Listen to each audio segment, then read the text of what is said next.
TheWhoThatDaily.com. That's right, TheWhoThatDaily.com. Your one-stop shop for everything New Orleans Saints, New Orleans Pelicans, LSU Tigers, even top flight boxing news. So if you're a Who That and you're looking for a place to stay up on your team, TheWhoThatDaily.com is your site. TheWhoThatDaily.com for the sport Who That in all of us.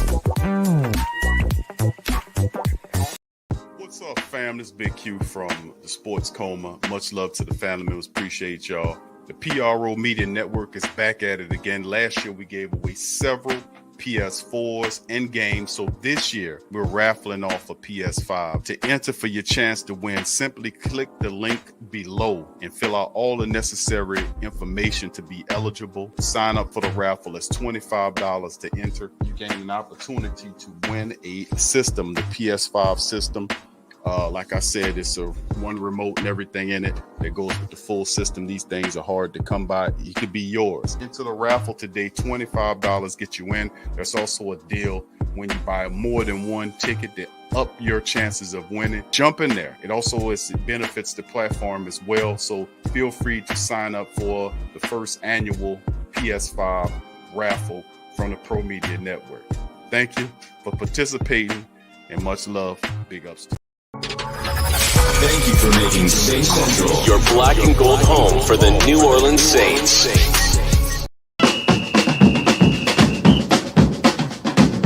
Who that say they gonna beat them Saints? Who that? Who that? Who that say they gonna beat them Saints? Who that? Who that? Who that say they gonna beat them Saints? Who that? Yeah. Well, all right.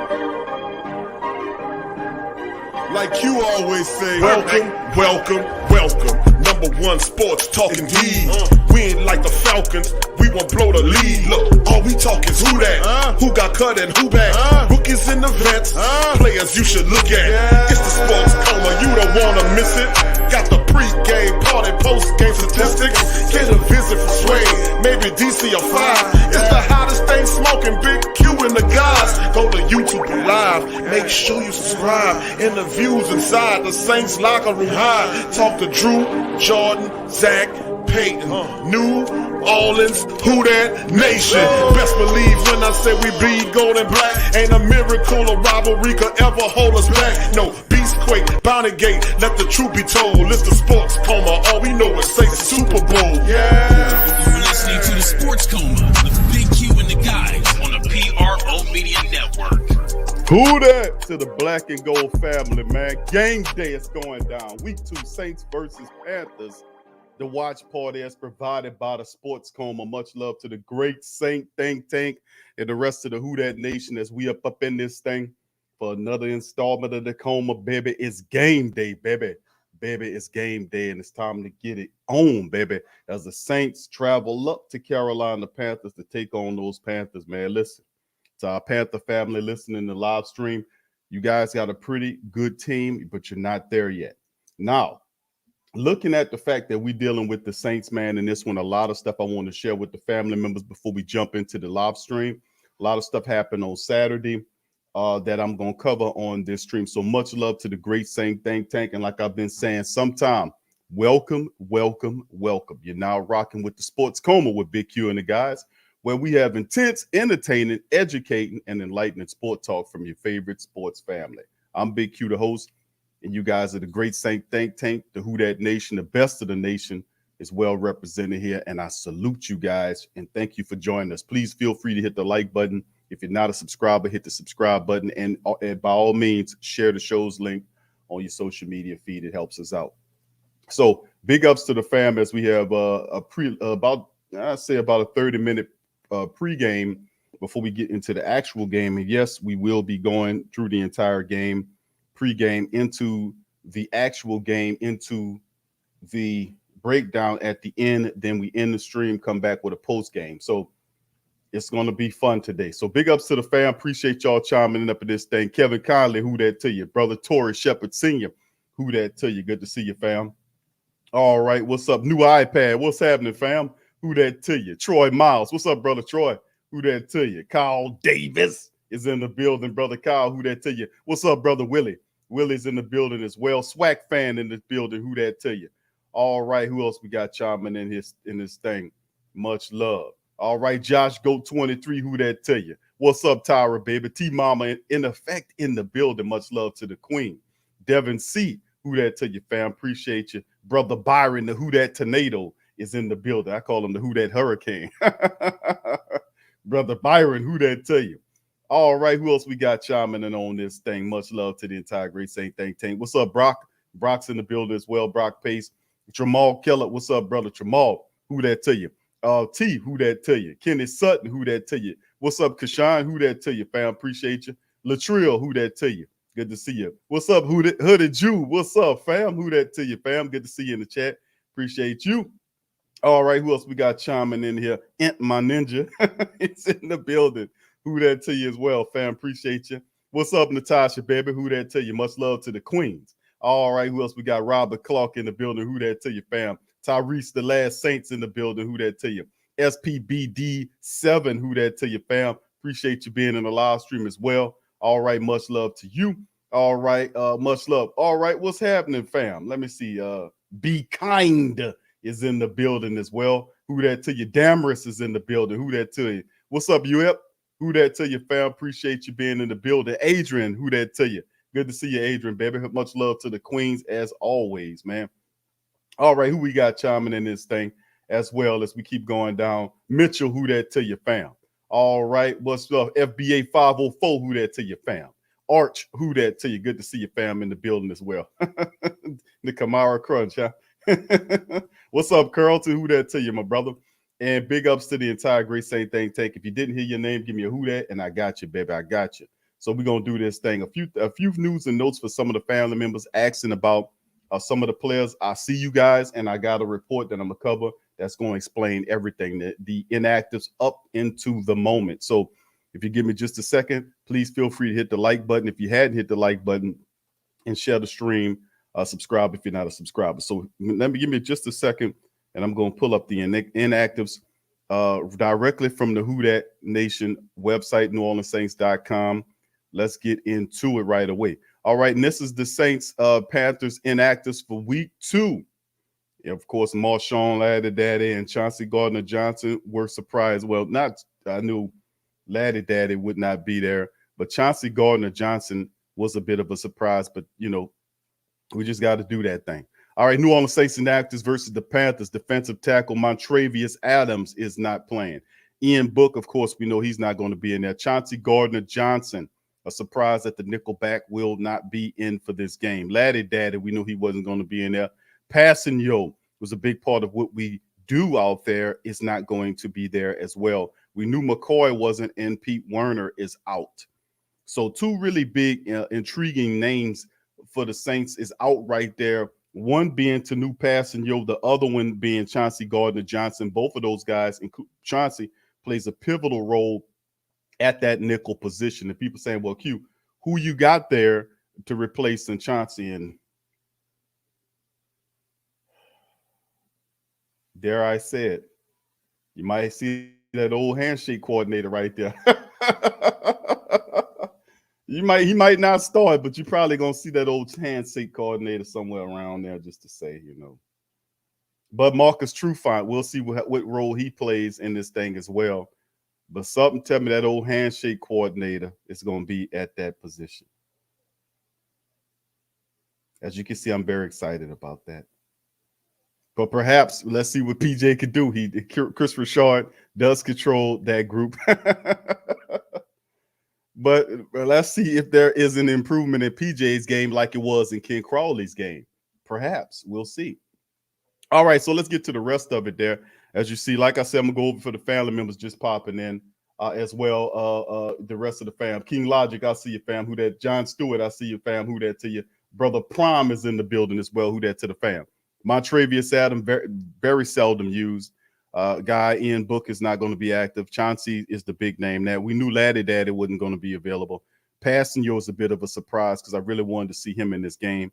McCoy at center, we knew he was going to be out, and Pete Werner dealing with issues as well. Now, if you look at Carolina, not too much going on with them guys.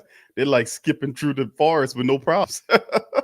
All right, receiver Shi Smith is inactive. Phil Hoskins, the tackle, is inactive. Michael Jordan is inactive.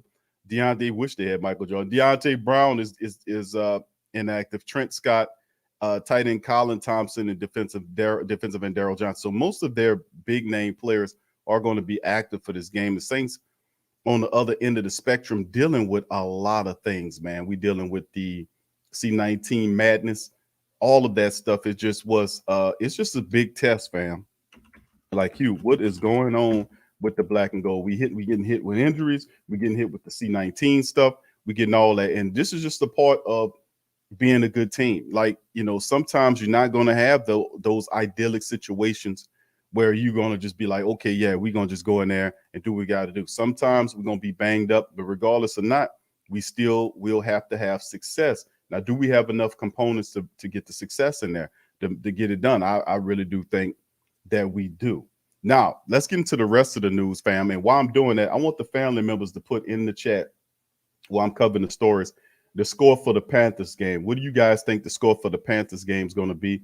Put it in the chat. Give me a score for the Panthers matchup. Put it in the chat. Let me know what you think about that. All right, big ups. What's up, Lamar? Who that tell you? What's up, Lori, baby? Who that tell you? Good to see you. All right, Tro. What's up, Tro? Bluett's in the building. Much love, brother Tro. Who that to you as well? All right. Who else we got? What's up, TP, baby? Much love to the Queens. All right, then we got okay. All right, family. These nuts is in the building. These nuts is in the building. Gotta say it. I gotta give out everybody a shot. I can't just skip over the brother. Anyway, all right. I had to give you a disclaimer before I said it, but it is what it is. History Hub, who that to you? Vincino, I see you, fam. Who that to you? Appreciate you being here as well. All right, fam. So give me a second. I'm gonna come back to y'all comments on what you're saying as well. Let me give you move on to the next one, because a big part of the components of dealing with this stuff during the week, like last week, we're dealing with the C-19 madness. And then, of course, more stuff happened. I know most of you guys are aware of that happened, but more stuff happened in terms of assistance and the C-19 madness. So as we get through it, let's go over it. As New Orleans Saints lose 2 more assistants for the Carolina game amid the C-19 protocols. Now, the list of assistant coaches not with New Orleans for their game Sunday versus the Panthers grew on Saturday. The Saints announced that defensive line coach Ryan Nielsen and pass rush specialist Brian Young will not be with the team for its second game of the season due to the NFL C-19 protocols.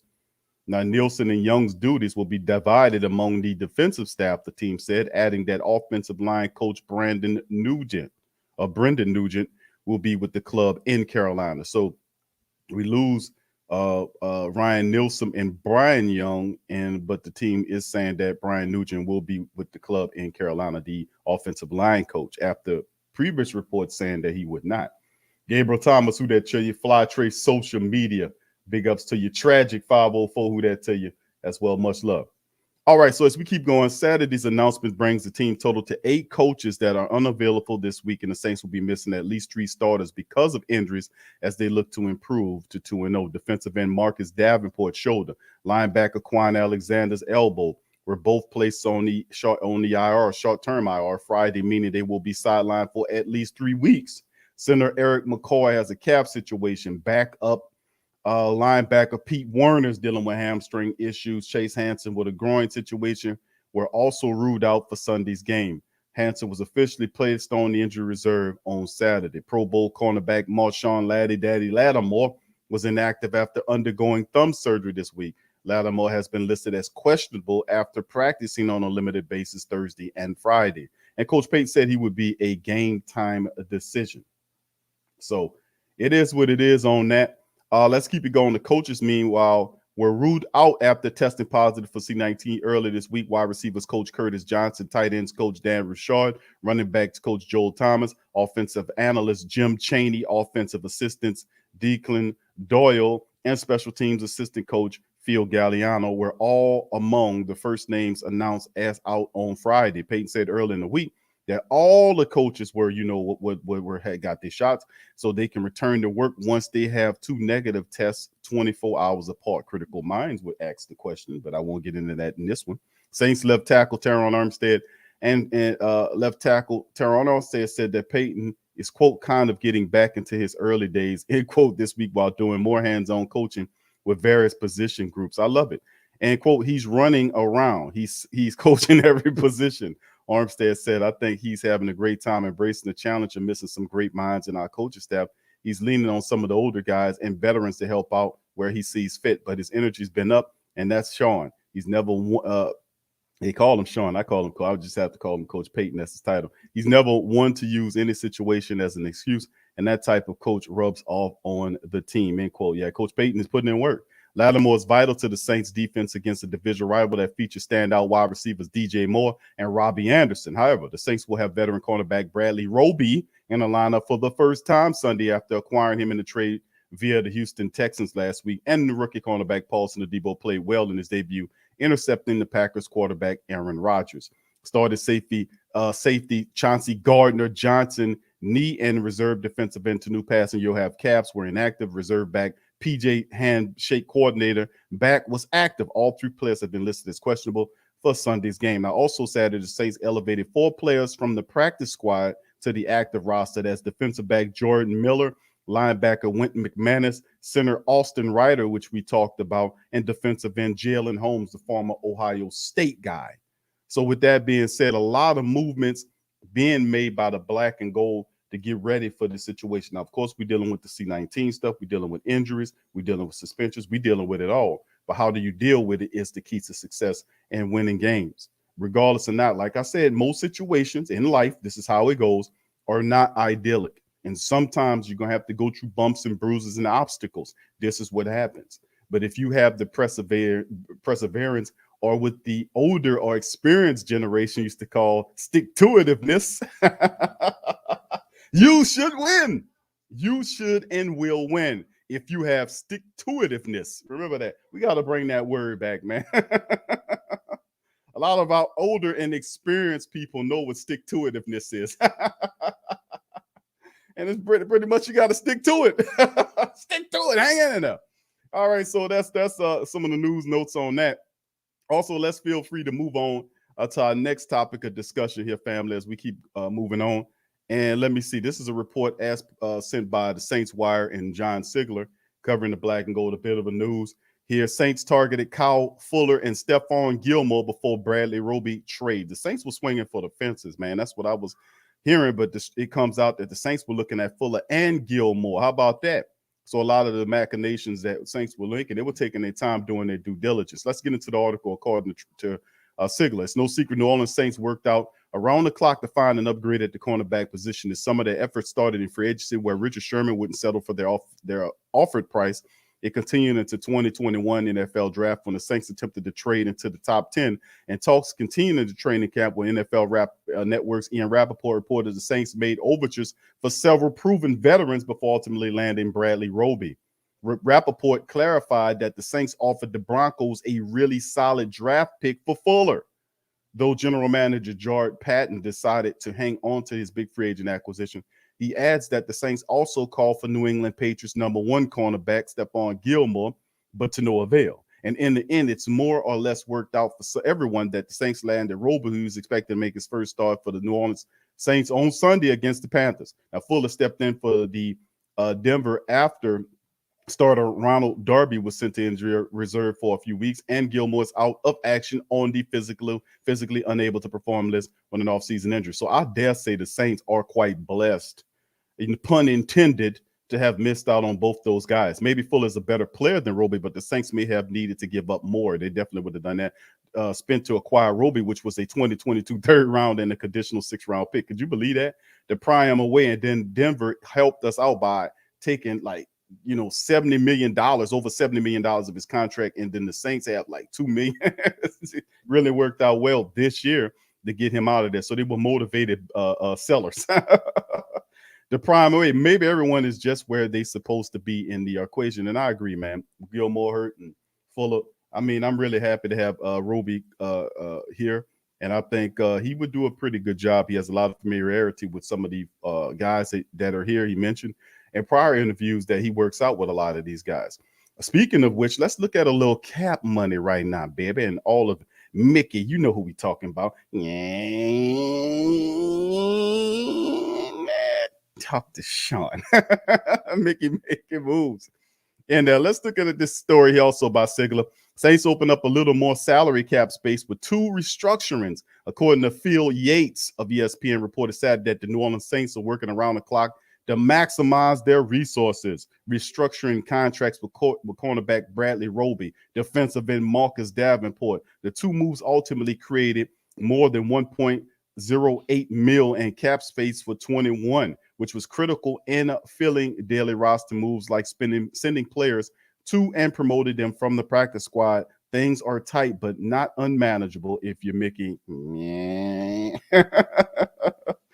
But what are the long-term implications here? All this does is push some of the current year money into the future fiscal years, which is what they do, which can be moved around with further extensions or restructurings. In other words, both players in 2022 salary cap hits have risen slightly, and the team could incur some dead money in 2023. Saints not worried about no dead money.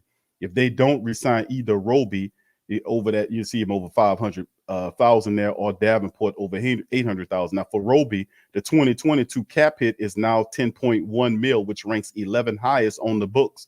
It's a 9.5 million of that is tied up in the base salary, which the Saints can choose. They will restructure again. Come on, that's probably half of that. They'll restructure or extend or cut without penalty. And the Davenport is going to play on his 5th year option next year, valued at 9.5. You know, they definitely going to cut that. They're definitely going to give him an extension or restructure his contract right there, because I think Davenport's going to have a big year for the Saints.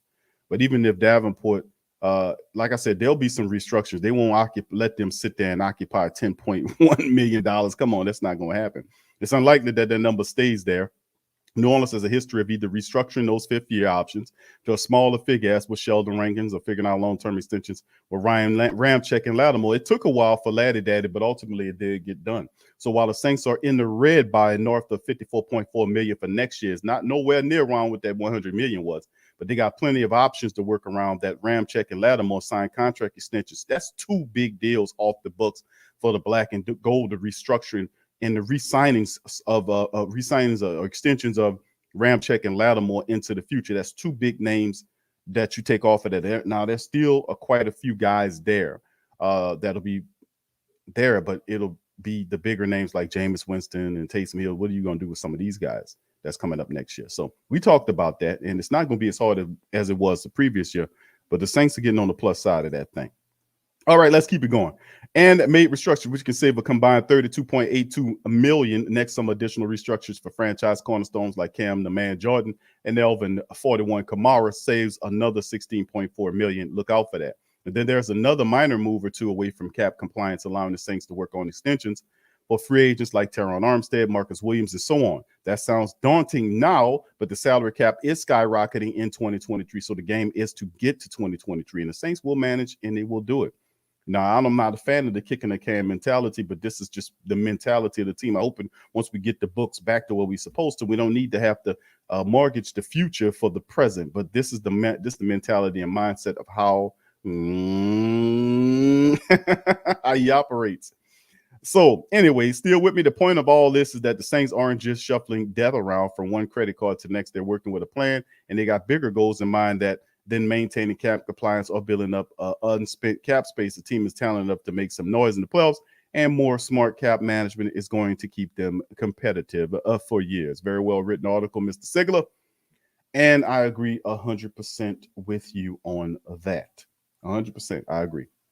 Saints got a lot of stuff that they're working on moving forward. And the big part of it is making sure that we handle the business of the money, paying who needs to be paid, that's responsible. They get paid as the Saints continue to move this thing in the right direction. All right, family. And of course, let me hit you with a final article. And that one's covering Terron Armstead. Speaking of Terron, we just mentioned Terron. Abraham, who that to you, fam? I see you out there. BR225, who that to you? Much love to you, fam. Appreciate you as well. All right, let's keep it going. Saints to let Terron Armstead test free agency in 2022. Now, we know about this. This is not really a surprise per se, because we understood and knew for the last 2 years that once they paid big check, they call him Ram check, the big dough, Terron Armstead, unless he takes a really Saints compliant deal, he's going to be looking for greener pastures. And there's still plenty of teams that can use a cornerstone tackle like Terron Armstead. But is the Saints, I just don't see that. And of course, if you look at the article, and we've said this for years, once Ramczyk got the paper, Terron Armstead, more than likely, this will probably be his last year here. And then what will happen when Terron Armstead leaves, the Saints are going to shift and move Ramczyk from right to left tackle for the blind side of the quarterback. And who will fill in the right tackle position? It was two options I mentioned. It'd either be a draft pick or, like I said, it'd be a draft pick. Like, they're big on Landon Turner, who's cheap. Now, it's a lot of money you don't have to put into Landon Turner. They do like Landon Turner. He's an option there. Or perhaps Andrews Pete slides to the tackle position and becomes a tackle again at the right side, because remember, he was drafted as a tackle and did a pretty decent job. But can he be a guy that they move from right guard or move from guard to the tackle position to be there, or is it Landon Turner? They do have options there. So we'll see how it all moves and shakes going forward. But back to Armstead, and this is really not a bit, we covered this so much on the show. We'd be peering into the future on a lot of this stuff. Well, this is disconcerting. We've known for New Orleans Saints have been preparing for the possibility of life without Terron Armstead, but now we've got news that it could be more likely than not.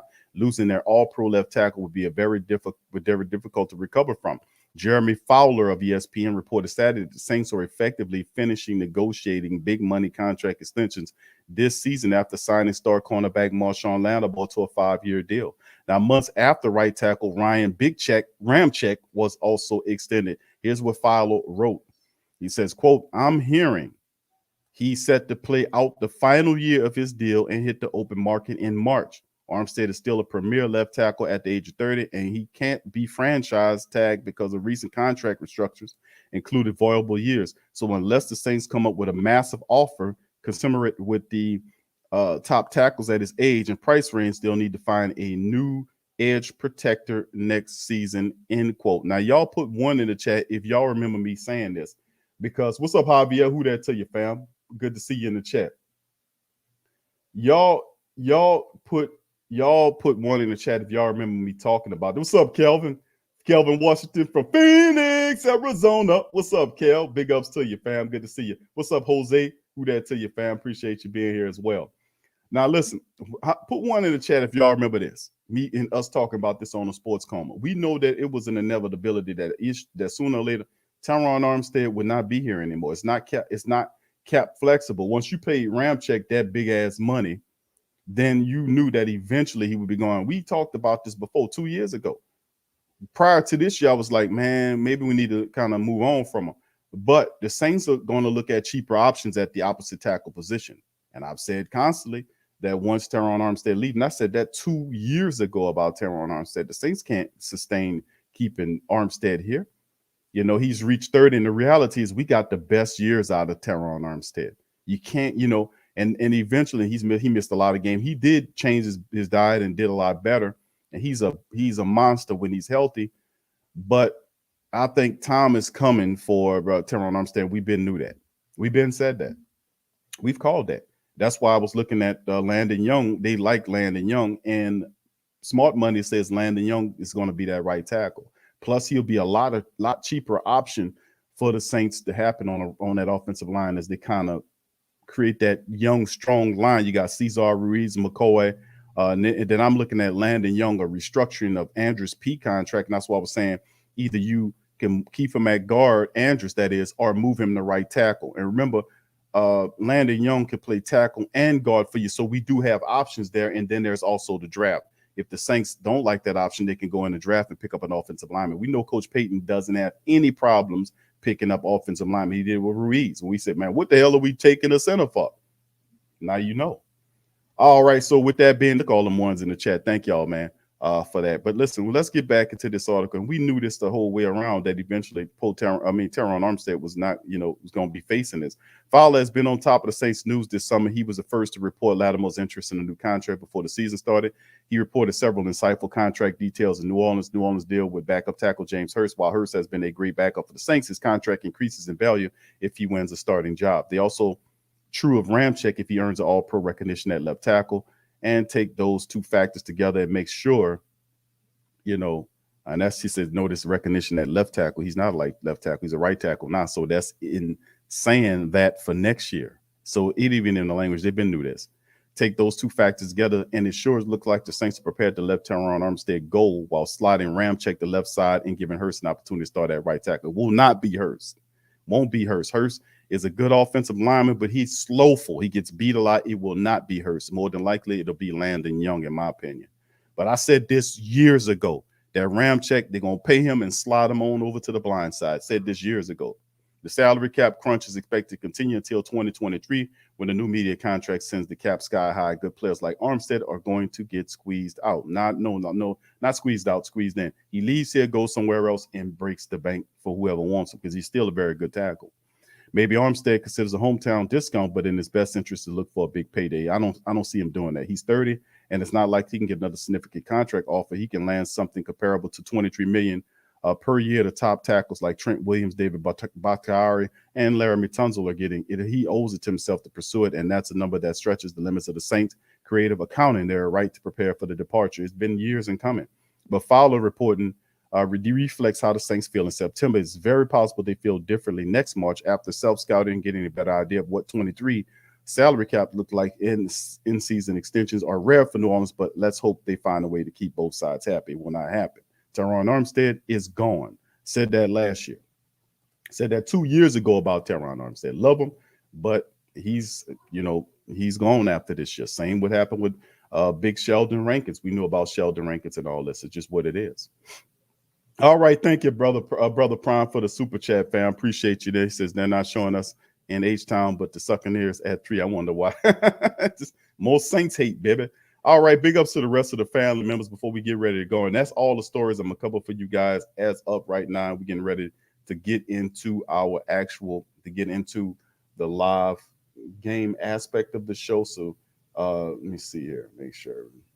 About to get everything set up so we can go into it. But yeah, it's intriguing. Let me get some of you guys, if it's still on screen. I mean, that was a ways ago for you guys. Look like they done scrolled off the stream. Okay, let me get you guys to do this again. Give me your thoughts on the Saints, what it'll look like. Saints winning, give it to me. They done scrolled off the screen on. A lot of people are doing it. Look at this guy. I don't need protect. Oh, hell yeah, you do. What the hell you talking? If anybody needed, you need 3 layers of the shit. All right, so big ups to the fam. All right, let's go ahead. It's this guy. People crazy as hell, man. yeah, you got it right. Help, police. Help. That's what you're gonna be screaming today. That's right. You got it right. You're gonna be screaming. Help.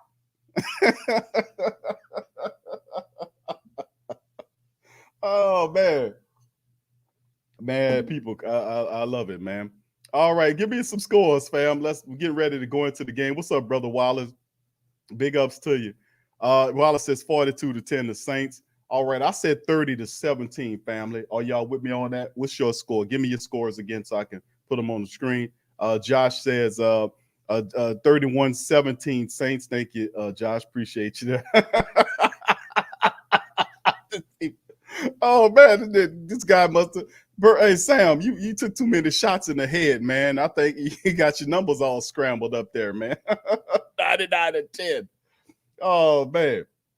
Yeah. But inactives, yeah. Humphrey today balling. What's up, Chino? We gonna do our thing, man. I know we dealing 100-0. All right, what's up, Doug? Who that to you, brother? 35-14. I know I tell them that. Help! Oh man, when I came down, that's what they're gonna be saying. Ooh. Oh man, these guys, man, y'all crazy, man. What's up, brother Dada? Who that to you, fam?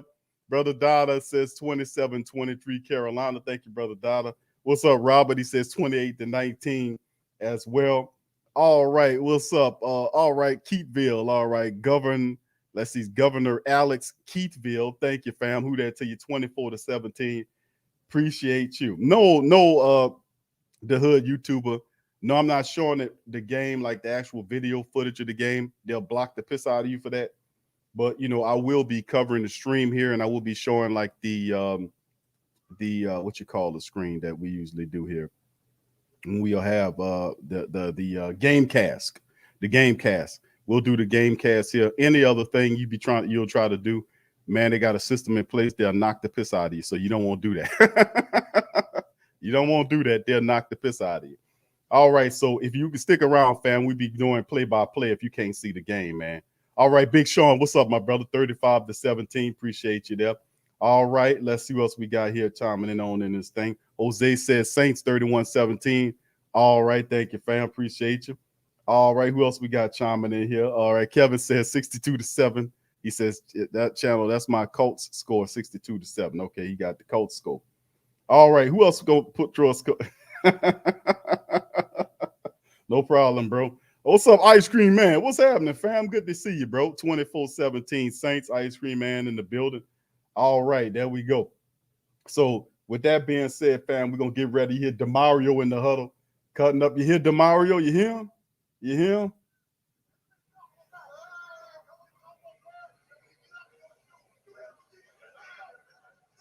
Yeah, hit him again. DeMario talking to the Saints as we got to get underway, man. All right. All right. Any more scores you want to put in, fam, before the game starts? Put them in the chat and we'll pop them up there. Saints and Carolina are on the field right now. And let me get my game cast on so we can be able to get up in that thing. So here we go. All right. The game cast is in the building. The black and gold clock as we get going. A long week, man, it has been, to be honest with you. And just looking at it, man, is really interesting as we get the kickoff. And Roast is almost he kicked the ball so hard he almost tripped on it. All right, so here we go. Saints in the building, man. Look at Jen on there. Jen talking to him. What's up, Jen? All right. All right, Peter. Thank you, fam. Says probably 31-10. All right, thank you, Peter. All right, what's up, Boo? Boo Vudan, big ups to you. Who that to you? What's up, Mark? What up, Q? He says Saints 31-10. Our defense still going to be on full steroids, even without Mr. Injury Prone. Saints offense is going to get better every game. Thank you. Mr. Pops says 24-10. Okay, here's the handoff here. And the first snap here, Sam Darnold hands the ball off to you-know-who, Christian McCaffrey, CMC, and he picks up a couple of yards as the Saints defense stop him right there. He runs to the right. And, of course, like I've said, and I've been telling a lot of the Carolina Panthers fans, what's up, Tasha, baby? Who that to you? Big ups to you. Thank you, Mr. Pops. 3,024-10 Saints. Thank you. All right. All right, so here we go. Right now, shotgun Sam Darnold, three wide receivers there with McCaffrey to his right. And Saints looking in the modified nickel here, and their approach is Darnold under the shotgun. All right, he's looking. Saints looking at a little pressure there. And the quick pass right there to Christian McCaffrey. And the Saints can't get him down. He picks up about 20-plus yards spinning. And looked like he beat the hell out of Zach Bourne on that play. And he runs off. Looked like he beat Zach Bourne, man. Yeah, it was definitely Zach Bourne. Yep. Yeah, he ran right past Zach Bourne. And Bourne, and then he – And they couldn't even DeMario Davis missed the tackle on that play. Then McCaffrey has to the sideline huffing and puffing. So there you go. It's Carolina get going pretty good early, man. All right, here's Sam Darnold there underneath the center now, calling plays. Look like he's trying to audible out. You got a back behind him, two backs, and look like a power wide with the wide receiver split to the left. And they give the ball over to Hubbard, and Hubbard goes nowhere. Looked like he might have even lost the yard on the play as well. So the Saints get with it on that next play.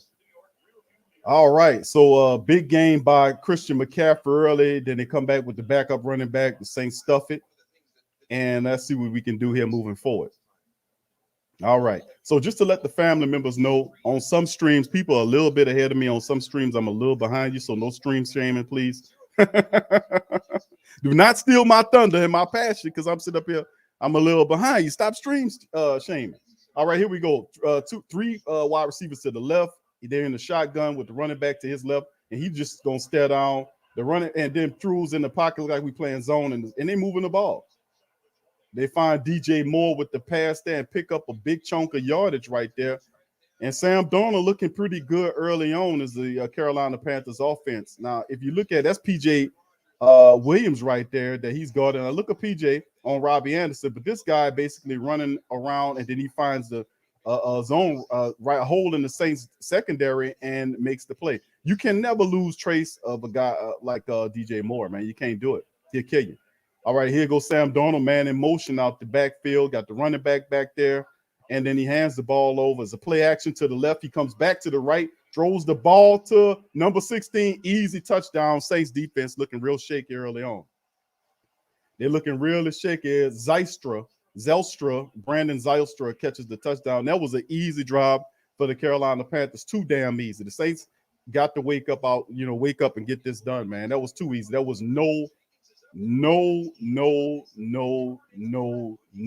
resistance whatsoever. None at all. We got to wake up. Sleepwalking a bit, look like it. Play action right there.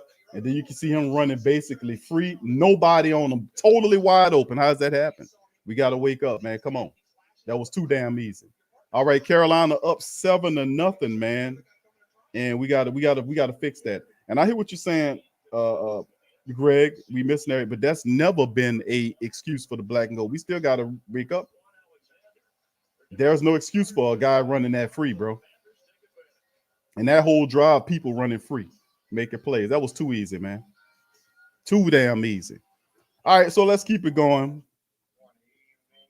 He says that's why the Saints are so bad. All the coaches are gone. No, man, that's not it. We just lost the coaches not too long ago, man. The Saints have been running that defense for a while, and we don't make no excuses. I know y'all do out there in Carolina. Y'all like to make excuses, Sam, but we don't make no excuses over here, man. You know, we don't make no excuses. Zelstra. Okay, thank you, Sarah. Thank you, baby. Who that? All right. Yeah, he says it's okay. We're missing a lot of players and coaches. Yeah, but don't miss me with that. I don't want to hear that stuff about me missing players and coaches. That's a built-in excuse. I don't want to hear that. You got to win regardless if you missing players or coaches or anything. That's not how it go. If we feel like that, let's just call the game and say, hey, we can't play the game because we missing players and coaches. No, that's what there's depth for. That's why there are contingencies in place.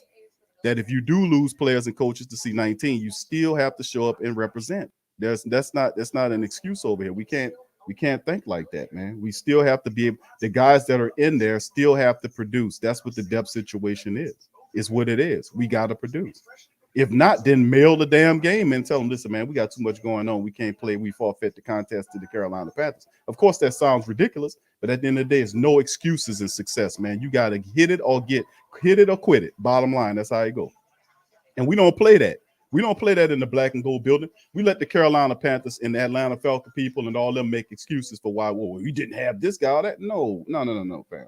We winners over here, and we win at all costs, regardless of whatever situation we're facing. We are going to win. We're going to overcome our obstacles to be successful. That's how it is. All right, so with that being said, let's see how the family members I know, Sean, that was just too easy. No resistance at all, guys running free. No, that's no excuse for that. You got to do better. All right. He said, who that likes? So why should we panic, Sam? We good team. All right. He's talking to Sam. Sam got hit in the head too much. He got hit in the head too much. All right, so that starts it all, fam, as we get going here. 7-0 early on, still much game left. We're gonna keep this thing moving and see what goes on with the black and gold, man. As they start off with the good block, that's what adjustments are for, my family. Adjustments, and we will make these adjustments. All right, here goes the kick. Off is Deontay's returning the kick, I'm sorry. And he gets up to the 34, 35-yard line on the side of the Saints side of things as the Saints get back into this thing. So we'll see how it goes. All right, what's up, Lamar? Who that to you, fam? Appreciate you. What's up, Randolph? He says Marcus blew the coverage. Okay, all right. Yeah, we got to get it together. They're showing the pictures of it. And that Malcolm Jenkins looked like he went to cover the number 80, and they had three guys covering the same man, and he left the wide receivers open. That's you got to do better than that, man. It ain't like these guys don't know the system. These guys been here for years, especially Marcus Williams. You know. But here we go, Saints under. There goes Saints in the shotgun, 3 wide receiver set, 2 running backs back there. And, of course, there's Jameis, dumps it off to Tony Jones, and it was a bad throw.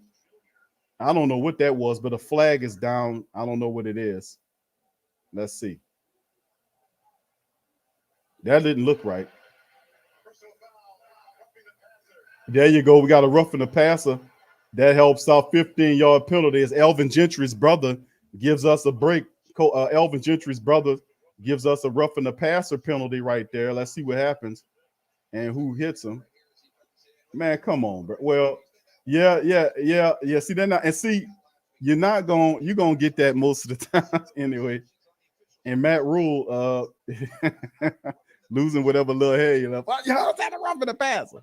That was kind of suspect, but hey, man, I'll take it. Whatever. We get cheated all the time. All right, Saints under center right here. A wide receiver to the left. They hand the ball off. Fake man right there, and Jameis gets sacked as Troutman got beat like a drum. Troutman got beat like a drum on the play. I think that's Brian Burns. That's Hassan Reddick fires off from the opposite side there and beats. Looked like he beat Troutman. I want to say, was that Troutman? Troutman comes over the block and gets there late, and he gets Jameis and brings him down to the ground. Yeah, Troutman couldn't get there on time. Boy, Troutman really screwing up a lot lately, man. Troutman better watch out. All right, here we go. Hassan Reddick on the sack. Got quite a few sacks. Jameis looking to make the throw. Sidearm throw here to Deontay. Shakes a little bit, but picks up a couple yards there. Still third and very long for the Saints early on. So Carolina getting pressure there. Saints offense not looking as crisp as I would like them to look, early on. But let's see how we work this thing. We just got to make some adjustments and keep powering through this thing. All right, here we go. Coach Payton with the Waffle House menu, looking at it. 3rd and 8 of the Saints here. Coach Payton looking at it there. What's the play? What's the call? Let's get it.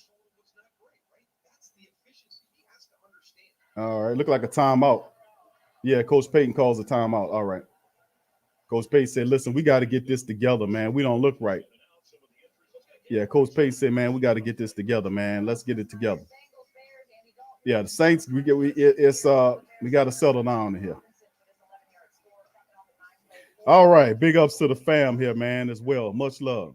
Yeah, I know Troutman got there late, Tori. That was bad. Yeah, it's on television, Caleb. It's on Fox, bro. All right. I don't know if it's on in Georgia. I don't know. You got to check your Fox channel. I don't know.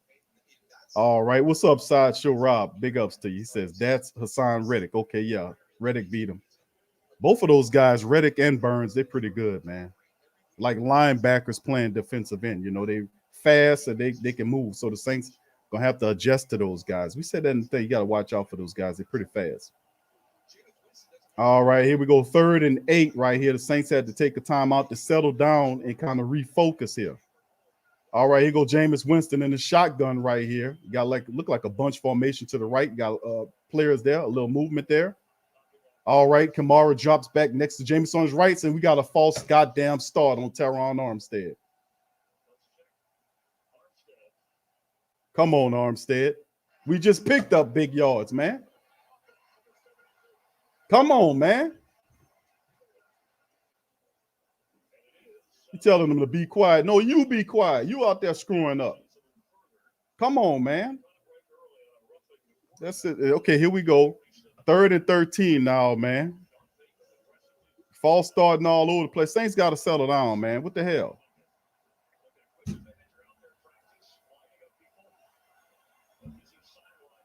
All right. I know. Uh-oh. And another one again. Now they taking turns now. It was Terron. Now it's Ryan Ramczyk now. Saints, man, coming out looking shabby as hell early, man.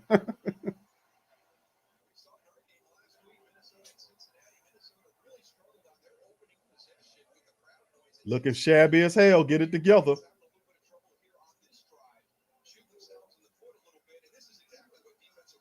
They looking shabby as hell right now. We got to make the adjustments, man. Come on now. Get smart here. 3rd and 18. We were 3rd and 8. Now we're 3rd and 18. Come on. All right, here we go. Shotgun. Jameis just jumps it off to Elvin Kamara like a little screen, and it was a give-up play. It was a give-up play. Let's just get the hell off the field. That's what that play was. So anyway, first series for the Saints was a disaster. Defense series was a disaster. Now that we showed that we exhibit some poor football early on, let's make the adjustment. There's no better way but to go but up now. Better way but to go but up now. As Blake Gillikin comes in to kick the ball off to Carolina, Saints at midfield. All right.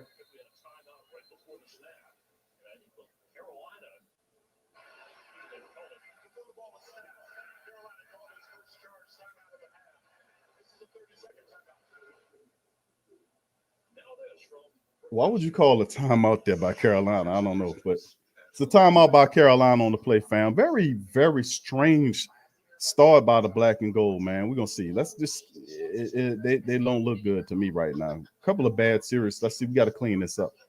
All right, Shotty said, what up, Q? We can't watch the game out in Houston. You all we got. All right. Thank you, Shotty.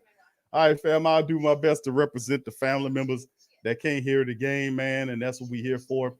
But in my humble opinion, the first series was not a very good series, offensive or defensively. We both were equally sucky on both those series, and we have to make the adjustments. We were so out of balance, we were so out of sync that Coach Payton had to use a timeout to try to sync the Saints, and then we come back, and then we have multiple false starts penalties. So we got to settle down and get our heads in the game, man. We got to settle down here. So here we go. Blake Gillikin. It's 4th and 11. Gillikin's out for the Saints to punt the ball off to the Carolina. And we're going to try this again, man. Why would Rule use a timeout there? That's why would you use that? I don't get that. All right, Gillikin punts. Nice punt by Gillikin. And it takes a Saints bounce and rolls right to the 6-yard line. And they have them pinned deep in their end zone. So we'll see what happens. You can't let Sam Darnold sit up there and toss the ball around. We got to neutralize these peoples on the next go round. So here we go. They're going into commercial break right now, and we'll see what's going on the opposite side. But we need to get some pressure on these people. Let's get it going. No, not panic. It's not. It's not panicking. But you got to make the adjustments. You got to make the adjustments early on. Let's go. That's right, Saints. All right. The sideshow, Rob says Panthers team is much better as a whole besides our kick. Okay, you got it, brother. I hear you. We'll see. All right. Adam says Kings of the South keep pounding. Who that lose today? All right. Lose that. We'll see, fam. We'll see. We'll see what you got. All right. Yeah. Ball on the 6. All right. Thank you. All right. Shadow says, what's happening? What's happening, Shadow? Much love to your fam. Appreciate you, Jeremy, as well, and the rest of the family members chiming in. Please feel free to hit the like button if you hadn't hit the like button. Families, we moving this thing, man. All right. Let's see. New Wine Minds. What's up, fam? Let's go, D. I know, fam. We got to do our thing, man. All right. Thank you, Doc Barstool. Thank you, fam. Appreciate you for being here as well. Listen, fam, I'm looking at it and I'm commentating and looking at it, and at the same time kind of rationalizing it. I'm saying to myself, listen, man, we got to do better than this as a team. You know what I'm saying? And we will do better than this as a team. Now, the Saints looking kind of shaky early, offense and defense. But I guarantee you, they're the veteran team. They'll settle down and they'll make the adjustments and they'll start making some plays. We'll start hitting this quarterback around. We'll force some turnovers. We're getting started a little slowly, but we should pick this thing up. I'm looking forward in the next few possessions. We'll see how it all goes. All right. What's up, Lakia? Who that to you, fam? Good to see Lakia in the building as well. Slim, big ups to you, fam. We're going to get this W. Tell them again, Slim. All right. All right. I'll hear you, Angel. Ain't no way. All right. I got you. Claude, what's up, fam? So I log in. This is what I see. It's what's going on. It is very early on, my friend. It is early on. It don't look good early on, but, I'd rather that early on than later in the game. You still can make some adjustments and do some stuff. So we'll see. All right. Thank you. Chris says Barn looked lost and they picked him up on the first. Yeah, that was the thing that my concerns was, when you had Quan Alexander, would do a really good job kind of limiting what Christian McCaffrey do, but you can't let Christian McCaffrey get in there and get behind you like that and make plays. And plus, Demario Davis missed a tackle on that play and everything. I was like, what? Demario Davis never missed tackles.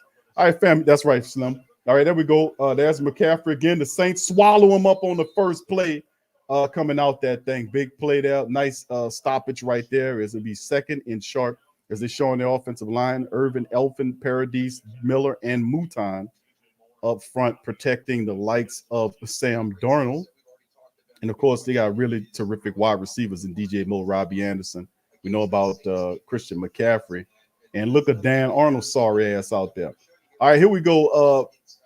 Darnold behind the center right there. Looked like in his solo back shot. You see him one wide receiver from left to right. It's a play action fake. The Saints coming. That should be a holding. That should have been holding. The guy tackled him to the ground.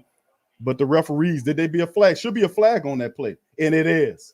He tackled him to the ground. Come on now. Elvin Gentry's brother's about to break it down. Oh, come on, man. Come on, Elvin Gentry, brother. Come on, Elvin Gentry's brother, bro. What you talking about? So we're going to just pretend like that guy didn't tackle that man to stop him from getting the quarterback. Watch this. Look. He tackles him to the ground. You can't do that. And then they say, oh, hold on. He roughed the kick. He roughed the guy up. But he tackled. You can't do that. You can't tackle him. Oh, forget that. Just get the, oh, yeah, okay, I got you. Okay, Sam Darnold on the shotgun is running back to his left, two wide receivers to his right, one to his left. And then they hand it off to Christian McCaffrey, who sides on somebody to the ground and picks up about 5 yards to the blanket. McCaffrey's running was ahead of steam, man. He looks good, looking healthy. And Saints defense, Carl Granderson, Roach Ringo, and Cam Jordan there. Roach and Ringo, Zach Bourne, DeMario, and Caden Ellis. And we know Granderson was going to start opposite. We got to keep the pressure up, fam. Debo and Roby is out there with Malcolm Jenkins and Marcus Williams. So here we go. All right, here is Sam Darnold on the shotgun. There's running backs to his left, two wide receivers to his right. Ball at the 30-yard line of the Carolina Panthers. McCaffrey slides over from the left to the right of the quarterback. Darnold on the shotgun, ball snap. Saints got a little pressure, and they just throw it to Sam Darnold. To Sam, is it Dan Arnold? Yeah. He throws it to Dan Arnold, and he makes the catch and picks up a chunk of yardage, first down for the Panthers. It's too easy. They're moving the ball way too easy, man. Way too easy. No pressure, and guys are running around. Caden Ellis let Dan Arnold run away from him. Look at him. Caden Ellis was it's too easy, man. Midfield. Saints they're at the 49-yard of the Carolina Panthers. Under center is Darnold. He has McCaffrey behind him, and he turns and play actions to the player and throws the ball into the ground. So bad throw by Sam Darnold, and that's his first incompletion of the game, to be honest with you. How about that? And then you look at the Saints, that's a lot of people. That's all your starters. Majority of your starters are out. But, hey, there is no excuse. We still got to win, baby. Look at all them damn people out of there. They all out. But we got depth, man. Our depth is going to be tested, man. No doubt about it. All right, here we go. Yeah, that's a lot of people out. Ain't no doubt about it. We still got to represent, baby. All right, here we go. Sam Darnold on the center at the 49-yard line. McCaffrey behind him. All right, he looking, throws the ball there, and it's caught by DJ Moore after getting wrangled down there by Paulson and Debo. They pick up a big chunk of yardage. So it looked like it'd be third and short. So very intriguing, man. The Saints, we got to keep the pressure up. We got to give them a little bit more pressure on Sam Darnold. But right now, defense they look a lot better than the last series they had. That's for certain. Third and short, 3rd and 2 for the Carolina Panthers. Are they on the Saints side of the ball?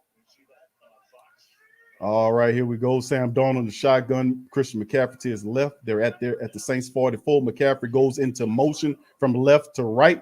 Darnold looking around. Pressure comes. Another guy gets tackled there, and he sides on. Almost intercepted by DeMario Davis on the play. and that'll cause 4th and 2. The Saints run the Carolina Panthers off the field. Good defensive play, drive that time around as they close the deal.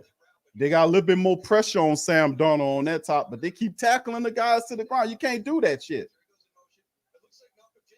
They covered up the tight end right there. He had nowhere to go. And then he almost forced the ball in there. That's why I was telling them Carolina Panthers people, that wasn't a smart throw by Sam Darnold. I told you he'll give you some plays. All right, here we go. The punters out there. Joseph Carlton is out there to kick the ball off back to the Saints from the Saints 45-yard line. Here's the punt.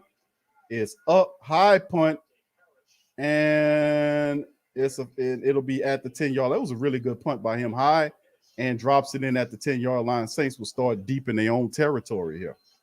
All right. So let's get an opportunity for the black and gold offense to make some adjustments, come back out there, and let's get something going around here. Let's get this running attack situated, fam. Let's get our running attack in there, baby. Let's get the running attack going, baby. That's what we're missing right here. Let's get the running attack going. Let's get it going. Let's say, all right, the Carolina Panthers are a fast defense. They really are.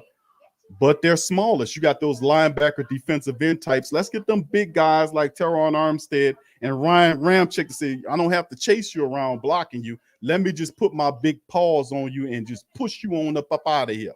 Let's get some smash and dash in here. Let's get some going on up in here. Let's hit them. You know what I'm saying, family? Let's get that running attack going. What's up, Muse, baby? Big ups to you. All right, big ups to you as well. Good to see Muse. Much love to the Queens in the building. Run the ball. Yeah, I know. Yeah, Devin, I'm with you. We don't have to guard those fast. They got some really good fast defensive linemen, Burns and Hassan Reddick. Those guys can get after you. And then, of course, I like Shaq Thompson. I think he's probably the best player. But you got a smallish defensive line like that, smallish in terms of weight, and you got big, massive offensive linemen like the Saints. The play should be to establish the run on this defense. This is not a tested defense. You can't sit there and dinky donkey do and do all of this the screenage and all this kind of stuff. No, situate them with the straight. Let's pound them first and see how that goes. Let's do what they say. Didn't the Carolina Panther family members in here say keep pounding? Ain't that thing? Isn't that thing? For the Carolina family that's listening to the game, aren't y'all phrases to keep pounding, right? Keep pounding, right? Well, let's do what they're asking. They want you to pound their ass, so let's pound them. But let's give them what they want. Give them what they want. If they want you to pound their ass into the ground, you go ahead on and do it. Who am I to, not do what they want you to do? They say pound them, then keep knock them up out of here, pound their ass. That's what we're talking about. Do what they ask you to do. That's my motto. We need to do that, man. No doubt about it. All right. Yeah, I see that. Yeah, Tony. Yeah, and it looks a bit discombobulated right now, but I think we'll settle down and get back to running the ball. So be looking out for that for this portion of the game here. That CGI looks really cool, by the way, with the Panther jumping all over the screen and stuff. But I don't like the fact that he got our flag in his mouth. I don't like that. That's pretty cool, though. I got to give him that. All right, here we go. Saints back at the 10, hand the ball off to Alvin Kamara. Kamara goes nowhere. Well, he picks up a couple yards, maybe 1 or 2 yards on the play. There as we go. And we come on, man. Let's just hit him up the middle. Let's go. All right, so Armstead, Pete Ruiz at center with Kelvin Throckmorton. And then, of course, you have Kamara, Callaway, Deontay Harris, Troutman, and Jawan Johnson's there running out there. So the Saints, let's keep it. Ty Montgomery just came into the game. Here at 2nd and 8 for the black and gold, 6:19 off the play clock here. We put out the big score right here. Here we go. Ruiz at center with Jameis Winston in the shotgun. All right, Kamara to Jameis's left.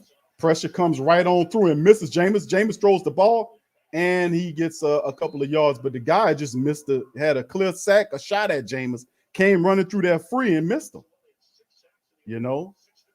He came right through there and just missed Jameis. Clear sack. He could have had him. Like I said, Carolina got a young, fast defense, man, but they're unproven. I like a lot of their players, but like I said, they're unproven. I know about Dante Jackson, though. We had him at LSU, and all we see him get is burnt.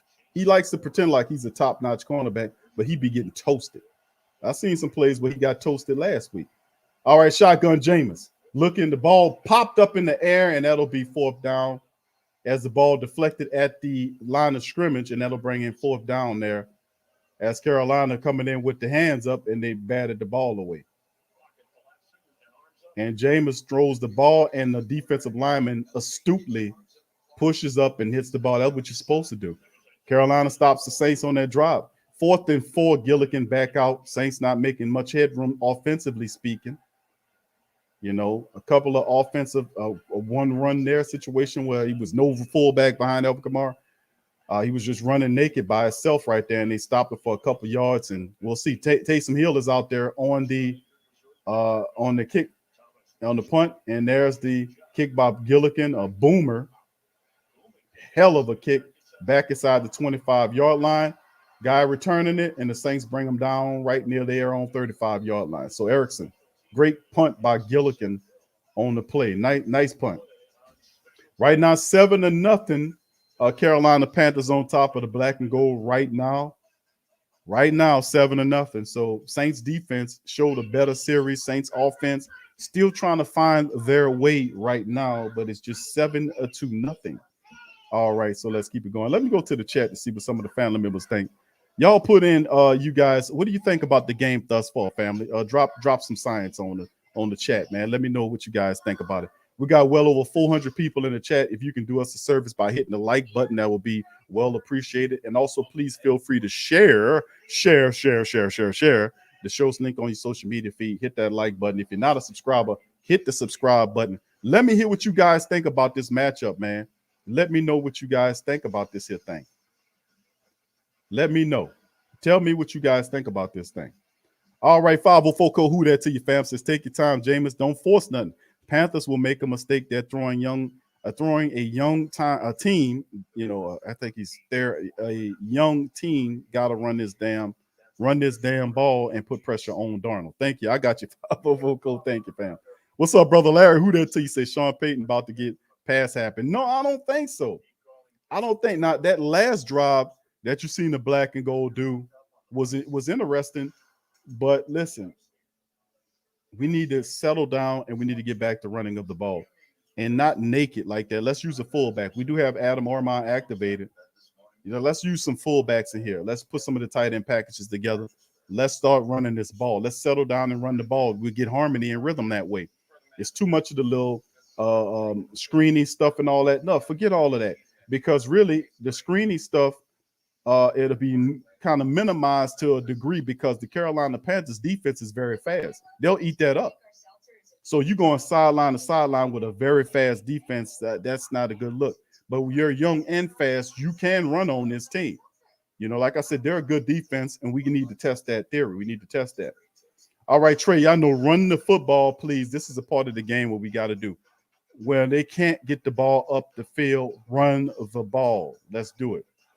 No running game, says Larry. All right. What's up, Deshaun? He says it's nowhere on TV. Okay. All right. I'm sorry to hear that, fam. Hopefully we can be here to kind of help you out there. Mookie says, say, bro, what's going on with this old line, man? No, bro. I don't know, bro. What's going on? It's just, it's like they're sleepwalking, looks like to me. Okay. Here, Carolina with the ball here. Shotgun. He was underneath center. Christian McCaffrey kind of does a hop cut and picks up a couple of yards there. The Saints ring them down. So it should be like 2nd and 8, perhaps maybe 2nd and 7. But Sam Darnold, man, like I said, Sam Darnold makes questionable throws at time, not all the time, but he'll give you an opportunity to have a pick. Like when he forced that ball into the coverage and Demario Davis almost had it and he dropped it. He had to dive for it. But it's intriguing. Okay, here goes Sam Darnold. There you got 4 wide receivers out there. Man in motion from right to left. Darnold in the shotgun. McCaffrey to his left. He gives the ball to McCaffrey. McCaffrey gets, actually it was a throw and a nice, it fooled the hell out of me. And he found Terrace Marshall Jr., my guy from LSU, to make the catch. And they pick up a chunk of yards right there, and it's 3rd and 2. So very intriguing, man, here. 3rd and 2 for the Carolina Panthers here. And you can see Joe Brady right there doing this thing. Say, I got Sean Payton offense, man. Yeah, I'm an opportunist. You know, I just took his offense with the LSU, blew my name up, went to Carolina, and then I was trying to get a job somewhere else. I'm an opportunistic guy. All right, 3rd and 2 for Sam Darnold in the shotgun. Timeout by the referees. Look like Carolina calls a timeout. So that's 2 timeouts for Carolina, 1 remaining. Rule on the plays, not taking any chances. Didn't like what he was looking at. All right.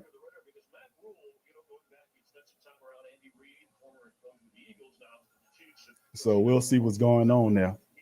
3rd and 2. He don't like what he's seeing out there, shaking his head and shit, you know, and all this kind of stuff. So he don't like what he's looking at. So we'll see what's going on. Saints 3rd and 2. This could be a big stop for the play for the Saints if we can get that going in here and get it stopped. So we'll see what's going on here after the time. Like I said, family, I'm a little behind some of you guys broadcasting right now, or you watching the game. We're a little behind, but you know, I'm talking to the family members who can't see the game. What's up, J-Rock? Big ups, fam.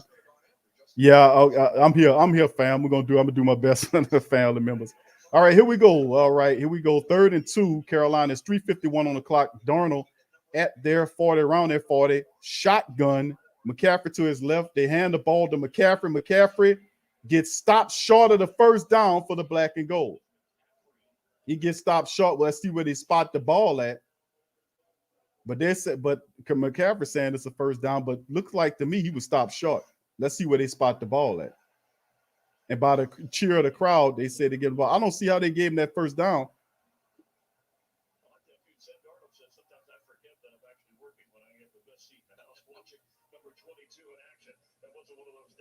Yeah, he was. They gave him the first down. They gave him a spot because looked like to me he didn't get it. All right, here we go. Darnold underneath center, and they got the first down. Hands it to Christian McCaffrey. McCaffrey runs through and picks up about 5 yards right up the gut of the Saints defense. The crazy part about it is the Carolina Panthers operating the offense that the Saints should be operating right now. You see Brady mixing in the run. He's running the ball with McCaffrey and then going into all the little screen plays and the stuff like that. That's what the black and gold is supposed to be doing, not try to do all this silly shit. Pound this team into submission. They're working the clock and keeping the ball away from the Saints offense. Very smart game plan by the Panthers. All right, we got a man in motion from right to left. Darnold's in the shotgun near midfield. McCaffrey to his right, and he hands it to McCaffrey. McCaffrey stuck there for about a yard on the pickup, so to be 3rd and about 4 yards around midfield for the Carolina Panthers. But notice what they're doing. Very smart gameplay by the Carolina Panthers offense. Running the ball and making the plays, man. Saints are not running the ball, and the offensive line is not doing a good job at all, to be honest with you. They need to get their head out of you know what and wake up. Let's get this thing going. All right, here, Carolina at midfield. Darnold in the shotgun, 3 wide receivers to his right, 1 to his left. McCaffrey to his right. Wide receiver go from right to left. And here, there's a shot. He's looking. Ball thrown, and it's caught by Moore. And it's a big chunk. It's a pickup about 20 yards on the pickup there. And it's just not enough. He beats a Debo on the play. He beats a Debo on the play, and boy, what a catch. Right. Debo was right there, but that just shows you how good a guy like DJ Moore is. I just don't understand why Debo didn't grab him right there. He must have thought that the ball was incomplete. Okay, here go Darnold right here underneath center with backup running back Hubbard bottom. He got a fullback in there. They handed to Hubbard. Saints stop him right there. He gets maybe a gain of 1 or 2 around the 35-yard line of the New Orleans Saints. Less than a minute now on the clock in the first quarter as it's ticking down, and the Carolina Panthers are wearing out the Saints defense. They're wearing down the Saints defense by running the ball and then making really selective throws, making the catches when they're supposed to, wearing the Saints defense out. 2nd and 9 now. They're coming out less than 40 seconds on the clock. At the Saints 35, Sam Darnold under center, power I formation. All right, Darnold. Look like he's trying to make an adjustment at the line of scrimmage. All right, turns and hands the play action fake right there. Saints looking for Darnold and the ball, and he finds out Robbie Anderson, who just makes an easy catch, and then he's tripped up right there. They're just moving the ball so carefree against the Saints defense. Really carefree ball movement against the Saints defense. Very carefree. Moving it and then that'll be the end of the half right there. And I'm so glad that half is over with. I'm so glad. I'm so happy that damn half is over with. I ain't gonna lie to you. That was one of the worst halves of Saints football we've seen. I mean, a quarter. I'm so happy that quarter is over with. I really am. Because I know only the sky is the limit after watching that porridge quarter. You know, I'm happy. Let's put that one behind us and move on to the second quarter, please. That was a terrible quarter for the Saints. All right, so yeah. It's pitch and catch at this point in that quarter. So hopefully we get a little time. Let's self-adjust, make some adjustments here, because they're a step or two or just a phase out of reality with what Carolina's doing. Too easy pitch and catch. It's just pitch and catch, running the ball. Then it's just everything is wrong right now. It's wrong. So I'm glad that's over with. All right, big ups to the fam. All right, Javier said this is turning into a slow, boring death of a game. Just the first quarter. Let's see whatever the adjustments. I know, Tramal. Where's Cam at? Come on, Cam. Step up, baby. Let's see what you can do. All right, Chris said, I told people Cam hasn't done anything aggressive in a while. T-Mama says, too sloppy. I hear you, T-Mama, baby. You are 100% right. We got to clean it up. King Drizzy, what's up, fam? Big ups to you. No sideshow, Rob. We are not scared. We don't get scared in the black and gold building, sir. And after all, you only up by one touchdown now, so be very mindful about the crap you talk, because there is such a thing as karma that'll come back on your ass. It ain't like you beating them 17-0. It's 7-0, and it's just one quarter. So we have to make some adjustments. That's simply all it is. All right, Kevin said, no. They are just executing a game plan. Taysom, Tom, for real, says Phantom of the Aqua. Big ups to you, fam. Appreciate you. Jump to say 10 key players and 3 or 4 coaches, just no way. And we own the road. I don't buy that, brother Jump to. I'm not looking for that, bro. We're not going to get to the Super Bowl making excuses, fam. I mean, regardless or not, if that's the case, let's just give them mail in the game and just stay and come back. Go and wait for the Patriots to finish play. We still must produce. There's no excuses. We've got to produce. We've got to do what we got to do. That's the bottom line, you know. Youngblood says it's going to be uphill battle all day, Big Q. We'll see, fam. We'll see. The Saints are not running the football right now. Seriously, looking at the Saints have 2 yards rushing, and really look at the time of possession is the big part. They had 2 possessions. They only spent 3 minutes on the field. The Carolina Panthers, 12 minutes on the field. The Saints defense been on the field way too much, fam. That's not going to work. You know, all right, let's get back to the game.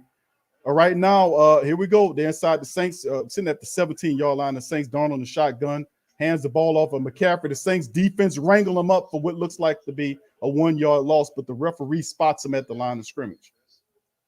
Carl Granderson is banged up. He's calling to go off the field, running off the field, holding to his body, his right arm. So we'll see what's going on with Granderson there. I don't know, man. That could be problematic if Granderson is having issues. He just waved himself off. All right, so let's keep on going right here. All right, same setup, 17-yard line shotgun for the Carolina Panthers. McCaffrey at his right, then situates to his left. And there's Darnold taking the shotgun once again. That's a holding play, and they get the flag the right time. Great play. When you ask where is Cam, was that Cam or was it Holmes? That's obvious holding. Thank you, Elvin Gentry's brother. I'm telling you, thank you, Elvin Gentry's brother. Back him up. My goodness. Good grief. Good Lord. All right, let's keep it going here, fam. All right, I don't really want to hear about these other people's stuff. I know. Yeah, I've seen it all. Yeah, I mean, my goodness. Natasha says, I know we can overcome adversity. That's what we about. You know what I'm saying, Natasha, baby? That's the mentality of the region, and the team emulates that. All right, here we go. 2nd and 20.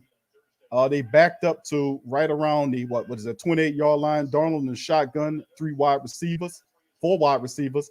Darnold darts the ball, and you got Dan Arnold running around there. He finds the hole and picks up the bulk of the yardage back. Come on, man. Too many people are running around here unabated. Too many guys are running around here unabated. You can't let a garbage time tight end like Sam Darnold. That's another hole right there. My goodness. I mean, my goodness. It's another holding play. And then Zach Bowen just missed the hell out of him. He got an arm full of air. My goodness, man. Come on. Okay, one of their big guys is down. Let's see. Elfin. Oh, man. You're going to need help off the field. That's too bad. So let's see. 3rd and 1 going into a timeout right here. And Elfin, the big center for a big guard for the Carolina Panthers, is dealing with some issues. So slow getting off the field. So we'll see. But anyway, let's get into the thing now. Yeah, Zach Bowen is playing like trash today, says BR fitted 225. It's tough. Look, Christian McCaffrey is a tough cover for anybody, man. We knew that he would struggle trying to keep up with Christian McCaffrey. The Dan Arnold play, he was trying to make a play on the opposite play, got an arm for the air. And Dan Arnold's not a very fast guy, but we're allowing their wide receivers are having too much space to operate. You can't back these guys up 3rd and long and then let them pick the chunk yardage up and set up a 3rd and 2. That's just counterproductive.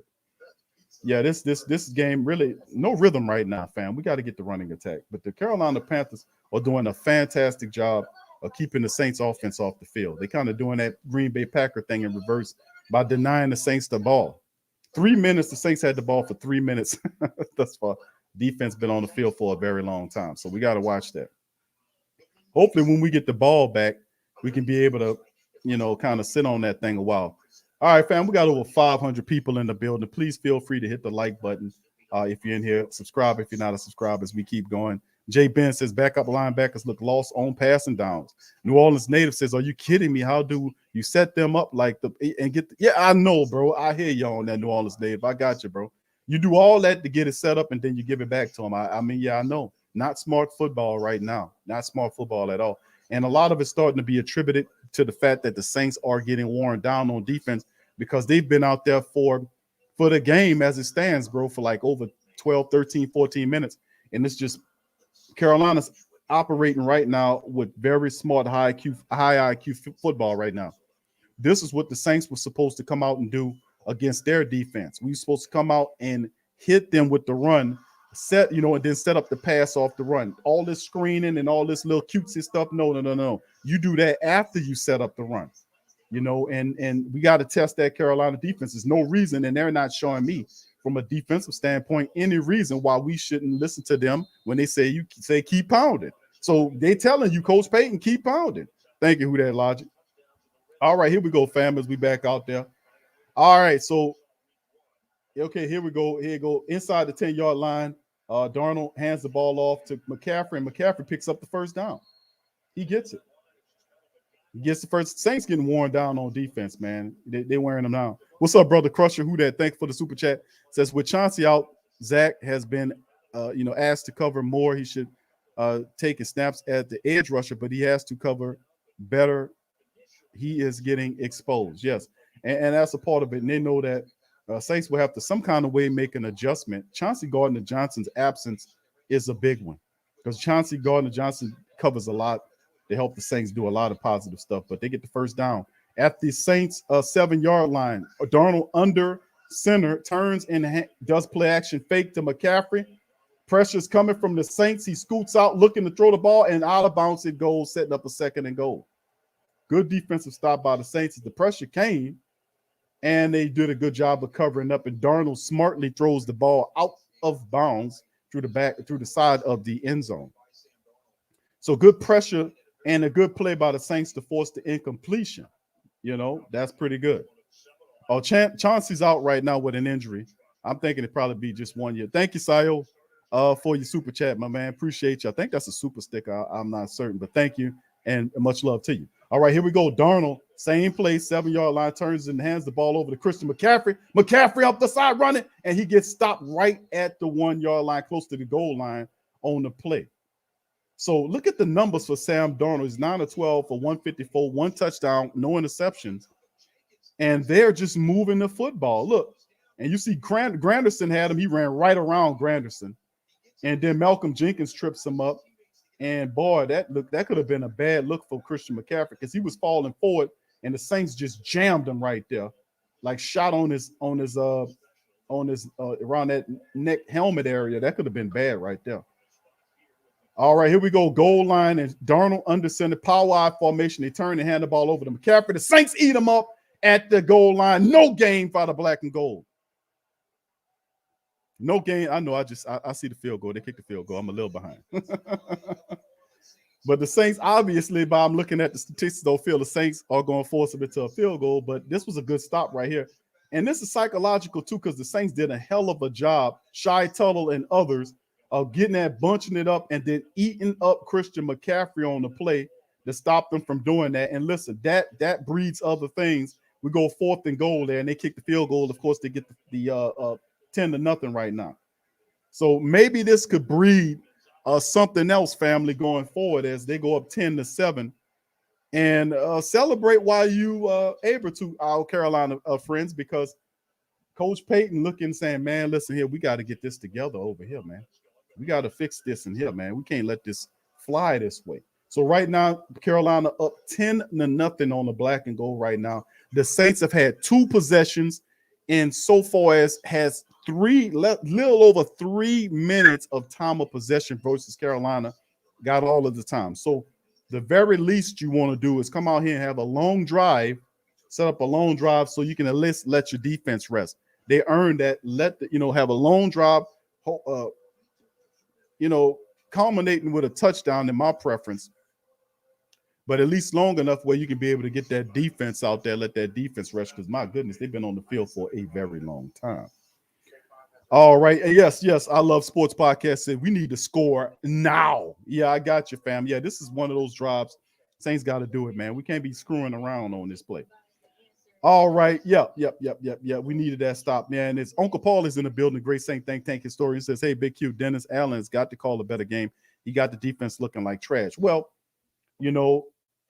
Coach, he got to figure a way like a certain key guys that make the defense look a certain kind of way. You got guys like Quan Alexander, and the reason why people love Quan Alexander because he's really a big safety. Let's just put that out there. They call him a linebacker, but he's really a big safety. He has defensive back speed, which means he has the ability to cover guys out of the backfield. That's not Zach Barnes' game.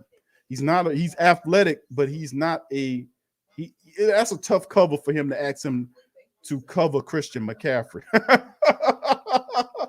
That's a tough ass cover. But Chauncey Gardner-Johnson missing, that's big because Chauncey does a lot. So you asking whoever replaces Chauncey, listen, we need you to do this, that, and the third. So the guys that's there are going to have to take more onus on this and get the guys that are not in there to get them on code. But listen, despite the fact that we've been looking kind of suspect that quarter, let's hope going into this next quarter we can kind of pick this here thing up because we only down by it's 10-0. That's nothing to the black and gold offense. So hopefully we can turn this thing around. Yeah, I agree with the family members. A lot of families saying that we need that. Yeah, I know, fam. All right, thank you for that. Tremonte TV, Big Up C say, what's up, bud? Just wanted to know how you watching the game. How could I watch it even if I have to pay? I'm in Florida, so I'm not on the regular TV. I'm not certain, my friend. I think some of the family members are saying to look at the NFL app. I think you want to say the NFL app is one way to do it. I know we watching it on Fox as Deontay Harris gets the ball and he's taken to the 25-yard line. So, I mean, it's interesting. But thank you for your super chat, my friend. Hopefully, some of the family members can help the brother out and let him know which way he can look at it. All right. Thank you, Austin, for becoming a new YouTube member. I appreciate you, family. Thank you as well as we get back to the game. Thank you, Austin. And who that to you? Welcome to the fam. All right. So, fam, what do you guys think about this, man? We got to keep this going and handle business. Cam says, go to the Panthers Breakdown Instagram. They have a link on their story. Okay. Thank Cam TV. All right. All right, let's keep it going, man. NFL Network says Lonnie. Thank you, Lonnie. All right. On NFL Network, they're saying. All right, let's get back into the game. Jameis Winston, there we go, under center. All right, with the Saints. And the Saints go with a handoff right there, and Kamara picks up about 3 yards on the play. All right, so the Saints about, second down and about 7 yards perhaps on the play. Jameis is 3 of 4 for 20 yards thus far in the game, like I said. The Saints only have a 2nd and 8. The Saints have only had the ball for just over 3 minutes. Carolina has dominated the time of possession. taking it out of there. All right, here we go. 10-40 and counting. Jameis in the shotgun. Wide receivers to the left. Kamara to his right. He's in the shotgun just at the 27-yard line of the Saints. And then there's Jameis looking, steps up in the pocket, keeps it, dumps it off. He finds number 80 on the play right there, and he picks up it to Adam Troutman.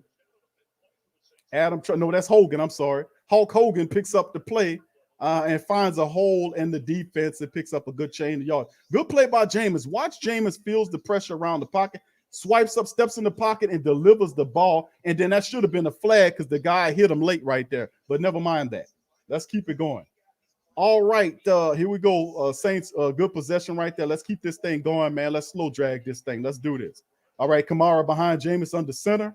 The Saints at the 44, and there's and then they eat Jameis up. Jameis gets sacked, and you gotta pay attention. Jameis got to look at the defense a little bit better than that, because those guys came free in a minute, man. And I don't know what was going on. It looked like it was a screen that was supposed to be developed, and I don't know what happened there. It looked like they were setting up the screen to the opposite side, and the guy, yeah, that's what it was. Those guys did not block at all. They just shot through the gap. This is poor execution of epic proportion, man. Very poor. Saints acting like they ain't played football before. What's going on here? Terrible play. 2nd and 19 after the sack on Jameis Winston. He's in the shotgun, and they dump it off. Kamara nowhere to go as the Carolina Panthers wrangle him up. And this nothing, just a check down. 3rd down and long there after the sack. Very poorish, very poorish, very poorish, very poor. Saints look just out of it, man. They look out of it. They're not blocking. I mean, what the hell, man? The one thing the Saints know how to do is set up a screenplay. That was terrible, man. That was absolutely terrible. They let them effing guys run through there and knock Jameis around like that. Come on now. 3rd and 16 long. Jameis in the shotgun now. Saints they gotta improve, man. You got the running back to his right. Kamara lined up with his hands sticking out like, what are we doing here? All right, and Jameis hit again. Kamara falls down, and he stopped on the play. Nothing going on. The Saints offensive line, man, is not protecting the quarterback, man. This is pathetic, man. That wasn't even close to good. You had one good play to Hogan, and now the Saints got to punt the ball back up to the offense and to the Carolina Panthers. The defense been sitting up on the field all damn game. This is pathetic, man. This is sad, man. This is some sorry crap right here, man. This ain't looking good at all. What to say? I don't know what's going on here. This ain't my team. I don't recognize whoever the hell this team is. Maybe they flew over the Bermuda Triangle or something. I don't recognize this damn team. Who the hell are these guys? I mean, seriously, come on. All right, there's the kick to Eric. Gillikin punts the ball to Erickson, the return man. He brings it down to look like, to the 29. So there we go. Sam Arnold's going to come out on the field now, I think, and go from there. So, man, wow.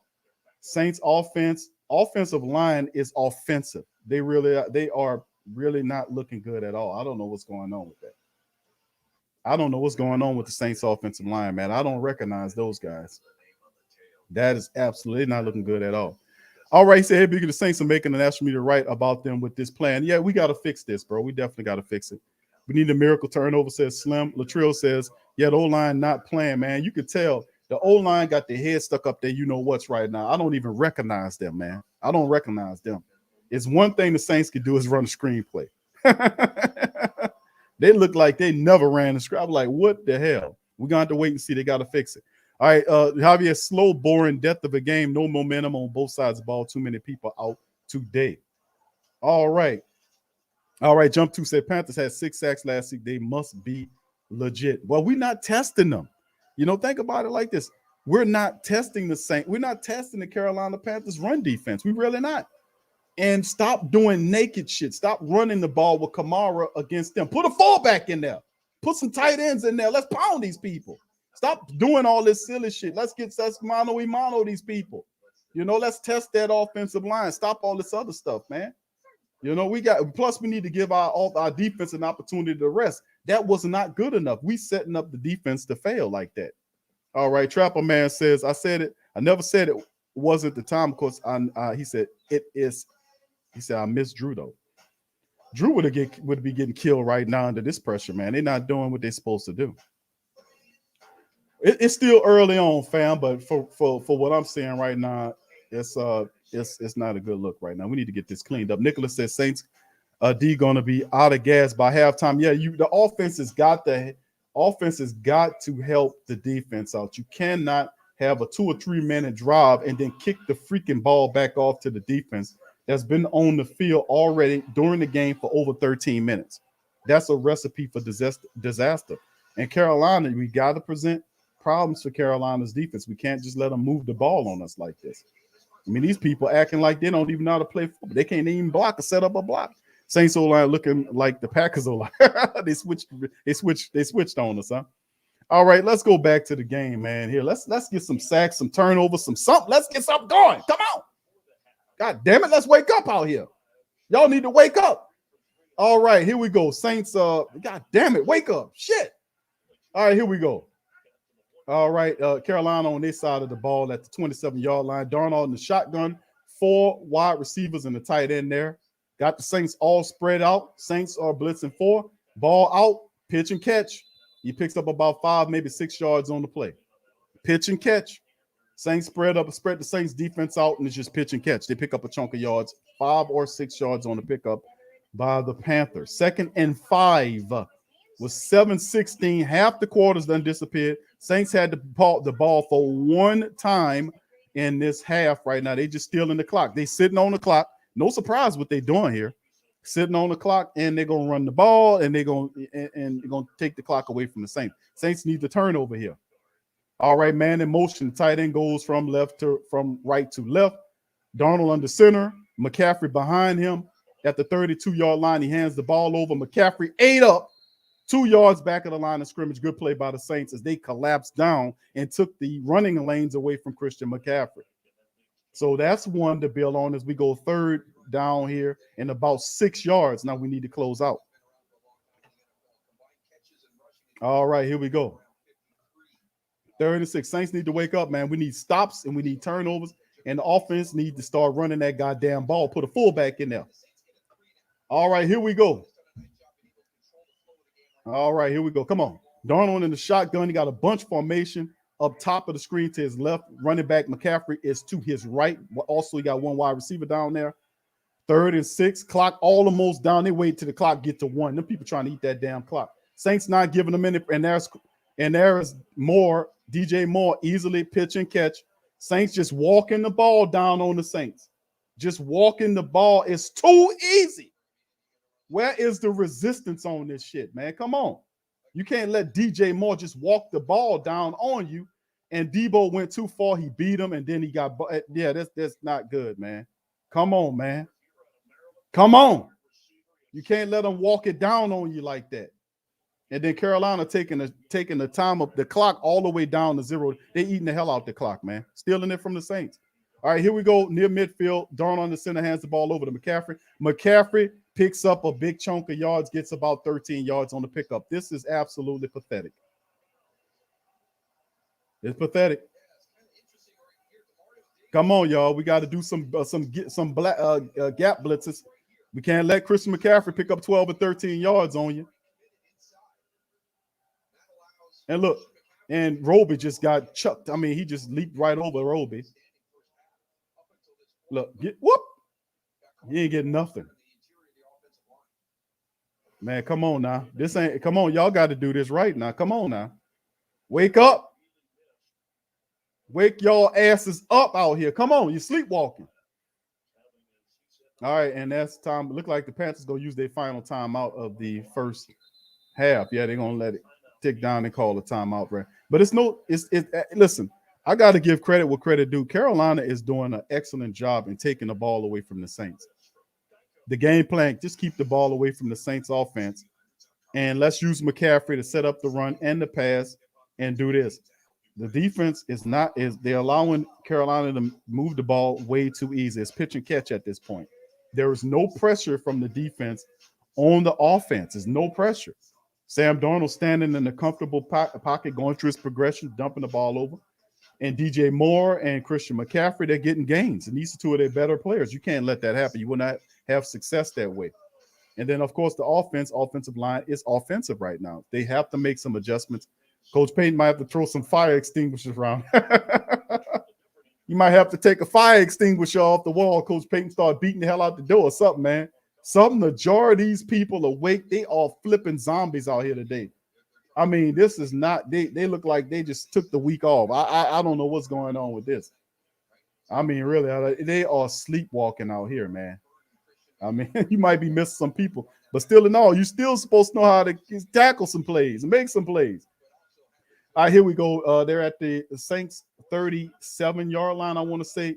Darnold under center, play action fake to McCaffrey. They're setting up the screen to the opposite side of the field, and the guy picks up Ian. I think that's Ian Smith picks up about 6 or 7 yards on the pickup there. So it'd be second and maybe short, maybe 2 or 3 yards as the clock ticks down. 4 minutes, and they just stealing the whole clock. They're not gonna get a ball back to the Saints. The Saints had the ball one possession.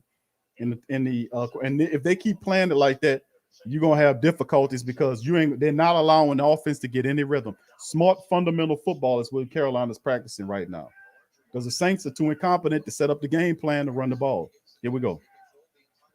All right, here we go. Saints defense is just wearing out. All right, Darnold at the 30-yard line of the Saints underneath center. You got a fullback and a running back, and then who was that? Some guy jumps off side, and it's probably gonna be a false start, man. He pointing at them, but it looked like it was him.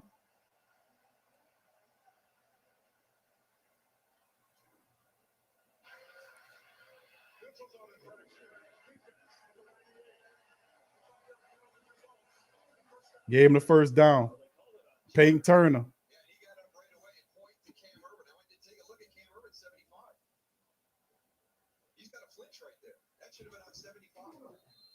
They won't reverse. Yeah, he was right. 75 did move. And they're not going to look at it and say, hey, we made a mistake. Let's look at the tape.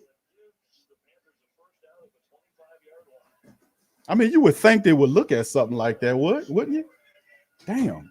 All right, here we go. They give the first down to him, and they're at the 25-yard line, man in motion from right to left. Play action there. And he sets up the screen, and the ball is dropped right there. And completion. So the Saints push it. And it's now 2nd and 10 for the Saints defense. Now, a good play there because what it does, it stops the clock from running there. And really no energy from the Saints offensively speaking because they're not on the field. There's no rhythm, no harmony. Hopefully we open up the second half with the running attack and start taking some of this back from them, man. 12-16, Sam Darnold. 182, 1 touchdown, no picks. Darnold in the shotgun. At the Saints 25-yard line, McCaffrey to his right, wide receivers to the left. And there is ball, almost got him. Darnold scrambles out and makes the throw and picks up. And there's a flag down on the field.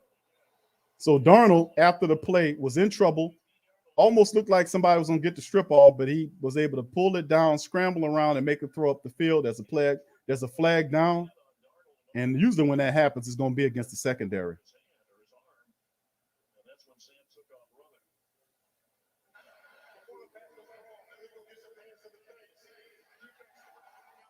Decline. Of course, it's going to be declined. They had to pick up. All right, so let's keep it going right here. So it's all Debo struggling in this one, man. He having the roughest game of his young career at this point. It's a tough cover. They put him on him, and right there they said, and Cam almost got him, but Darnold smartly re-wrangles the ball there. Yeah, he thought he had it, but that guy was lucky as hell, to be honest with you. And a good catch by Dan Arnold's sorry ass. All right, here we go. 1st and goal for this team right here. It's the clock ticking down to 0. All right, Sam Darnold in the shotgun. McCaffrey to his left. They got a wide receiver. More goes from left to right. They give it to Christian McCaffrey. Dances around in there, and he gets all the way down to the 1-yard line for in the goal. So, I mean, they're just eating clock and running on the Saints. That's pretty much all it is right now from this point. You know. And when you got rhythm, lucky stuff like that start happening with you. And they just move. You see them moving the Saints defensive line? Look at that. Look at the line. They just recreated the line. They providing holes for him to operate under. And Marcus Williams kind of undercuts him right there. Marcus should have blew McCaffrey up on that play. He should have took him out of there. All right, here we go. As the clock is ticking down. Shotgun Darnold. McCaffrey to his left. Wide receiver from left to right. Nothing. Saints stop him at the line of scrimmage. So here we go. 3rd and goal. 2-minute warning is on the field. And McCaffrey's slow to get up, but he gets up nonetheless.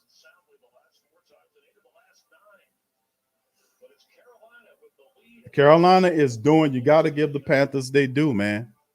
You got to give the Panthers their due right now. The Panthers are playing and they're executing a terrific game plan. They're doing a terrific job. I got to give it to them. They are keeping the ball away from the Saints offense while wearing out the Saints defense. You know why we don't have to compete against Coach Payton's offense if it's not on the field. So I mean, you got to give them that. Corey says, I'm telling you, win or lose this game, these analysts will do everything they can do to make the Green Bay versus New Orleans matchup and yeah, I know it. Yeah, I got you on that. All right, appreciate you. Yeah, we're not concerned about those dogs. Obalda says, wow, they running the ball. Hey, Sean, maybe we should do the same thing. Hey, how about that? Well, maybe we can once we get the ball back. We only had the ball for 3 minutes in the entire first half. The Carolina Panthers have kept the ball away from the Saints for the entire half, and it's 2 minutes left to go, and more than likely they'll turn the ball over to the Saints with very little time left. You can't score points if you don't have the ball, right? They're doing a terrific job of doing that, executing it well. Right, BC, no pass rush. They are running them down. Yeah, keep pounding. They're doing what they're saying they're doing. They are pounding the ball against the Saints defense, wearing them out while keeping the ball away from the Saints offense. This is the thing. Latrell says there was a hold on 9. Yeah, I've seen several holds that I've seen them holding on them. I've seen them tackle them. They don't get the calls.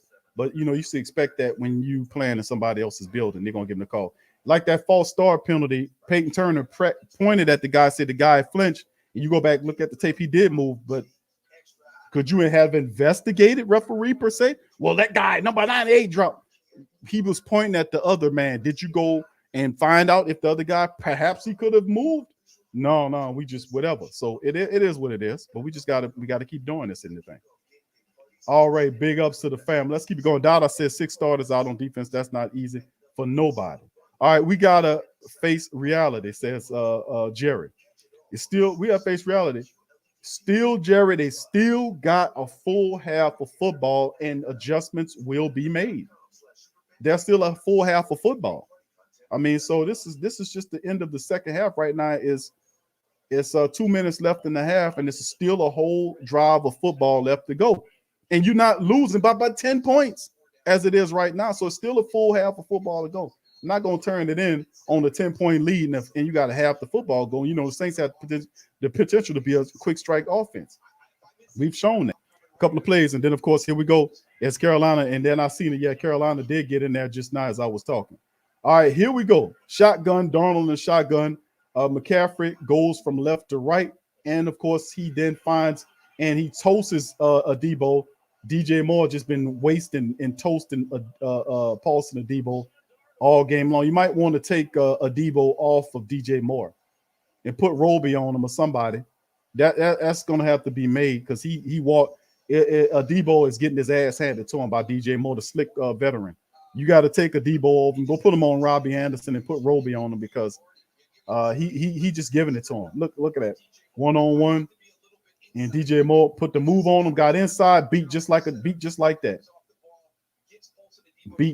that. Yeah, you might have to take him off of him. Carolina up 17-0 right now and on the play.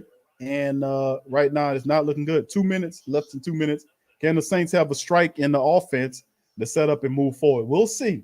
Jameis Winston, you got to get this offense. Coach Payton we got to get this offense moving. You got to get a score before the half is over with. Let's see if the black and gold can do it. All right. But give Carolina credit how they executed the game plan because really that's what the Saints should have done. Came in here and tried to run the goddamn ball as opposed to do all this little cutesy stuff. Run the ball and set the pass up off the back of the run. That's what you're supposed to do. Carolina is doing that. That's why they're having the success. BC says Debo being placed in a horrible situation, bro. No pass rush. I know, and that's not good at all. We got and then you got to make an adjustment. Do you feel comfortable leaving the Debo on more and going at more, or do you put Roby, who's a better cornerback, on more to neutralize that effect? You're gonna have to make that adjustment. I would move a Debo off of more. They're going at more. Put the more experienced cornerback like Roby on him and see how he fares. Because he really getting it handed to him, man. They moving the ball really easy against the Debo on that side. All right, here's the kickoff. Deontay Harris out there operating, and Harris gets a good little gain right there and gets up to nearly the 45-yard line for the Saints. So they're at midfield with 1:47 remaining on the clock. And let's see if the Saints can score a touchdown here or get themselves back into this game. All right. Really good return, Larry. Good return on that play. All right. Joseph in his feelings. Joshua said, here come the picks. All right, let's see. Here we go. Saints picking up at the 43-yard line on this side. Shotgun, 3 wide receivers. Kamara in the back by Jameis to his left. All right. Here goes Jameis in the shotgun. Jameis holding on to the ball and just throws the damn ball away. Probably a grounding play. I mean, the offensive line is not – I mean, Jameis, you're going to have to get that ball out faster than that, bro. Come on now. The offensive line, and that's going to be intentional grounding on the Saints. Good grief, man. Come on, man. That's intentional grounding, isn't it? Oh, my goodness. Come on, loss of down, and you get hit with a 10-yard penalty? I mean, 10 yards on it.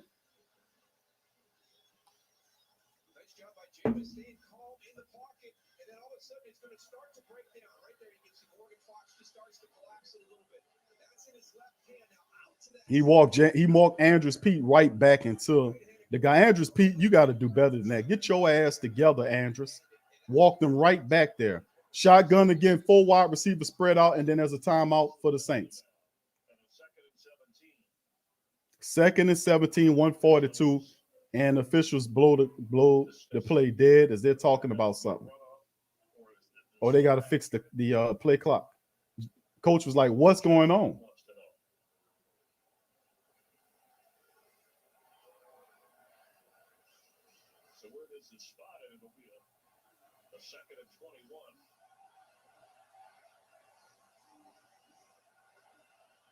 Coach Payton is confused as well as the rest of us are. We are confused quite as well.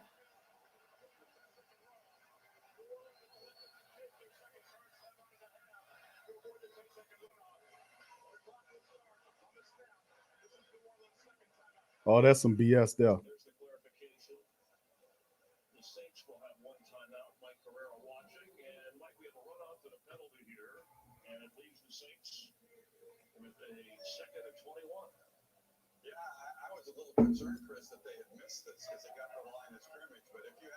Yeah, you're concerned about them missing that, but not all them goddamn holding penalties, huh?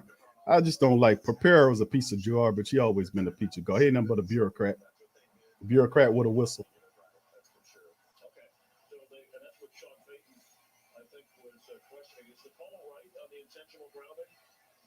Yeah, to me, there's no one in the area, and he's contacted first. Okay, he's contacted first before he tries to throw the ball away. So there's no. So Pereira tried to explain away, doing a lot of splaining. It's an intentional grounding by the Saints. So we'll see, family, as we're going. Over 600 of us in the building, family. Please hit the like button. And there's things we keep this thing going, broadcast. Now, right now, fam, sorry about the little thing. I was listening to Pereira, his little spill out of whatever it is about the runoff, 10-second runoff on top of the intentional grounding play. Saints are 2nd and 21 shotgun. Saints have 5 wide receivers set up there. Let's see if they can make something happen. 1:24 as the clock is running. The Panthers still bringing the pressure, and they also making really good tackles too. They're hoping that pass went to Marquez Callaway from Jameis Winston. It picked up 2 yards, maybe.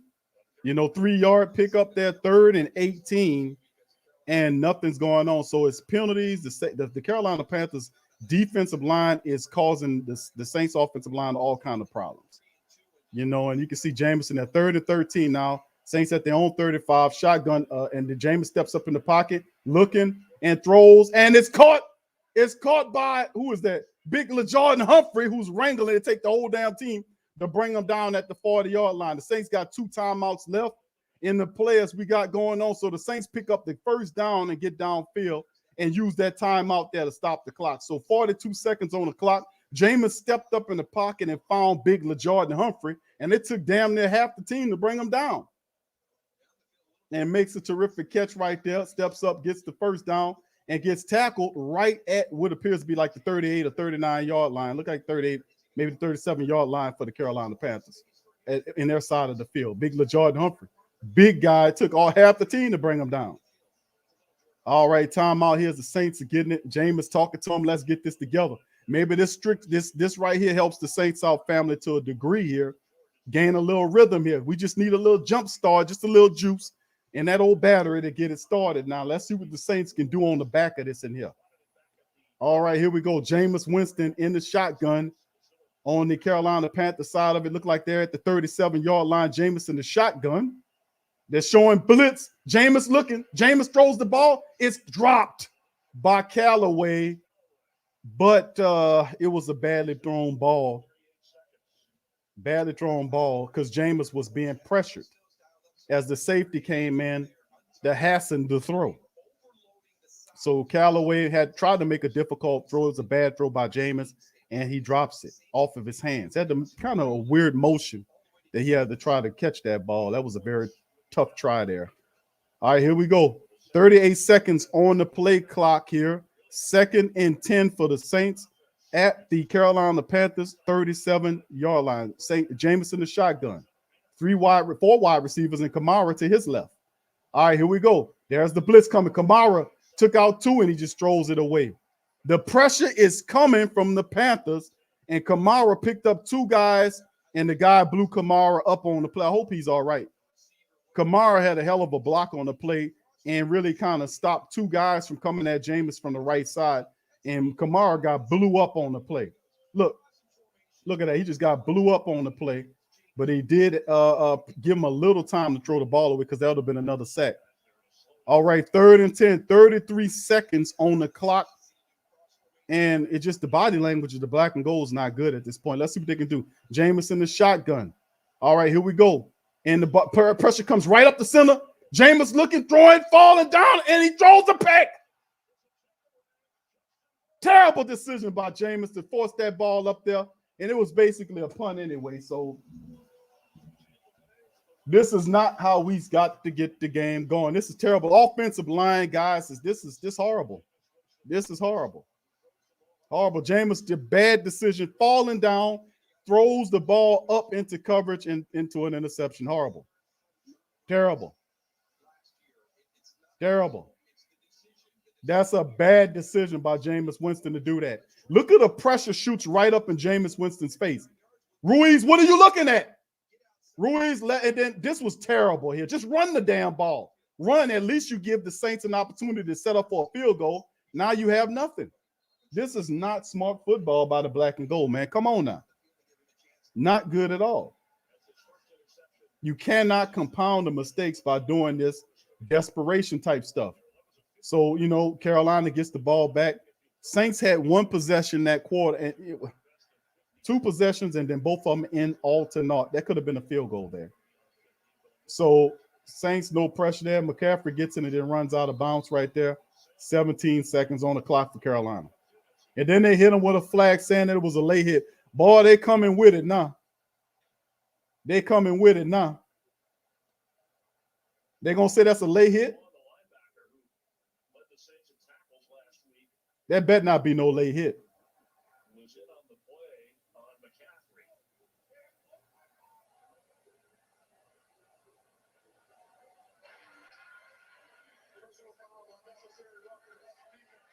That's bullshit, man. That's bull, man. Play that back.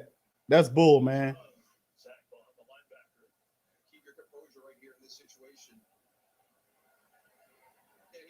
Man, come on, man. He swiped at his foot. He was still in bounds when he did it. All right, I'm going to just leave that one alone. I'm going to just leave that in all kind of ways alone. That was some BS on that one. But what you expect for some bitch that look like Elvin Gentry's brother? Caution says, what up, Q? I've been away, but I'm back on game day. Big ups to the great Saint Think Tank. It ain't over till the clock strikes 000. We'll be back next half. Thank you. And appreciate the super chat, Caution. Much long to you, fam. That was a pile of crap right there. And you know what could you expect from an SOB that looked like Elvin Gentry out there at the referee? Oh, what do you expect? That was a terrible call, but hey, man, you're gonna get those when you're in somebody else's building. That was terrible, man. Come on now. Terrible. All right, 17 seconds remaining in the second half. First half of the game, excuse me, before the second half. And Carolina is doing it all right there at midfield in the shotgun. 3 wide receivers. Saints can't get to Darnold. He slips out. They do everything wrong and allow Darnold a lane to open and run. They're doing everything wrong. They're not providing smart pressure. They're allowing leak out lanes for an athletic Sam Darnold to take off. He picked up a big chunk of gain yards right there. And what they're trying to do is get it set up where they can kick a long field goal and put it 20-7 to 20-0 at half. Saints look absolutely pathetic in this game. I got to say, man, this is ridiculous. Absolutely ridiculous, man. Ridiculous. Shameful, might I add. All right, at the Saints 45-yard line, 4 wide receivers. Donald in the shotgun. Running back to his right is McCaffrey. And they're obviously looking to try to get a field goal here. Saints no pressure. Another catch. DJ Moore catches the ball on Paulson to Debo once again. And then they spike it and a flag down. And this will probably end the game. I mean, the first half anyway. Yep, it's halftime, 17-0. DJ Moore is cooking the Debo, the rookie. And I think the Saints adjustment need to get a Debo off of DJ Moore exponentially. As fast as you possibly can, we need to get a Paulson Debo off of DJ Moore. We need to put maybe another experienced guy on him. We need to make adjustments.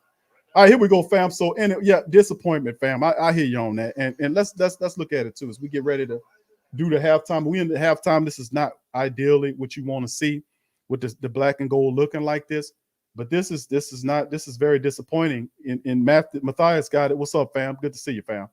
All right, this is very shameful, very disappointing. Plus how that half ended.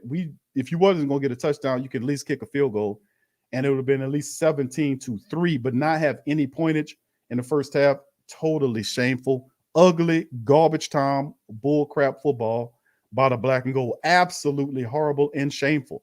Let's look at some of the halftime statistics, family. And this one, 17-0 at halftime. Absolutely nothing's going on for the black and gold in this one. Carolina is just basically manhandling the Saints both ways. 16 first downs in the game, and they are smartly operating behind the power of the rushing attack while gobbling up the clock. I will show you the TOP in a second. First down, 16-3. Big, that's huge. 10 rushing first downs, showing you how they're getting the bulk of those using the rush to set up the pass, and they have terrific balance there. So you're looking at it, 10 passing first downs, 3 rushing first downs, 3 first downs off of penalties. They're getting it all. They're handling it all. Third down efficiency. Look at the third down efficiency. This is hard. This is putrid. Carolina is a efficient 5 of 7. The Saints are a drastic bullcrap 1 out of 5. That's terrible. And look at the play differential. This is what happens when you control the clock with the run. That's why it's a magic of the running attack. It steals the clock away and makes teams desperate that they have to catch up. And the Saints are in a desperate situation, no doubt about it. 38 total plays versus 17 plays by the Saints. 274 total yards versus 65 yards. That's not how it's supposed to go. 5 drives versus 4. They're averaging 7 yards, over 7 yards of every play. 7 yards every time they make a play on the Saints. That's ridiculous. We talk about 2 rush first down. That's 7.2. That's pitch and catch. It's too easy for the Carolina Panthers right now. 4 yards almost for the Saints per play. You look at the passing situation. These people got 216 yards at halftime on the Saints, 61 passing attack. 16 out of 20, very efficient by Sam Darnold, averaging. Look at this average. He's averaging more than a first down every time he throws the damn ball. That has to stop in the second half.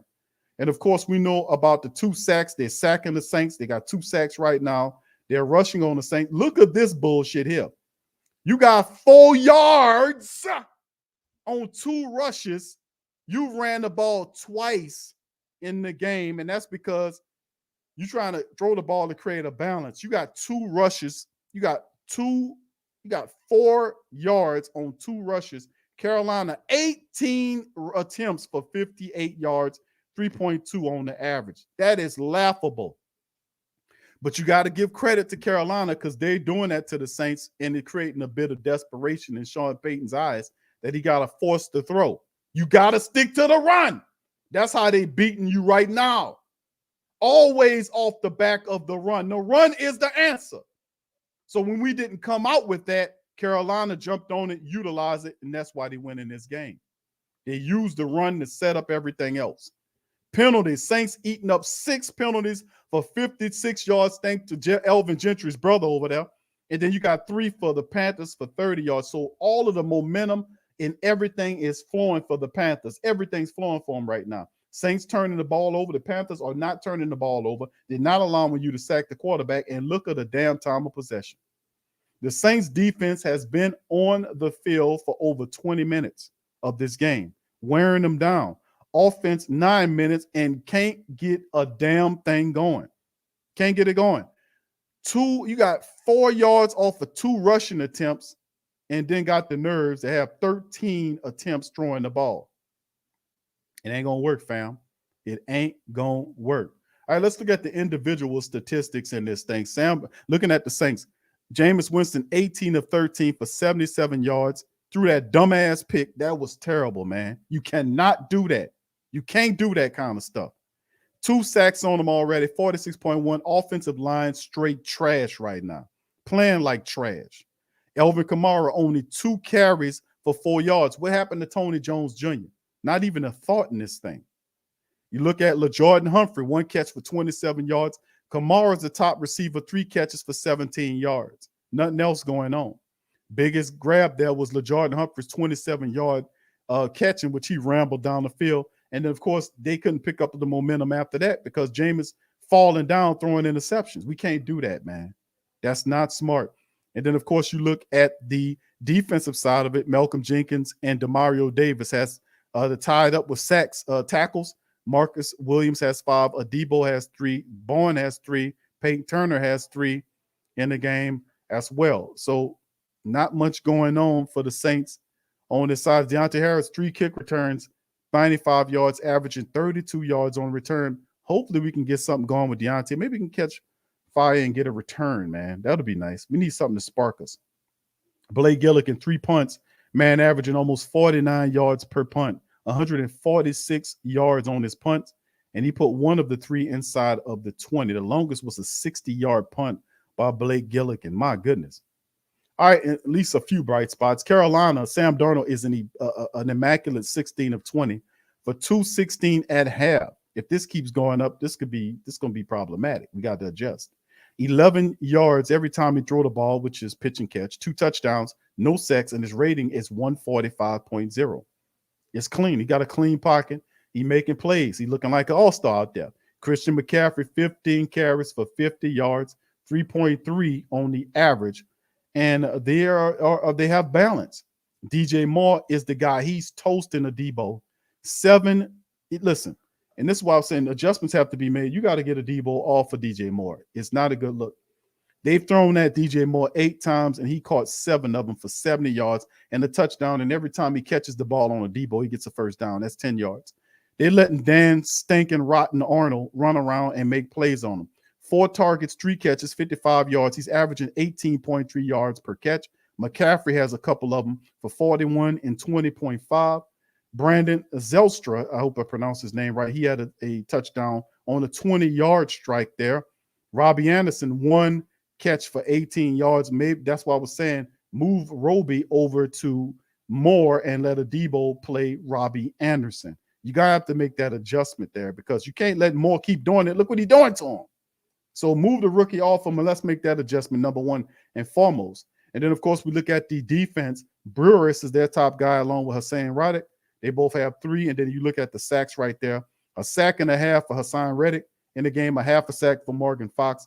They're putting in work. 2 sacks on the Saints quarterback right now. And the pick by Justin Burris on the dumb play by Jameis Winston. Very stupid play. Not intelligent at all in the game. So as it stands, not very few bright spots to speak about when we're talking about this team right now. I'm very disappointed. I'm going to be honest with y'all. Y'all know I'm passionate as hell. But I'm very disappointed in how the Saints look in this game. I ain't going to lie to you. This is not what it was supposed to be. Now, we are missing people, but that's no excuse for why you missing tackles and blowing assignments. You know, it's no excuse for why the game plan, what it is, we're not missing any of our offensive personnel insofar as needing Tony Jones Jr. Tony Jones Jr. is not even a thought in the game at this point. You need to mix in the run to get it. You cannot let your defense get beat upon them running the hell out of the clock. You got to take possession of the game using the running attack. Let them guys test that Carolina Panthers defensive line. Let them test it with the run. Lamano, Imano, they're fast and they're very slim and fast. And you do have some guys in the middle like Brown and Jones that are very good, but untested. Let's test that running attack. Let's test them up front. Mano, Imano, I like Ramczyk and Armstead running up against them guys and those guys. We got to run the ball. That's the way you take possession of the game. We got to run the ball, and the defense now must create turnovers. So we're in a hole 17-0, but it's not like we cannot jump back into this thing, man. We got a whole half of football left. The Saints got to get up off their ass and start playing some football up in here. Come on. Come on. This is pathetic. This is shameful, man. This is shameful football for the Black and Gold Nation. This is shameful. It's missing of the tackles, blowing assignments, all this kind of bullshit falling down on your ass, throwing interceptions. This is shameful. Offensive line's not protecting Jameis Winston. They're not protecting him out there. This is shameful. Shameful and horrible. This is terrible. Awful football. And it's not becoming of the Who Dat Nation. This is not our standard of football that we know. And I don't give a damn what we going through or how many people missing. You making big bucks, get up off your ass and play some goddamn football. This is shameful and harmful. This is terrible out here. I'm upset by this play. Listen, I'll be a lot better off like if you had a touchdown, you struggling a little bit to do something, but this is terrible. It's awful. This is awful. The game plan, the strategy, all of it's a bunch of bullshit. It's all a bunch of bullshit. You had 2 rushing attempts in the game, got the nerve to have 13 goddamn attempts in the game throwing the ball versus 2 rushing. Your power is the running attack. You have to run the ball to set up the pass. Look what Carolina's doing. They're running the ball to set up the pass. And if they keep doing that, they're gonna run your ass clean up out of here, man. I'm floored by this. They're gonna have to step up and do something a lot better than this. This is horrible. This is terrible here. This is some bullshit here. This is one of the worst halves of football I ever seen the Saints play. I mean, they can't even set up a decent screen. Come on. Come on. You got guys running free. And you looking at the defense, Jameis, you got to do a better job, bro. You got to point out them blitzes and you got to slide protection, Jameis, because listen, bro, bottom line is if the guys, I seen the safety, Burris, he implicated himself in the blitz. He started running up to come on. You're going to have to look at that and you're going to have to make adjustments. Guys running free at Jameis Winston, the Saints, we got to make some adjustments in the second half because this is unbecoming of the Who Dat Nation. Y'all know this is pathetic football, man. This is awful. All right, let's keep going, man. I apologize to the Who Dat Nation, man. I'm just upset by this bullshit brand of football. This is garbage, man. This is terrible. All right, let's see. No protection at all. Players coming free up the middle, and they mad at Jameis Winston running for his goddamn life. That last play was a terrible play. Jameis he shouldn't have done that. Forced that damn ball up in the air like that. That was stupid to do that. He should have just took off. The offensive line is pathetic. They're not protecting him, and they're awful right now. They're going to have to get up off their asses and start playing in this game. They're going to have to start running the ball. The Saints is not balanced enough right now. And what Carolina's going to do is they're going to sit back and pay you for the pass and let you try to grind that ball up and eat that clock up. Now they got the clock in the game on their side, and they know that they're going to play you for the deep ball and keep everything in front of you. So you're going to have to do whatever you can do to move that ball down the field. T-Cell says, right, what makes me think the game is fixed? No running. Saints they're not running the football at all. This was a team that had 171 rushing yards last week against the Green Bay Packers. You come up in here and you got how many rushing yards? Should I remind you what they got? Man, them people sitting up here. Look at that. These people got 2 carries for 4 yards trying to move the ball against the Carolina Panthers. Are you kidding me? Carolina saying, oh, okay, y'all won't do that, huh? Come on, man. That is ridiculous of every level to have 2. That is laughable, man. That is laughable to be having that low amount of rushing yards, but got the nerve to have 13 passing attempts. Absolutely amazing. Let's change this thing around. He go to kickoff in the second half down to the Saints. Harris comes out of the end zone with the ball running, gets up there to about the 35. Well, actually, what is that? The 25-yard line. So there you go, man. This is it's not. I'm kind of upset because this is sour football to me, family. This is bullshit football. This bullshit sour ass football. Let's get it. Let's go. Let's go. Let's get this on. Let's get it. All right. All right, so here we go. 17-0. Carolina opening up the second half right here. Saints looking pathetic. Let's see if they make the proper adjustments. Let's make the first adjustments by taking the helmet out of our rear ends and and play some football.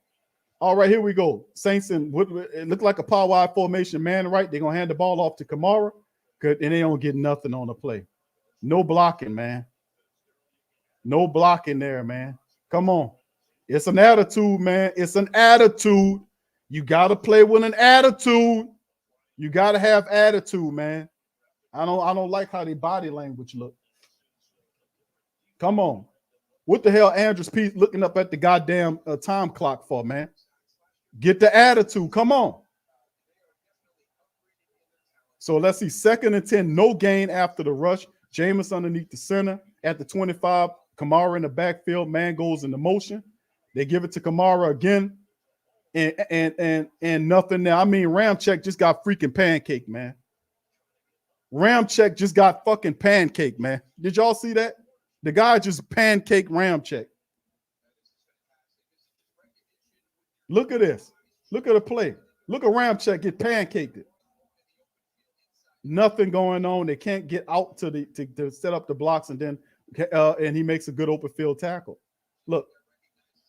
Look, what? It's at the next level. The guy is supposed to clear out from that end. They didn't do it. 3rd and 10, no gains of yardage. Saints in the shotgun now. 2 guys in the back. Pressure coming right up the middle of that. Jameis throws out and incomplete. Nothing. Jameis just throws it out of bounds. 4th and 10, 3 and out. Saints off the field. Good grief. Nothing. Just throws it away. Nothing there. Saints not running. The offensive line not blocking. And Jameis nowhere to go with the ball. Sean Payton talks to him for a little bit. 4th and 10. Saints couldn't get not one apricot yard on that play. Man, come on now. Come on, this terrible here. You can't even run the ball. The Saints couldn't get 1 yard on that drive there. They need to be ashamed of themselves, man. All right, here goes Gillikin in on the punt from the 25-yard line. They're going to punt the ball. Saints snap the ball. Gillikin punts it. And it's a big kick there. Let's see. It bounces in and goes, takes a Saints bounce. Good bounce all the way back to like the 22-yard line after the bounce there. So good bounce by Blake Gillikin, putting them all the way back near the 22-yard line. This is not good football here. Guys running around making plays, and they late to the party. Saints can't block to open up the run. Jameis is constantly being pressured. Very terrible. Ghostface says, seriously, put in timeout. Love the fam and love Big Q. Thank you, Ghostface, for the super chat. I'm up here cutting up, man, because I don't like this stuff here. This is terrible football, man. Not even close to the standard that we accustomed to. Absolutely not. But you got to give Carolina credit, man. They're doing the right stuff. All right. I know, Vincio, bro. This is not good, man. This is horrible. And then they open up the second half with a 3-and-out series. My goodness. My goodness. My goodness. They open up the second half with a 3-and-out series.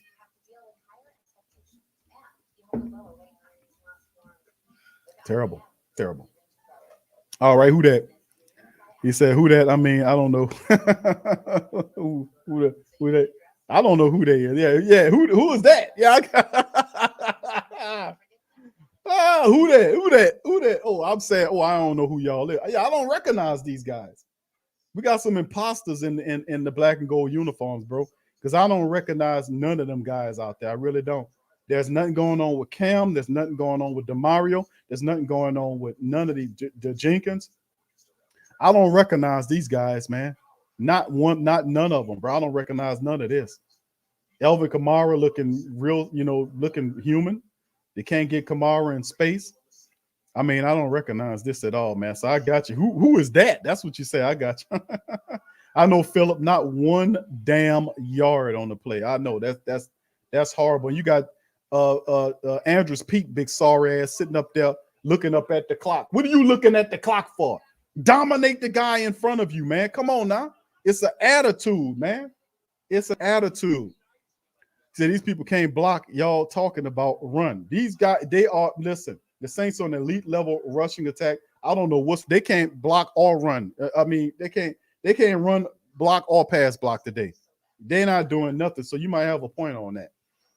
They're not run blocking or pass blocking. Let's keep it a buck. These people are not run blocking or pass blocking at all today. They're not doing nothing well today. So it ain't like they're missing something. They ain't doing a damn thing, man. It's terrible. It's sad. It's sad. So anyway, man, let's keep this thing going, man. So here we go, Saints. This is not good football play. All right, there's they're giving it up to Sam Darnold, and he throws the toss sweep to Christian McCaffrey. McCaffrey picks up about 4 yards, maybe 5 yards on the pickup. A slow developing play. The Saints still couldn't put a hat on it. So it's second probably in 5 or 6, something like that. It's too easy. The Saints it's too easy for the Panthers to run the ball and too easy for them to pass it. Let's see if the Saints make adjustments. We need a turnover of some sort. We need to there is no pressure on Sam Darnold. You can't let Darnold sit back there like that, man. Dennis Allen, you got to start bringing some blitzes to knock him on his ass to do something, bro. You can't let him sit back there and chew up the clock. All right, here we go. Darnold in the shotgun at the Panthers 26-yard line. Running back to his left, you got 2 wide receivers to the right, one's motioning to the left. And there is what appears to be Saints trying to chase Darnold. He's out of the pocket and just throws it away smartly. So Darnold chased out of the pocket. It's 3rd and 7. So defense makes a play there as well. So we're going to keep seeing how it's going right here, man. It's and see how it looks, man. My goodness, man. So Saints first 3rd and 17, right? 3rd and 7 right now. But Darnold looked like he's Joe Montana right now. 6 of 20 for 216 and 2 touchdowns. He feeling himself because you let him get in the rhythm. He feeling himself right now. The Saints have not even sacked this man. Zach says if the Saints did Green Bay Harbor, Carolina has got to be a Super Bowl contender. Thank you, Zach. All right, big up. See shotgun. And there's the throw right there, the play right there to McCaffrey, and Zach Bourne gets beat out of his feet. But if it wasn't, and then they got a goddamn flag down on the play. They keep giving it. Come on, man. Let's see what it is now. Another flag, another penalty to give the Carolina Panthers a first down. That's the 4th time this done happened. They done gave them first downs off of penalties.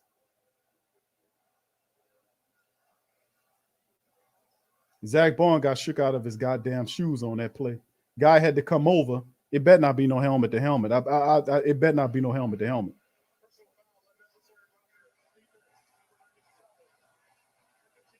Unnecessary rub. They gave him a 15-yard penalty. Let's see it. Put it on screen.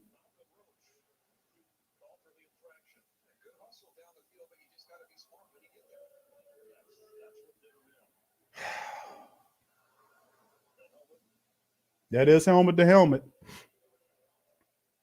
Yeah, come on, bro. That is helmet to helmet. He led with his helmet. Ain't no defending that shit. Bad play. 15-yard penalty, man. Just that stopping him on 3rd. See, that's how you get beat. Dumb shit. Carolina at almost midfield at their 48-yard line. Darnold under center. Quick pass. And he finds the other wide receiver. And the guy picks up the first down and then some. My goodness, man. He was backed off from about 5 yards. And then, of course, the Debo was on Zylstra, I want to say the man name is. Sam Darnold looks at Zylstra, fires the ball quick. He got a 10-yard effing cushion. And he just turns to him, and that's just pitch and catch, man. Come on, bro. Why are you giving Zylstra that kind of cushion, man? Zylstra is not no burner. Why is you giving him a 10-yard cushion? My goodness, man. Come on, know who you guarding, dude. Come on, that you doesn't deserve a 10-yard cushion. All right, here we go at the 40-yard line, Saints side. Darnold hands the ball off to McCaffrey, finds the opening and picks up 5 yards. Easy moving of the ball. It just continues. It continues. No heart by the Saints, showing no heart. And I can see probably that they look like they're tired because the Carolina Panthers go right back to what they were doing to the Saints in the first half, which is run the ball and make these little short plays to keep the clock moving. Offense is less. It's more and more pressure. 17 carries right now. 17 carries, 58 yards from McCaffrey at this point. All right, here we go again. 2nd and 5. They're at the Saints 35-yard line. Darnold in the shotgun. McCaffrey to his left. You got 3 wide receivers out there. There's the snap.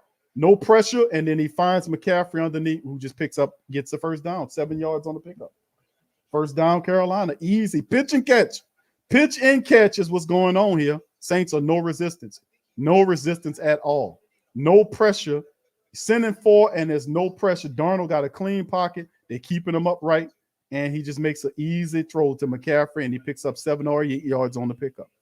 1st and 10, and they just marching the ball down, and Sam Darnold looks like Joe Montana right now. He looks like Joe Montana. 20 first downs versus 3 first downs by the Saints. Domination of epic proportion.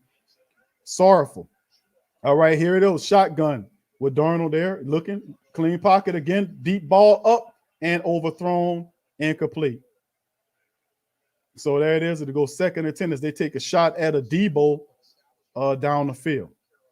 So there we go. So it'll be 2nd as he's trying to find Robbie Anderson. You see them made them adjustments, huh? You see them made that adjustment. Now they got a Debo on Robbie Anderson, and now they're attacking Robbie Anderson now. You seen that adjustment? They say, let's get a Debo off of DJ Moore, and they say, listen, we got a rookie out there. Let's go at him. So now they're trying to go to So let's see. Okay, now it is 2nd and 10, 17-0, 10 minutes, 10:03 on the play clock. All right, got 4 wide receivers. Saints spread. They spreading the Saints out, and there's Darnold shotgun. Quick play, and it's a screen play, like a little wide receiver screen. Quick throw. He falls down before he can make a play. Terrence Marshall Jr. Only picks up a yard on the play. So lucky for the Saints that he wasn't on his feet because he had a little room there. So see what the Carolina Panthers are doing. They are spreading the Saints out, hit them with that quick pass. Everything is open and free. So the Saints they have a terrific game plan of keeping the ball away from the Saints offense. And Saints are desperate. When they get the ball back, eventually half of the quarter is going to be gone. The defense is tired. Almost 4 minutes on the current drive. Darnold is in the shotgun, running back to his right. He got 3 wide receivers to his left. Saints come with the pressure, and they finally get a hold to him and bring him down to the 32-yard line, and that is Bradley Roby. Saints finally get it, and that forces the 4th down. Good play there by the black and gold.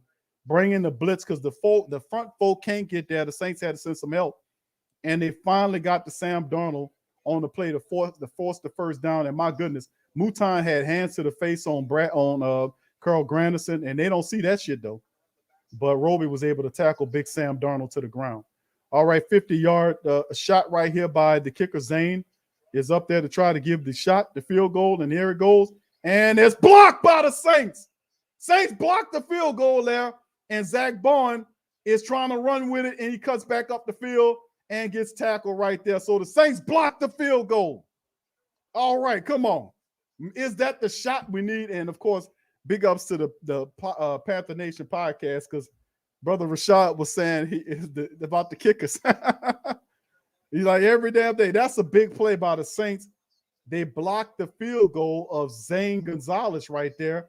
And that was, who was it? Carl Granderson blocks it. And, of course, Bourne picks it up for the black and gold. So let's go. Is that enough to spark the black and gold, man? Let's see. We needed a spark play, and Zach Bourne had a pretty good return on the play there to get to the Carolina Panthers side of the field, to that 38 or 39. So good play by the Saints, special teams there, blocking the field goal there. Can we gain some momentum here to get the play? Now I see what's going on with the Saints here. All right, there is Deontay Harris operating on the screen there. and there'll be a flag down on the play, ain't it? And they just keep punishing the Saints, man. I see it, fam. I see the field goal. I see it. I see it. I'm a little behind. It's just amazing. I just really want to punch Elvin Gentry's brother in the face about right now, man. Let me see how many penalties. Elvin Gentry's brother sucks, man. Yeah, you know, that's just dumb shit, man. Come on, man. Come on, man. And then you had the gutless referee standing right there. They don't have no problems penalizing the Saints. Let me look at the penalty stats right now as it stands for the Saints right now. My goodness. 1st and 19 on the play, and I see what happened there where the Saints got the field goal out of it. Yeah, I know. You know. Like I said, I'm a little behind, but it's all right. All right, here we go. The Saints at midfield there. 1st and 19. Kamara runs the ball and picks up a few yards there. Saints just don't look right. They're not getting out ahead of Kamara and sealing the blocks. They're not. The little extra stuff, getting out ahead and sealing the blocks so Kamara can get to the next level. We got to do that. You know, you just got to do it.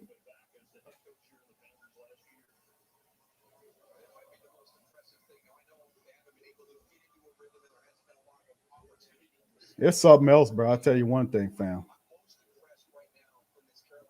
Carolina doing things. Saints 6 yards rushing in the game right now. That's pitiful to me, fam. Absolutely pitiful. Very pitiful. And of course, right now where I'm at, 2nd and 17 right here. Shotgun, 3 wide receivers to Jameis Winston left, running back to his right. And the pressure is constantly on Jameis. He's gonna hold it and just do his thing. And he need to slide on there.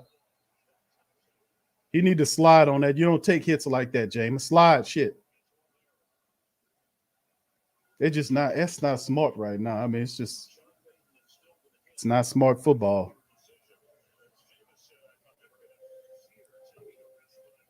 Not smart football. 3rd and 5 right now, the black and gold right now. Jameis picked up a chunk of yards. But, Jameis, you got to be smarter than that, bro. You next time slide, don't take no hit like that.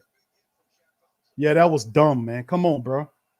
3rd and 5 for the Saints at the 35-yard line of the Carolina Panthers. Jameis Winston in the shotgun. Got a guy going from right to left, but Tony Jones behind him. And the safety comes up right through. Goddamn, Shaq Thompson did run smack up the center of the offensive line. He didn't make a play, but it's the fact that he is not being blocked. He's not being blocked. He's roaming around there free. And listen, we might have, and Taysom Hill comes out 4th and 5th for the team here. And they send Taysom Hill out there to see what he can do. And they sit Jameis down there to see what Jameis. 4th and 5, Saints is 17-0, 5 minutes on the clock. Jameis in the shotgun. Carolina bunching the line, saying, listen, this guy can't throw. We're going to bunch it up on him. Please be a throw and not a run. And then, of course, he can't get the ball off, and then they call the timeout on the play. My goodness. My goodness. My goodness, man. Absolutely repugnant, man. My goodness. My goodness.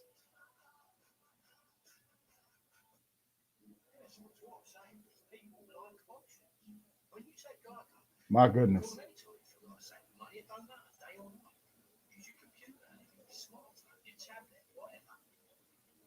My goodness.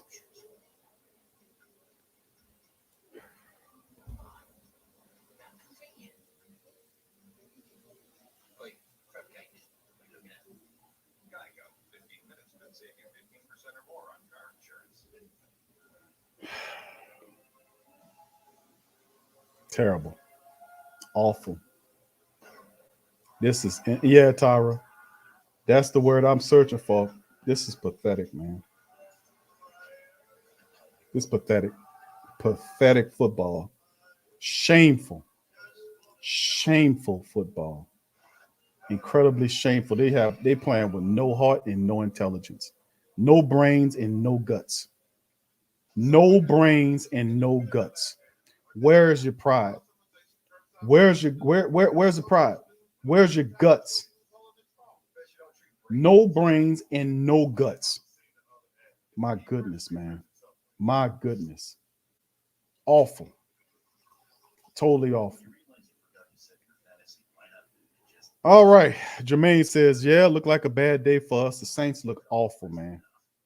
This is probably one of the worst football games I've seen them play since they played that game against Atlanta a couple years ago when Drew Brees came back against Arizona. Then he came back against Atlanta for the second game, and they were not. It wasn't even like they showed up. This is one of the worst games I've seen the Saints play. One of the worst games. Totally gutless. Totally void of intelligence. Gutless, stupid, and undisciplined. I mean, this is one of the worst.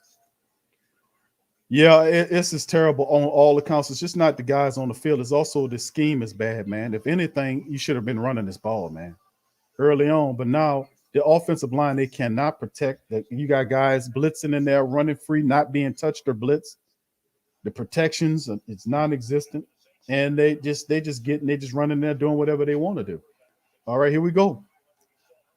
Saints got the ball. Jameis Winston back out there. They ran Taysom out there to waste the time out.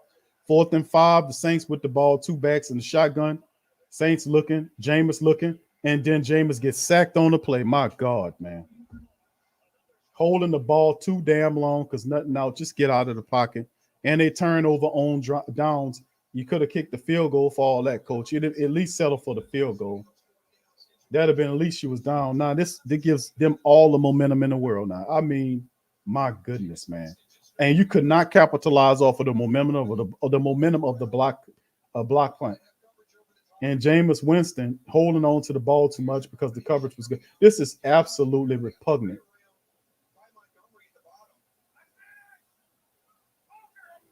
Sad, man. No guts for the Saints. Gutless. All right, here we go. They get the ball back at the 40-yard line. The Carolina running back gets in. He picks up 8 yards off of the run, just like that. Saints are demoralized from this point. It's demoralization. Defense demoralized. They just let the Hubbard get 8-yard pickup on them now. And now they're going to keep running at him. No huddle run. Darnold underneath center.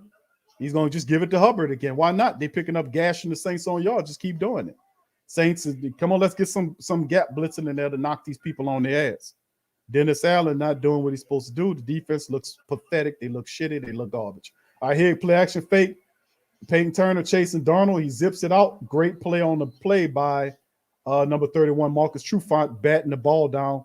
3rd and 2 Saints. Now, we can kind of stop this. We need the defense to step up and get them and kind of make a stop here. 3rd and 2 now for the black and gold, man. My goodness, man. Peyton Turner chasing Darnold down. And Trufant trying to find more. And Darnold trying to find more, and Trufant makes a good play on the ball. So 3rd and 2 right now. Sam Darnold there. The Carolina Panthers trying to get that extra group of downs right here. All right, Darnold in the shotgun, running back to his right. Shots the ball, hands the ball over. The Saints stop him and force the 4th down. Good play by the Saints defense. Good play. 4th and 1. Saints defense get them off the field. And a good play right there by big, what's number 95 name? By Roach and Huggins. Big Huggins. And one of the offensive linemen was that Irvin, that starting left tackle, is holding his arm. So Elfin and they started to lose a few offensive linemen, man. But let's listen. So my concern is what the Saints do on the offensive side of the ball. What adjustments are the Saints making to neutralize, what's going on in terms of them blitzing in there? Because the Carolina Panthers are just sending the blitz in there. Somebody running up the field wide open. But Jameis got the deer in the headlight look. So he's not looking he's not going and looking down the field. He's going to have to cut that out. If they blitzing like that, then somebody open downfield and we're going to have to exploit the blitz. But it's the deer in the headlight effect because they knocking them around, sacking them. It's a lot to ask for, man. All right, here's the punt by the Carolina Panthers after the Saints 4th. And there's the fair catch there at the 11-yard line. of the Saints Saints territory. So we pick up deep in our own territories. Jameis Winston comes back in there. Haven't seen much of Taysom Hill in this. By the way, the Taysom Hill packages in here non-existent. Totally, that one failed play by Jameis Winston coming in the game. Not exactly the offense that we're accustomed to seeing. They're discombobulated because Carolina did a masterful job of taking away the possession and shrinking the Saints playbook. Now the desperation is on the black and gold to come up with a strategy to be able to beat the Carolina. And by the way, Carolina's going to play for the deep pass and keep everything out in front of them. And that's how I go. Now they're getting pressure with 4 guys. That's what we did last week. If you don't get pressure with your 4, you got to selectively send blitzes in there. That'll be something. But also it's psychological. Can Jameis Winston, who has the deer in the headlight look after getting pounced on and knocked around and blitzed in his face because the offensive line was shabby as hell today, can he gather enough confidence to be able to find his playmakers up the field? That's questions that need to be answered. And of course, on top of that, the time is ticking down. The time is ticking down. That's a part of having the ability to run the football and take the clock away from your adversary. The Carolina Panthers, credit to them, they're doing that right now to the black and gold. So very sad, and I'm very disappointed in the Saints play. This is ridiculous of every levels. I don't even recognize this team. I don't know what to say.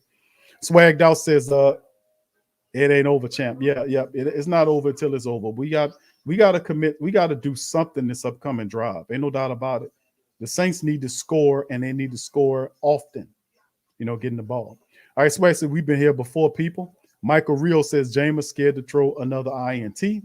Last Saint says, Taysom needs to see the field more. He came in there, and it looked bad.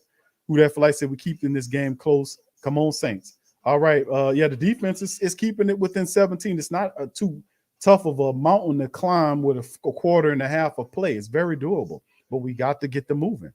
Mr. Realist said, I hate how hot and cold we are from week to week.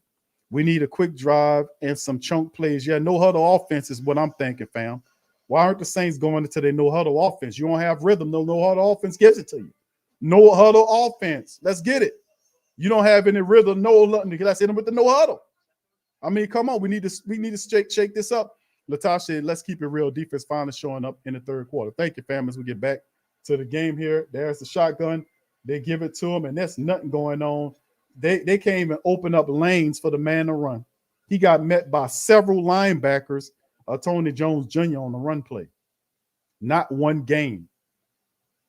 The Saints' offensive line is playing like shit.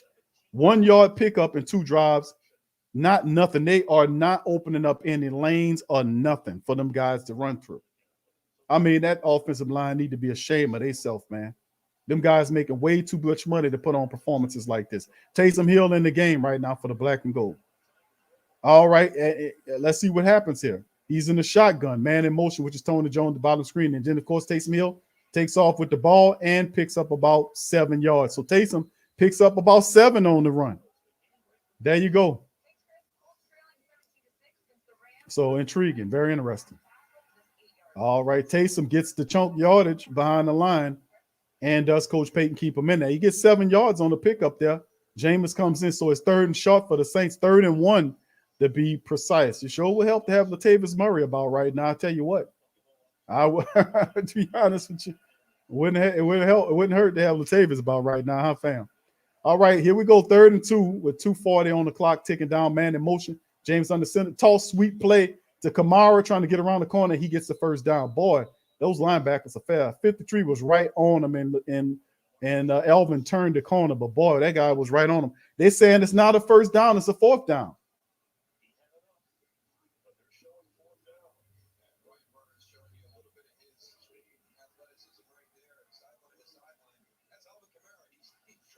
Boy, Elvin ain't get the first down, man.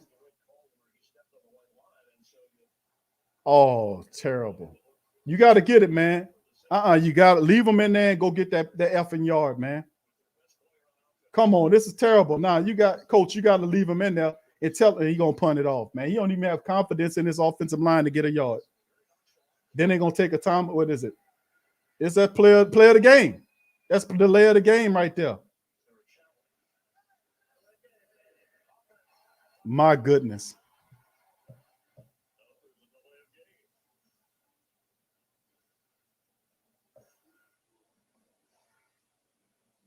Delay of the game. Peyton don't even have confidence in the O-line to get one stinking yard to pick up the first down. That shows it. That tells it all right there.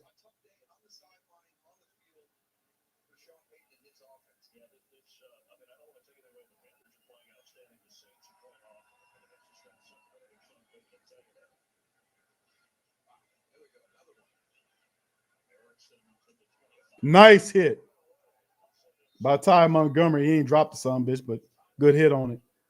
So that's the punt from the Carolina Panthers, from the Saints to the Panthers on the punt. Ty Montgomery with the hit. No fumble on the play. Got a good lick on him. 1:42 in the third quarter. Saints buried 4th and 1 deep in their own territory. Saints punt the football. I was saying, go get that 1 yard, man. Go get that 1 yard. Because I'd rather, they can't even, he don't even have faith in them to get that 1 yard. Good grief. But anyway, that's the punt, and we're going into it. Yeah, this is terrible, man. This is not good. All right, Chevy says, come on, y'all. It ain't over till 10 minutes left in the fourth. If we haven't scored yet, yes, I hope I eat those words. Yeah, it's the Saints went through 3 quarters of football and have not even come close to scoring. Not even come. And the fact of the matter is that the offensive line is not opening up. They're not doing anything. They're not run blocking. They're not pass blocking. It's absolutely pathetic. But they give credit to the Carolina Panthers defense because they're getting in there, they're blitzing, they're getting to wherever they need to get. The Saints and the Saints are a pretty good rushing team, and they are pathetic. I mean, you see them guys walking around disheveled, nobody getting in nobody's face, telling them get up off your ass and let's do this. We make too much money to be sitting up here letting these guys beat us like this. None of that. Absolutely none of that. Yeah, I love sports pies. No way we scored 3 times in the fourth quarter. We flittering away any opportunity. You got to do something. There was a time where you were supposed to take the field goal. They would have made it 2 scores. Passed on that. The 4th and 1 right there was like, okay, this is desperation times. You mean to tell me, as good as the Saints offensive line is in the pads, you don't go in their face, you don't go stand up in their face. If you coach Sean Payton and point at each and every last one of them, say, y'all go out there and give me that effing yard, or I'll put each and every last one of y'all asses on the bench. I mean, you mean to tell me you can't get them inspired to get 1 goddamn yard? This is pathetic, man. I'm disappointed big time in this offensive line. They are pathetic, man. I'm disappointed so terribly in them. I really am, man. They come out here and have this kind of performance. This is just terrible. Yeah, I hear you on that, fam. It's gonna be tough, man. Next week. Okay, I hear you, fam. Yeah, Mark says we're going to walk the field on them now, folk. Okay, let's see how it goes. All right, and all the rest of them. So we'll see, man. All right, we got a turnover.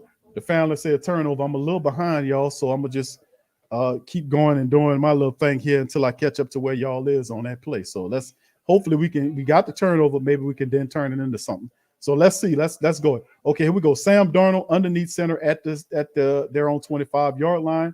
Man in motion, wide receiver from left to right. He running back behind him. Darnold on the center, looking to make the throw. Toss play, tried to toss it and threw it right into the hands of Malcolm Roach for the pick. So Big Roach got the interception deep in Carolina territory. So perhaps this can spark the Saints offense to get up off their ass and start doing something. So Roach gets and Sam Darnold, I told you he'll give you the interception. He do suspect stuff too in the game. So I mean, and remember they had a collapse in the second half last week. Does this repeat this time? I know a lot of Carolina Panthers family saying, "Oh man, we were up 16-0 at halftime last week against the Jets, and then the Jets came back and made a game of it." Is that what happens in the second half with the Saints? Even though we're into the final quarters, we're deep into the third quarter here. The Saints score right here; they can make it interesting. So Roach happy. Roach got the interception. Good play by Big Roach. All right, Malcolm, here go Jameis Winston in shotgun. 2 wide receivers, Kamara to his left. They go with the draw play. Kamara dances around and picks up about 7 yards. One of his better runs of the day for Alvin Kamara in the play. So 2nd and short for the Saints. I'm saying maybe 3 yards, perhaps 3 or 4 yards. Look like he got 7 to me. So we'll see. So Yeah, 2nd and 5. So he picked up 5 yards on the pickup. So here we go. All right, 2nd and 5. Jameis is on the sideline. Taysom is in the game for the black and gold. And let's see what Taysom can do as Coach Payton trying to mix it up. Now, in the back of the Carolina Panthers family's mind is like, oh, here we go. We're going to implode. I already hear it. But let's see. Jameis, here's Taysom in the shotgun. Garrett Griffin from left to right in the play. Taysom steps up and running the play. Taysom on his feet, running, scrambling. He gets down to the 4-yard line of the Carolina Panthers red zone there. So Taysom makes a play with his feet and gets down inside of the 5 to the 4-yard line on the play. And there he is. He takes off, don't see nothing he like, and then gets there and runs and picks up the first down and more and gets to the 4. Taysom comes out. Jameis goes in. All right. So, I mean, I would have let Taysom stay out there. Look like they're moving with him running with his feet here. Jameis don't have the glow right now. He ain't Bruce Leroy. He's show enough right now. All right. Shotgun for Jameis. Tony Jones to his right, man in motion at the top 3 wide receivers. Jameis pocket moves to the right. He throws the ball to Ty Montgomery, who gets it down to the 1-yard line. So it's 2nd and goal for the Saints here as we move this thing here. And that'll be the end of the quarter right there as the Saints set up the 4th quarter sitting on the goal line of the Carolina Panthers field. So, you know, yep, he got right there. And he, for whatever reason, he didn't stretch the ball out. I don't understand why. he stretched the damn ball out. But we got it set up at the goal line as the quarter ends. With, you know, let's see. Oh, man, if we could have scored there and started the half up. We'll see, man. We'll see. Gonna be tough. All right, but remember, fam, just to spread this out here, and the Carolina Panthers family members that's listening to the stream know what I'm talking about. They were up 16-0 last week against the New York Jets, and the Jets came back and made a game of it. In the back of their minds, they're saying, "Oh, shucky ducky quack quack now." Not we turned the ball over here and we giving the team an opportunity to stay in the game. Is the Saints able to do that? Now, perhaps we got that field goal early in the third. It'd have been a 2. It could be, instead of 17 to what it's going to be 7, it could have been 17-10. We'll see. Shucky ducky quack quack. Them Carolina people getting all nervous in their feelings. We're going to see what's going on, though, fam. But Saints set it up. Let me hear from the family members. What y'all thinking on this? Devin says, Panther fans, you better hope y'all. It happened last week. I was watching the game last week, and it happened last week. They were up 16-0 at half, and then the Jets came back and made a game of it because the Panthers' momentum kind of went. It took a nosedive. Offense started spitting and spurtering, and they were able to hold on last week. Can they do it this week? We'll see. We'll see. They know I'm telling them the truth. All right, Mr. Rilla says winning this would be a miracle, but could you imagine what that does to the Carolina Panthers and the Saints if they could survive this and get it? Because you get the touchdown here, you force the Carolina Panthers 3 and out, you get the ball back, you score again. Then you just down by a field goal. So it's very durable, that depending on the Saints defense. And right now they're feeling real good about themselves about that pick. And where is Carolina's mentality at, after giving away that pick? So let's see what goes on here. Dilly. Say, let's go Saints, 4th quarter comeback. Appreciate y'all. Well over 600 of us in the chat, family. Please feel free to hit the like button. Hit the like button. Share the stream on your social media with other Saints family members as well. And like I said, hit the hell out that like button, man. All right, here we go. Next play on it is a toss play. Some foolishness going on. They reverse field. Kamara, nowhere to go, and he gets taken down. Oh, my goodness. They lost like 9 yards on the play. 3rd and 9. The broadcast just jumped back on the television stream, and then Carolina defense were able to get it. And Jameis Winston was under center, snapped it, did a tall sweep, and the offensive line once again allowed blitzes to come through. They just running through on these sorry-ass Saints offensive linemen, man. And poor Alvin Kamara got tackled by 3 people on the play, and we got a Carolina Panther defender down. Is that Jeremy Shin? Or is it Shin, one of their better defensive backs, is down on the field? But the reality is, man, listen. Sorry-ass offensive line. My goodness, man. You had a goal play, and you do a toss sweep Coach Payton, what's wrong with you, bro? Coach Payton, what's wrong, man? Come on, bro. Coach Payton, got to be fogged from the COVID. You still got to be suffering from the effects of it. I mean, why would you go a toss sweep on the goal line, bro? Why would you do that? Why would you toss sweep? I'm just rationalizing myself. I'm sorry, fam. I'm rationalizing to myself. Why would you do a toss sweep on the goal line? When you third and goal, you sitting, you on the goal. Why would you toss sweep it? Just run the damn thing up the center. I'm sorry. Why would you toss sweep it on a fast defense? It just, I don't get it. I don't get it. Why would you? Why? That's not smart to do a toss sweep on a fast defense. Come on, we gonna get it. We gonna get it, fam. We gonna get it. My goodness, boy. We ate a stupid pill this morning. That's what it was. We must have ate the wrong breakfast. We went through, instead of the courage and the confidence room, we went to the stupid breakfast and ate the cowardly porridge. We ate the cowardly porridge, and we drank the shitty orange juice. That's what happened. We had a bad breakfast this morning. That's what happened. We took the stupid pills and the gutless pills, and that's why we attributing this. This makes absolutely no sense to do a toss sweep right there when you got a fast-ass defense. Some people been playing sideline to sideline fast all game long. Hit these people in their mouth up the middle. That toss sweep didn't make much sense to me, and that's why it got blew up like that. My goodness, man. Let's keep it. We got the touchdown now. I see it here. I'm behind on my stream right here. You know, I'm a little behind on my stream, but we're gonna get the touchdown on the next play. So here we go. I see it. TD. I hear you, Tasha. I hear you, Tasha. I hear you, Tasha. Tasha telling me calm down, Q. Calm down, Q. I know. I'm just saying. We took the stupid pill this morning, but we got the touchdown. I see it on the screen. I see it. We got the score. All right, here we go. Shotgun. Jameis Winston's in the shotgun there. You got Tony Jones to his left now. Shotgun right there. Jameis looking. Steps up in the pocket, and Jameis is going to keep it and gets into the touchdown for the score. The Saints on the board for the first down today. 17-7 on the Jameis Winston scamper. Saints 17-7, 14:37 on the clock. It remaining right now.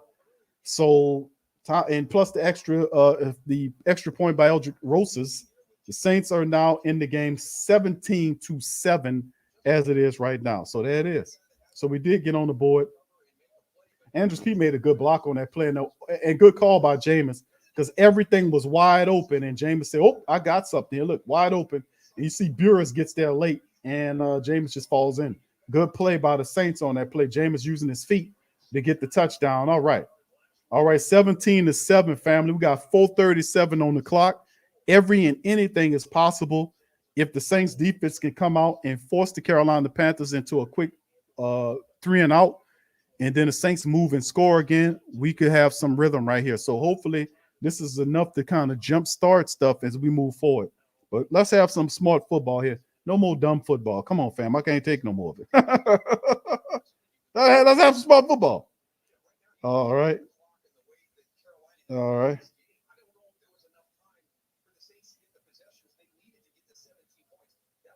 All right, Uncle Mazi's sending me text messages and talking absolute smack. I mean, Uncle Mazi is going off, family.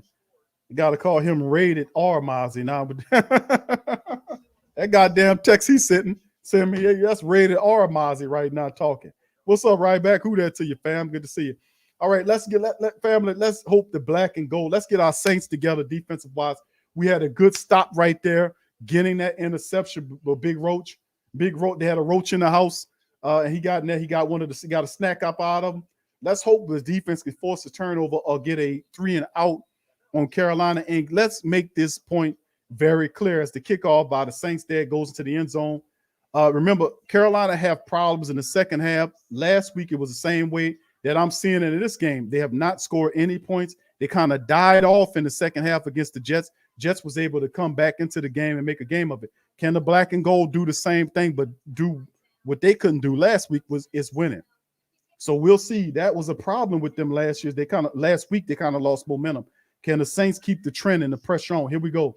All right, at the 25-yard line, Carolina, Sam Darnold under center, McCaffrey behind him. He hands the ball over to Christian McCaffrey.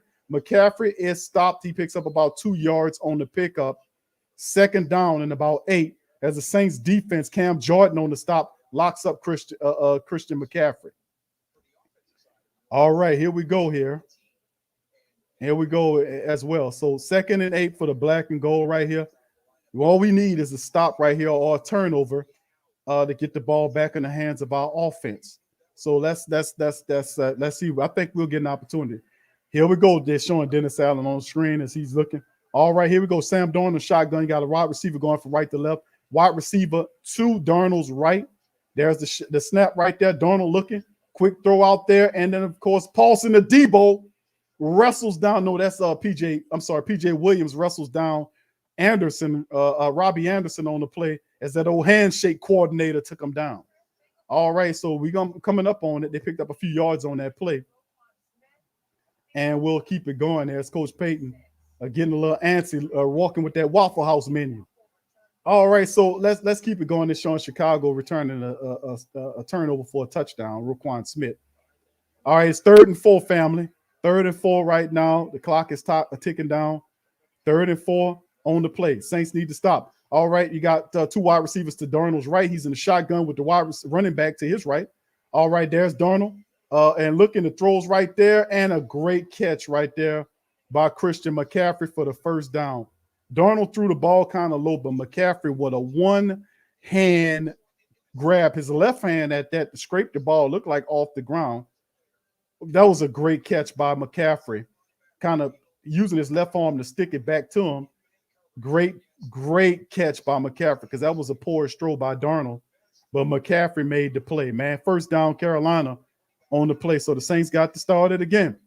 All right, here's Darnold under center. He got the fullback and running back behind him, 2 wide receivers, one split to left, one right. All right, Darnold sends his fullback into motion from left to right.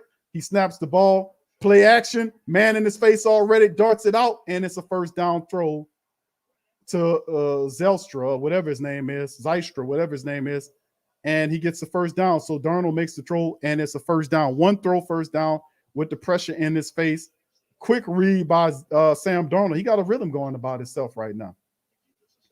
Should have been a block in the back against guy blocked Demario Davis in his back, but no call.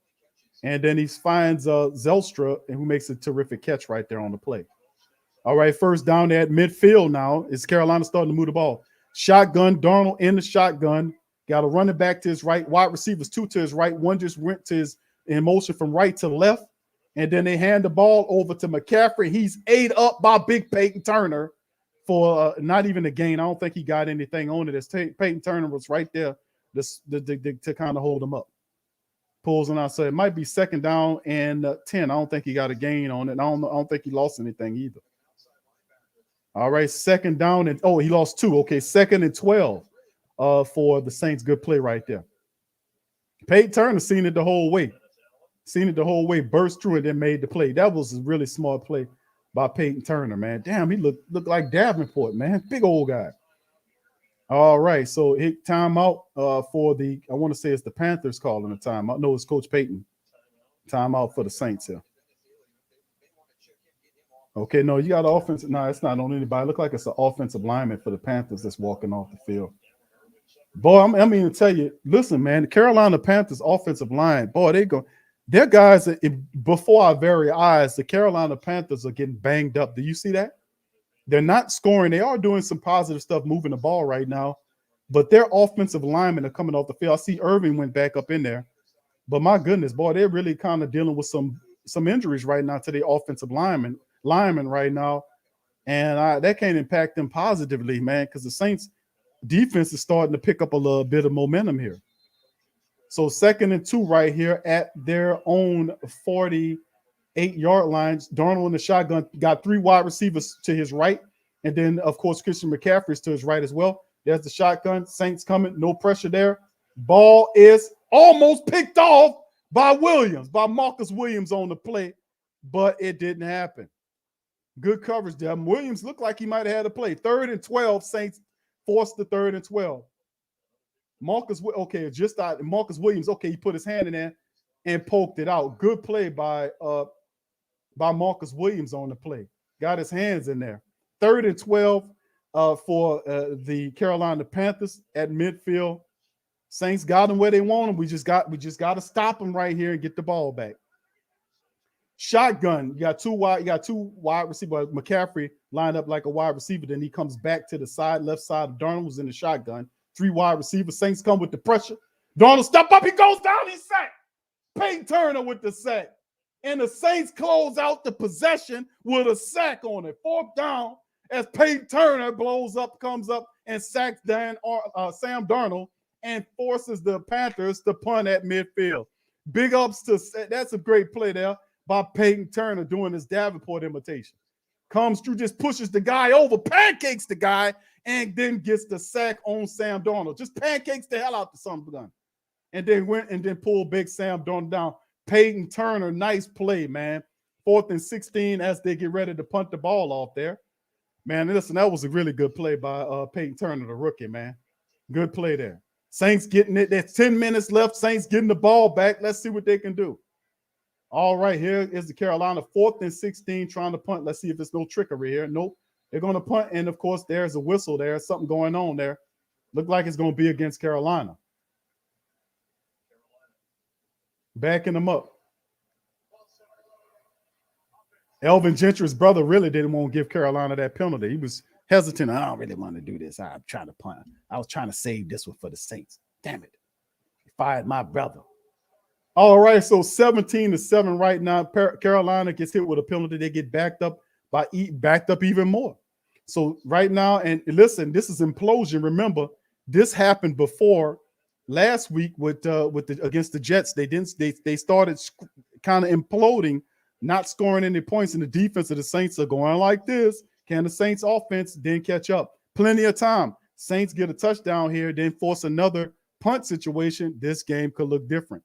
But is Carolina that discombobulated to allow the Saints to put up 17 points in the final quarter of the game to tie it to force an overtime or possibly beat them in the back end of the game? How would that end? Could we be sit up here watching something like this? I don't know. So let's watch.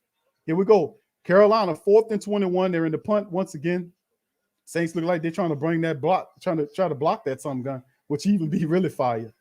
So here we go. Come on, Carolina, hike the ball. All right, here we go. And there's the punt right there by the punter. It's a nice one, too. Deontay Harris back. No, is that Deontay Harris? Nope. It takes a Carolina bounce to the 10-yard line. So the Saints will have to operate from afar deep down in their own territory. So starting out at the 11th, maybe the 10-yard line for the Saints. Can we gain a rhythm, baby? Can the Saints gain a rhythm to get this thing going? Here we go. Could they do that? All right. Yeah, I know, Devin. That was a bad decision by Deontay Harris to let it take that bounce. But, we just have to do what we got to do. All right. Q ain't sipping on no coffee. Actually, this is tea, Tasha. This is tea, my own little special blend of herbal tea that I drink that I make. And I have some of my little herbals in there that I mix. I'm a part-time side. One of my little hobbies. I'm an herbal guy. I study herbs and stuff like that. I like that. But anyway, all right. Thank you, Tasha, baby. All right, fam. The score, you says the score should be 10-17. I know they did. However, passed up on the field goal there. And, did their thing there. So that should have been a field goal. Yeah, you're right. It's 10-7, but let's see what we're going to do. All right, Kevin Collins said, I can't lie. It's truly enjoyable listening to my Trey told me yesterday, but Trey Joseph says, man, I turned the guy sound off watching the game and like I'm just saying, fam, at the end of the day, man, we here having fun. It's passion, man. That's what it's about. Because most of the people you're listening to, they're not connected to the team anyway. So it's just they melatonin. They don't have any emotional attachment to any one of the squads. So that's why I don't really like listening to them, because, you want to listen to somebody that's invested in the team, that's going to tell it like it is and call it like it is. Yeah, Shoto says, don't jinx the guys. All right, we won't jinx them. Shoto, thank you. Don't jinx them. All right, Fabo said O-line got to give Jameis a chance. Wide receivers got to make a play. I think the Saints are going to be all right, fam. I really do. And even if the Saints don't come up with the win, this is a learning lesson right here that I've not seen the Saints play this bad in a very long time. But if they could pull it together toward the back end of the game and score 3 times to make it a game or tie the game, this has to be very debilitating to the Carolina Panthers family members. All right, free game. Much love to you, fam. That's what I'm talking about. The who that herbalist, baby. There you go. There you go. All right, here we go. We back up in the game here. All right, Saints backed up to the 11-yard line. Saints go with a run. No, it's a play action play right there. And he throws the ball out the backfield. Bad play by Jameis Winston. Throws it in the ground in front of Alvin Kamara. 2nd down and 10 for the Saints. And like I said, the Carolina Panthers, you got to give the Carolina Panthers credit. The Saints' offensive line has looked terrible. They've been consistently getting in blitz in Jameis Winston's face all damn game long. Look at it. Look at this. Look, they can't. Look, it's just ridiculous, man. It's repugnant. No harmony, no synergy. It's terrible. It's awful. Then they get up walking around like they don't know what to do. Somebody need to put a foot in their ass and tell them, get your ass together. You make too much money to be standing out here looking this crazy. But we got a rhythm now, so let's keep on moving on with it. All right, 2nd and 10 at the 11 after Poor's first play. They go with the handoff to Tony Jones Jr. Tony Jones picked up about 6 yards on the pickup. 3rd down and about 3 yards, maybe 4 yards on the pickup. Tony Jones, that should have been the play on drive 1, bro. So we 3rd and 4. Yeah, I think it's this 4th down territories. I have to say, yes, this game is in hand. We can't punt the ball back to these people. Saints got to be going for it on every damn 4th down. So it's 4th down territory. 3rd and 4. Taysom's on the field now for the black and gold. 9 minutes and counting for the black and gold, ticking down as they go to snap. Start to see a little rhythm in the play. Jameis is in there as well. Taysom is in there as well. Shotgun Jameis. Here we go. All right, here we go. Shotgun. Alvin Kamara to his left. Looking. Jameis looking. Look, no. No, what was that? They said it's Carolina Panthers ball. Jameis, what are you doing? Hold on, we got to see. They're saying it's a turnover here. Jameis, what are you doing? He's not even. Where you was throwing the ball? He just threw the ball away. That's incomplete.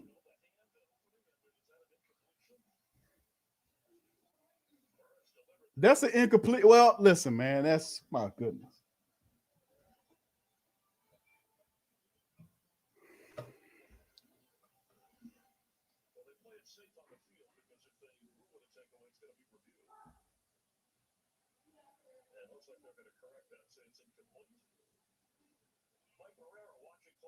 It's incomplete, but boy, what a dumbass play that was, man.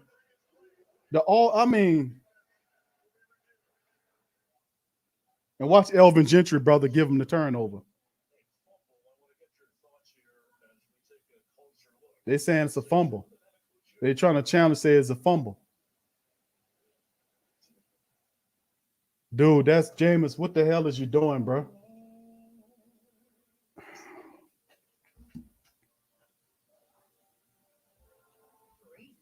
What y'all think? Talk to me, fam. Talk to me.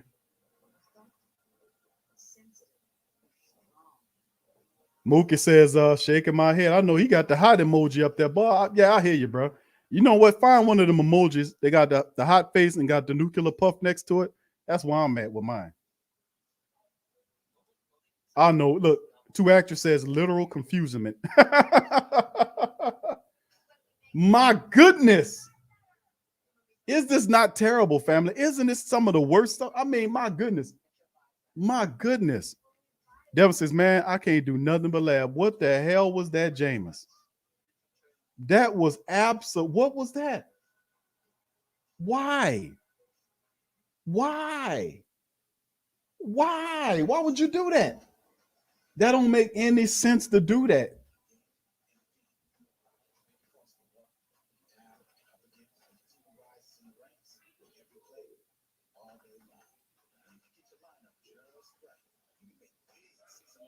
My goodness. Oh, my goodness. It worked in practice. Oh my goodness. Yeah. Well, thank you, Owen. He says, I can't see you're my coverage. Well, what just happened, family? What's going on right now? Just explain it to some of the families that's not seeing the game, that's listening to the stream here. Jameis Winston had the pocket was collapsing around Jameis Winston, and Jameis Winston, right before, I mean, he could have just stepped up, threw the ball away, or just take the sack. You know, he does this thing where he has the ball and then he tries to throw the ball as he's getting hit, not to somebody else because there was nobody in his area, but just to throw it to his side, just to throw it so he don't take the hit, and it counts as an interception. The only problem when he did this thing, it went behind him, and now they're saying it's a fumble. So they're challenging it to see if it's a fumble or not. They ruled it as an incomplete pass, but now they're challenging it for the booth review. This is the booth review to see if it was a forward pass or whether it was a fumble.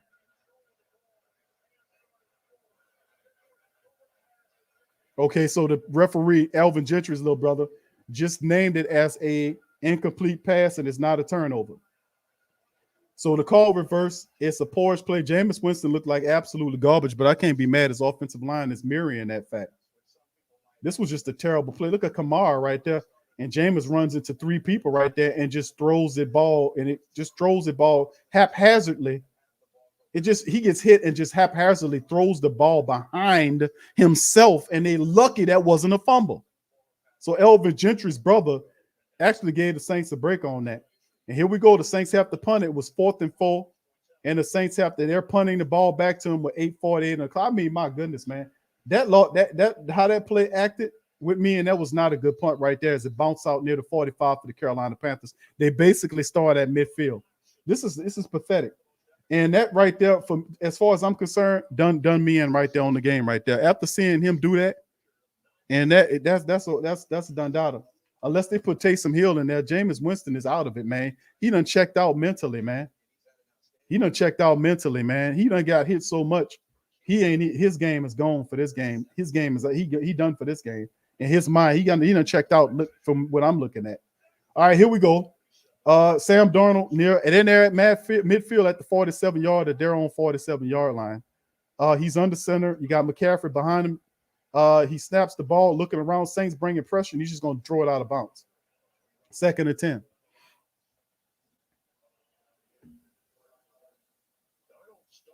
I mean, you would do better.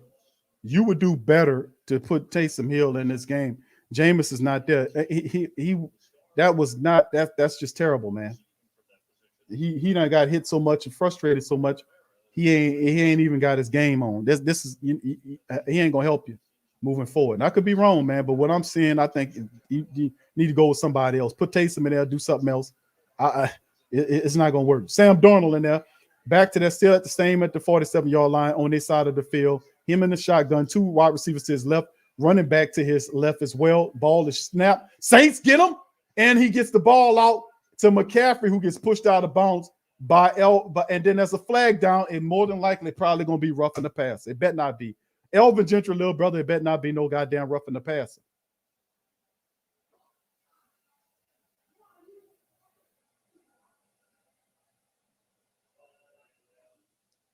What's the call?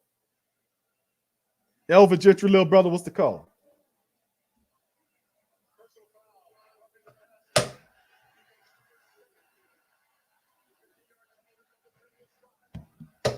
Roughing the passer.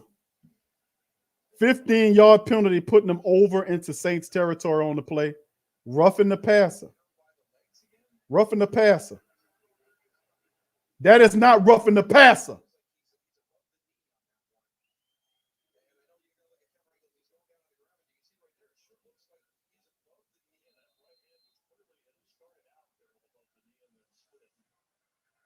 That's not roughing the passer, but it's all good. That's what they do. All right, they give him a 15-yard penalty at the Saints 38-yard line. McCaffrey in the backfield. They snap the ball with Sam Darnold. He throws the ball downfield, and it's incomplete. It's out of bounds. Good play. He threw it out of bounds as well. So 17-7 right now. You got 8:10 on the clock for our family members listening who can't watch the stream. Debo on the coverage, as Darnold threw a ball toward the sideline, but it was more out toward anything, and the Debo played the wide receiver against the sideline very well. Good play by him. All right, 2nd and 10. The referees gave them a gimme 15-yard penalty that was not roughing the down passer.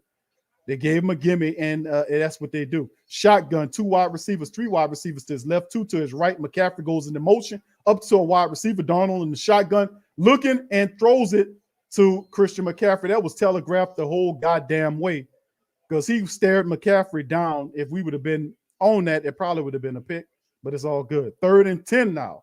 Carolina is only not moving the ball. Notice that Carolina has stalled out. The offense has stalled out. Same thing happened in the game against the Jets last week.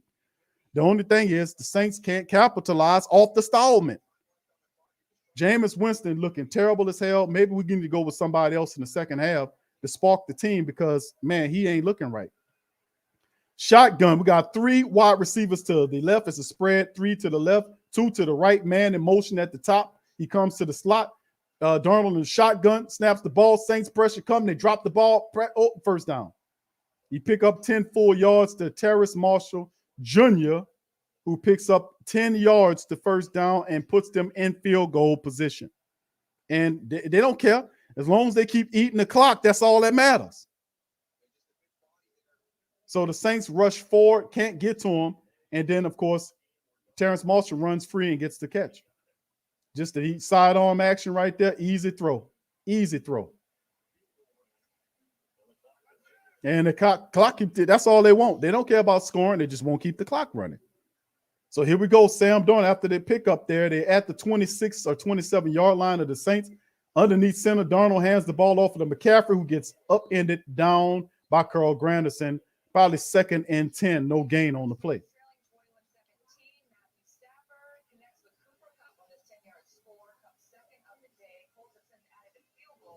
Saints offense non-existent at this point right now. Offensive line not blocking well. Running attack is non-existent because the offensive line can't block. They can't do shit right. Can't protect Jameis. Jameis is already has the deer in the headlight look. Can the defense force them to get a ball back? They're running the hell out of the clock right now. Thanks to the garbage-ass referees giving them a non-existent play. We're in the shotgun. 2 wide receivers to the right. 1 goes into motion from right to left. You got Darnold in the shotgun running back to his right, hit to his left. Shot, there's the snap. Ball is out. And the missed tackle by who's that? Was that the handshake coordinator? And then, of course, Robbie Anderson picks up a big gap of yards because P.J. Williams, the handshake coordinator, missed the goddamn tackle. The handshake coordinator guarded him in the slot, and we know he can't guard. He can't make a bed. Can't cover the bed, just misses the tackle. Look at that poor ass tackle. That old handshake coordinator, I don't know what's going on. Look at this. What was this? What's that, bro? Oh my goodness, bro. Come on now. That old handshake coordinator, boy. All right, here we go. They're at the Saints 11. Darnold under center. Hands the ball to McCaffrey. McCaffrey finds an opening and gets down. And is it a touchdown? It is. That'll seal the deal right there. As McCaffrey carries the ball into the end zone, making it a 23-7 game. As Carolina put the kiboshment on the Saints right there. The defense is worn out. Jameis is confused. The offensive line is pathetic, garbage, and stupid. They took stupid pills this morning, ate the wrong breakfast. They didn't eat, what was that? The hotel, what was that? The breakfast at the, they ate the what was the breakfast? I ate at the Best Western. Or what is it? They didn't eat the breakfast that make you smart. They ate the wrong breakfast, the dumbass breakfast. And that's why we didn't show up to play. Offensive line wasn't there. Deep, I mean, this is terrible, man. But, you know, this is what happens when you don't come to play football, man. It's terrible. All right, and here's Carolina kicks the extra point. They're up 23-7, 5 minutes on the clock. That done it right there. There's no way the Saints can come back after that. And the guy misses the extra point. It don't matter. Greg says fire every damn body. Of course, and a lot of family will say, hey, Q, listen, we was missing a lot of our offensive coaches, defensive coaches because of C-19. We got injuries all over the place, so that's why the Saints wasn't good. No, fam. No, cut that out. No, fam. No, we ain't have any. You had the offensive line for the Saints should have performed a lot better than this. This is terrible. All of them shitty and stunk in this game. All of them. Not one of them played like they were supposed to play. We all know that. So the missing of the C-19 and the coaches had an impact, but it shouldn't have been an impact to the point where the offensive line forgot how to block, run block, and pass block. Come on, family. I'm not making excuses for nobody. If I'm training a fighter, and I'm trained like I teach my children not to make any excuses, because boys make excuses. Men have solutions. We end problems. We don't sit up here and focus on the problem and say, oh, problem. No, once we found out it is a problem, we then move into solution mode. That's how you're supposed to function. We don't focus on problems all the time. Once you recognize the problem one time, you go into the solution. Saints had enough depth and enough to beat the Carolina Panthers. They did. This is execution that wasn't there. The offensive scheme was pathetic. The blocking wasn't there. It was horrible. So I'm not going to make excuses for my club. When people say, Q, or the Carolina Panthers family members in the chat say, Q, what happened to your club? They didn't come to play, fam. They didn't come to play. That's the bottom line, and that's the truth. That's the real. They did not come to play, and they dishonored each and every last one of us in the Who Dat Nation by turning out this pathetic, shitty, garbage-ass performance against the Carolina Panthers. This is terrible, man. This ain't nothing to smile about or be happy about. This, you got your ass kicked over there. There's no ain't no ifs, ands, or buts about it. Ain't no excuses for this type of madness. Anyway, here we go to kickoff, and here we go, shotgun. The Saints at the 31-yard line. Jameis in the shotgun looking. Check down to to Alvin Kamara, and Kamara goes right on out of bounds, stop the clock, pick up of about 7 yards. 5:40 on the clock, 23-7 is the score, 2nd and 2, black and gold. I told you, Jameis Winston is not going to be good after this, fam. I've seen enough of football to understand when you hit a quarterback and sack them and do what they did, them guys was running around there unabated in the offensive line, hitting Jameis. Even when he was throwing the ball and making completions, they was hitting them damn near every throw. Shotgun, Saints 3 wide receivers, Alvin Kamara, 2 Jameis' left, and he's in the shotgun at the 40-yard line. Shotgun, Jameis looking, and just threw the ball right over the top of Alvin Kamara. Head, bad play. 3rd and 2. I told you he shook up. 3rd and 2, 5:10 left in the clock. Saints with no rhythm here. Terrible. This ain't no about you, right, Swag. This is a teachable moment. I would burn the hell out of this tape. I ain't gonna lie to you. I would burn this tape. I won't tell you no difference. Shotgun. Saints have 3 wide receivers. Kamara to Jameis' left in the shotgun. 3rd and 2. Blitz compression sack by Carolina. Blindside blitz takes Jameis down on the 4th down. They just running in there, knocking them around. Offense, Jameis has to be able to scan the field to see the pressure coming. Jameis, come on, bro. They was lined up on that side, bro. Look at it. Jameis, you got to see that, bro. Look, both of them got through. Terron Armstead didn't know what to do. Both ran through him. Look at the body language of them. Oh, shit, my bad. Saints punt again. Old Jameis on the 4th down looking. Turned all the way around and just throws it downfield, almost threw an interception, 4th down. That's so evident of what type of game this is. A give-me play where he just lunges the ball down the field for an incompletion, almost was a pick. Pathetic. Absolutely pathetic and shameful that they couldn't even move the goddamn ball. This is horrible, man. Pathetic. I told you Jameis Winston ain't no more good. I told you that. He was no more good. I could see it all in his face that he got the deer in the head, like, which he paraloos. Look, he does a full 360 and then runs his way out of protection and throws a badly thrown pass. Why would you do that? Why would you paraloo and run yourself out of the field of protection and throw a badly forget about it. Forget about it. Okay, here we go. Carolina picking up at the 32-yard line. 2 back set, man in motion. 2 wide receivers. Darn on the center. Hands the ball over. And they running back slips down. Saints touch him down. Maybe not a gain or a gain at anything. You know, it is what it is. Credit needs to be given to the Carolina Panthers, man. The Carolina Panthers came in here and executed the game plan that the black and gold should have executed. The Saints looked absolutely pathetic. They looked kiddish up in this game. I wouldn't even honor them by even calling them a football team today. They looked horrible. They looked stank. They were stank all day long. They was stinky. They was crappy. They was garbage. They was awful all damn game long. Give Carolina the credit because they came in there and they handled business. Power wide formation for the Carolina Panthers. There's Sam Darnold under center. He turns around, hands the ball over to the running back, and McCaffrey shakes a tackler, shakes another tackler before he's pulled out of bounds to get back to the line of scrimmage. Third down, as the clock is stopped at 3:36, 3rd and 11.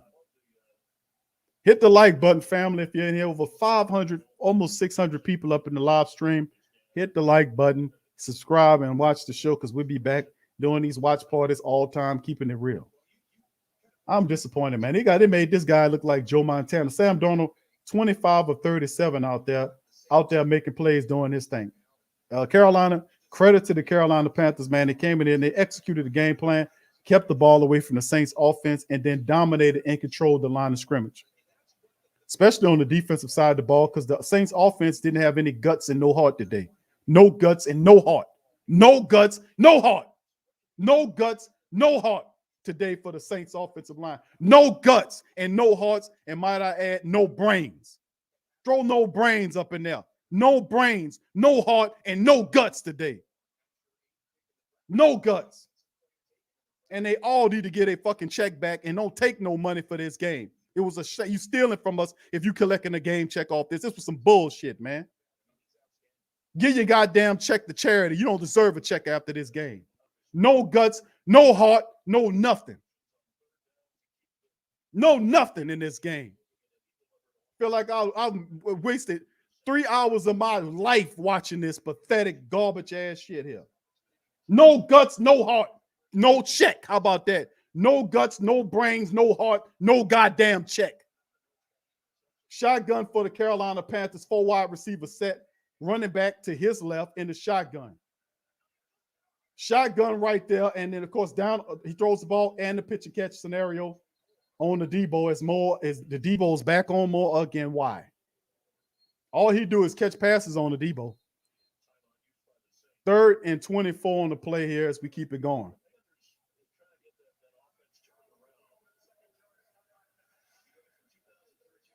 The defense, you're right, Slim. The defense ain't gonna be able to hang on that much farther, bro, because what do you expect when the offense is continually on the field, not giving them enough time? You got the defense running out there. The time of possession on the damn defense today is repugnant. They was out there for 36 minutes, man. The defense was on the field against the Panthers offense for 36 minutes. That's awful, man.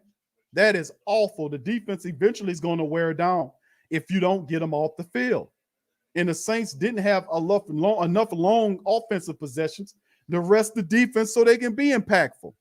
To be honest with you, to come to think about it, I'm impressed with what the Saints defense was able to do because the offense didn't do nothing else. So here we go, 4th and 2 after that. They're going to try to kick it. Zane Gonzalez on the kick, and he lines it up and hits it right through, and the game is 26-7. 3:21 on the clock. So if you think about it, the Saints defense, they stopped them right there, held them up, and did the best that they can do. The offense did not help the defense out today at all. You have to have long drives to help your defense rush so they can be impactful, so they can stop. But the Saints defense did a pretty good job despite the fact that they had the offensive line doing this. Terrible, man. No guts, no glory, man. Terrible. All right, so let's get back into this thing, man. Big ups to the fam. All right, listen, man, as bad as it like, man, you got to get the Carolina Panthers family members some love on this, man. The Panthers came in here and at home and they defended the home court. The Saints, by all accounts, should have ran the ball. They couldn't run the ball. You can't run the ball if the other team is dominating you on the line of scrimmage. The Saints offensive linemen had a humbuggish look about them all damn late. Do you see any fire in their eyes or in their motions? Did they look like they give a damn about running the ball? I mean, did the offensive linemen give a rat's ass about pride today? Absolutely not. Absolutely not. They could give a damn about what running the ball today. Deontay Harris on the return, and he gets a pretty decent return after the kick. That's 3:14 on the clock there. And they're going to march Jameis, not famous Jameis in this one out. They're going to march non-famous Jameis out here because this is the non-famous Jameis counterpart of his game, man. He's rattled. Let's see what he can do here, man. This is awful, man. Awful, awful, awful. Thank you, Michael. Said not on the defense. All right, 26-7, man. And the Panthers handle business today. The offensive line, let's see what goes on here. 1st and 10 for the black and gold. 3:14 on the clock. Jameis Winston, come on now, is in the shotgun. 4 wide receivers there. Kamara to his left. Jameis looks and throws the ball and makes the throw to Jawan Johnson, his first grab of the day. And they make a play. Now, the Saints, another thing, too, is why didn't the Saints go into the no-huddle offense until the last 3 minutes of the game? They had no rhythm. Why didn't they run the no-huddle early in the game? That's usually sparks rhythm. Just a question. Shotgun, 4 wide receivers in the play. It's 250 counting. Jameis the shotgun. Kamara to his left. Jameis is looking, and Jameis holding the ball too long and throws it up, and it's picked off. I told you, he ain't no good. Jameis with another interception in the game. Threw another pick. I told y'all guys. I told you that. I know goddamn football, and I could see this guy from way up here. He rattled and shook. It's all in his damn eyes. They got a flag down. It's probably going to be non-sportsmanlike conduct type bullshit. It won't take the flag, the interception away. My goodness. My goodness, fam. All right, Brandon says, much love, bro. Thank you, Brandon. All right. Yeah, and listen, man, like I said, I'm not mad at the Carolina Panthers family members, man. It's not, they're going to keep the play. So how fitting is it? And see, and what it does is when you do this, what it does is it makes it harder for guys like me to defend the team, because then motherfuckers gonna start, excuse my French on that, I'm sorry. They're going to start saying, that last week's win was an aberration, that the Saints was just lucky on that play, and that they're back to normal because Jameis Winston is out here throwing shit like this out here. See, this, when you do stuff like this, and see, Jameis Winston, don't do this, bro. Don't do this. Why you trying to force the ball deep? You threw it. Why are you doing that stuff, man? And see, that's when people say, Q, I told you Jameis Winston ain't hitting on shit. That's the same guy we knew from Tampa Bay. See, when you do stuff like that, it makes it incredibly tough on me to defend Jameis Winston when he throw up interceptions like this and looking terrible. Like, what you looking at the thing for? Put that shit down and go somewhere. All right, here we go. It's at the 16-yard line. The Panthers get the ball, they run it, and all they want to do is just run the clock and run the game and get it over with. My goodness, man. Carolina Panthers got to give it to them, family. Got to give it to the Panther family members. They executed the game plan the Saints were supposed to execute, because these guys, for whatever reason, the offensive line refused to show up to play. The offensive line refused to run block for the Saints today. They damn sure refused to play block. Sean Payton's play calling was suspect as hell. There was no real motivation there to get those guys. There should have been some cussing and fussing, some hands through walls, fire extinguishers through walls, or whatever you got to do to wake them out. They were comatose today, man. And Carolina kicked the piss out of them, bro. I can't say no more than that. They beat the hell out of them up in here today, 26-7. But it really and truly, it was just awful. And now they're gonna go back to Jameis Winston throwing all them interceptions. You see that? It validates them to a degree to see that kind of stuff. I mean, listen, man. I know football, man, and like I said, they should have took him out of there. They should have took his ass out of there. The Saints got their ass kicked up in there today. They got their ass kicked, and ain't no excuses for that. They did not show up to play, and that's on them. No excuses. Shotgun, Darnold at the 15-yard line. He's in the shotgun. You got wide receivers going from left to right. They hand the ball off to Christian McCaffrey, and McCaffrey picks up about 3 or 4 yards to keep the clock turning. Saints have no timeouts to stop the clock anymore. There's a flag down, and more than likely it's going to be against the Saints. Why not keep it pour it on, referees? Pour it on, Elvin Gentry, little brother. Pour it on.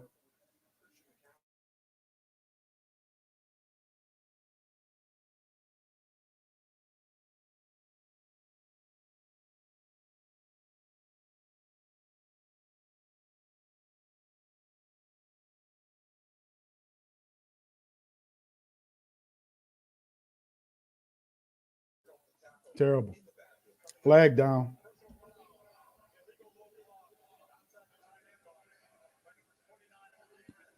$15-yard penalty on the back of that, and they just run you into the ground. That Paulson Adebo on the play. Saints just implode. Saints imploded in this one, man. Ain't no doubt about it. I don't want to hear all that stuff about the coaches missing out because of C-19. I don't want to hear no stuff about no injuries, and I don't want to hear no stuff about no damn suspensions. There is no excuses.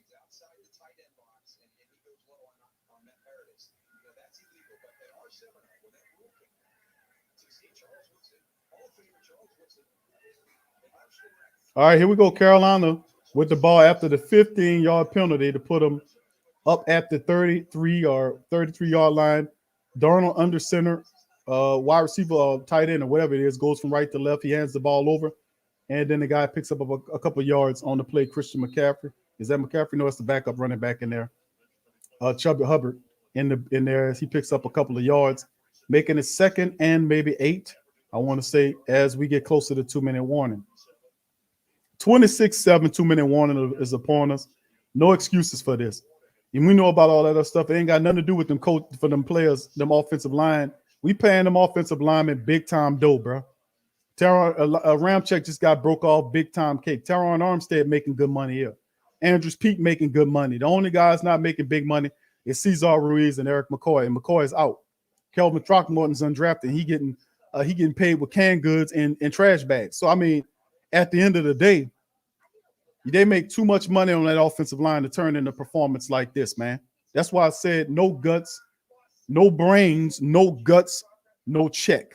That you don't even need to. They disrespected the Who That Nation so bad in this one. Came up in here and looked awful up in this damn thing. Throwing the ball up and lucky, it's crazy. I mean, it's horrible, man. Absolutely horrible and terrible. But hey, man. Yep. Dada, you're right. This is they need to regroup. This is a done Dada. And I seen it with Jameis Winston was in there. That Jameis Winston wasn't going to be able to do it. He was shook up like a dog in there. He looked like one of them drinks. You shake it up, you shake the damn drink up, you shake it up. Yeah, his eyes bucking and shit. He's throwing that looking ghost around. Ooh. He was shook up, man, and that's what happened. It's a result of the pressure. When you putting pressure on people, when you putting pressure, you knocking the quarterback around. I told you this is what happened to Aaron Rodgers last week when the Saints were constantly knocking them around. This is the side effect of that. When you knocking the quarterback around, bunching them and pushing them on the ground and knocking them upside the head, his eyes gonna start bucking. He gonna start looking around because he thinking people on his back when they're not there because he out of here. He rattled. The job was done. Jameis's eyes bucking all through his helmet. It's over with, man. It's over with. It's a shame, man. It's terrible. All right, Jay Nasty says, Q, it's too early to say this is it all on Coach Payton? Now, listen, it's a shared dynamic, bro. The Saints were not prepared, and when your team is not prepared, fam, you got to put it on the coach. You got to put it on the coach, the head coach, because the head coach represents all the coaches on the club. He speaks for them. The game plan comes from the coach, and this is then disseminated down through the rest of the assistant coaches. So yeah, Coach Payton's gonna get up on that post-game press conference, and he's gonna take credit for this loss. He will. All right, let's finish out here, family, as we get ready with 2-minute warning. Carolina Panthers are at the 35-yard line. They're on 35 shotgun and the handoff to Chuba Hubbard, who gets upended right there by Carl Granderson in the backfield, loses about 2 or 3 yards on the play. 3rd down and long for the Carolina Panthers. Next week, the Carolina Panthers go to Houston and then on to Dallas. And the Black and Gold Saints, man, we head to New England for a matchup against the Patriots. So, this is a divisional game, and you can't afford to lose divisionals game like this. So this is a big win for the Carolina Panthers. They were able to get a big win against the Saints early on, and this is the divisional game as they look to try to build themselves in it. This is a very respectable win for the Carolina Panthers. They held on for the win, so give them credit. All right, here we go. Once again, at the 32, they hand the ball off to Hubbard. Hubbard gets stacked up at the line of scrimmage on 3rd and 13, and that'll bring up 4th down, and they'll just simply punt it. All right. Thank you, Sofa King the Great is in the building. Says, who that from Miami? I appreciate your hard work and dedication. Thank you, Sofa King. Appreciate you. And thank you for the super chat, fam. Thank you for being here. All right. Dada says, we need all of our starters on defense to help our offense. It's undrafted offensive structure. In my opinion, the Saints need to invest the draft pick high on a wide receiver. All right. Thank you, Dada. All right. The Spec Streamer says, Jameis has to play better through adversity. Right. Take the sack. Throw the ball away. Just don't throw interceptions. This is true. Take the goddamn sack if you have to. A sack, even though we don't like a sack, but a sack is better than an interception. I'm just going to keep it real. Y'all agree with me. All right, here we go. All right, it's the clock ticks down for Carolina. The play clock is now at 27 seconds. They take the delay of game. With 29 seconds remaining in the contest, they'll take the delay of game and then punt the ball to the Black and Gold Saints. Very respectful win by the Carolina Panthers. Let's give it to them. You know, what's up, Willie? Thank you, Willie. Wiley Robinson. Much love to you. Thank you for your super sticker, friend. Appreciate you. Much love to you. All right, like I said, man, listen.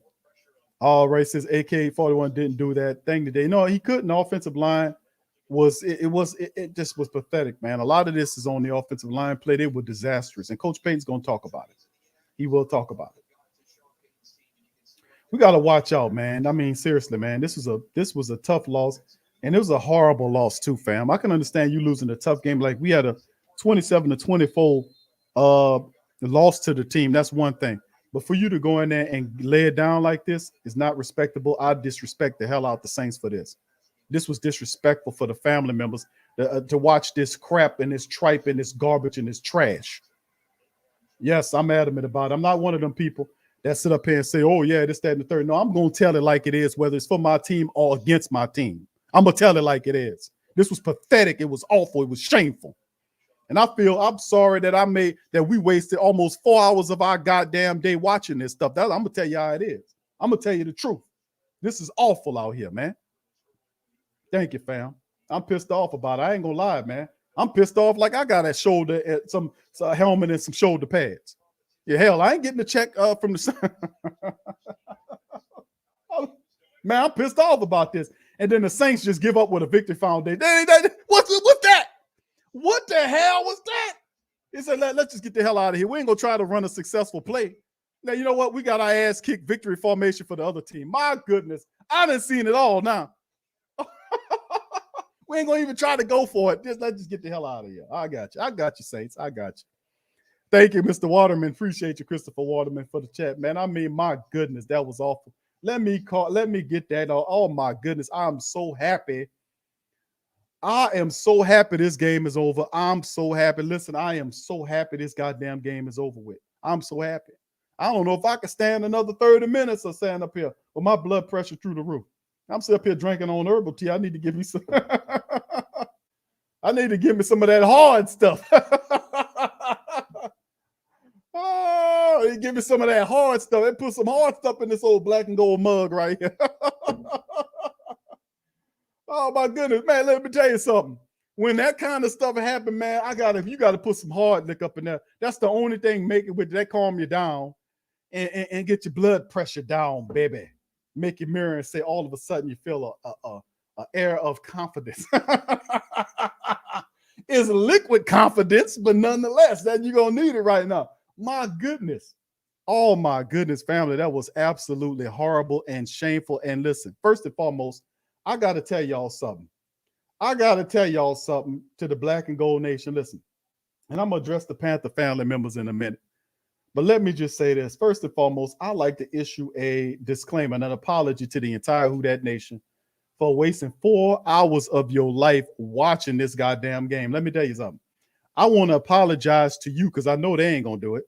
But I'm going to apologize to you for spending 4 hours, almost 4 hours of your life watching this garbage, bull crap, garbage, tripe, trash. I'm going to say it. Hell yeah, I'm going to say it. This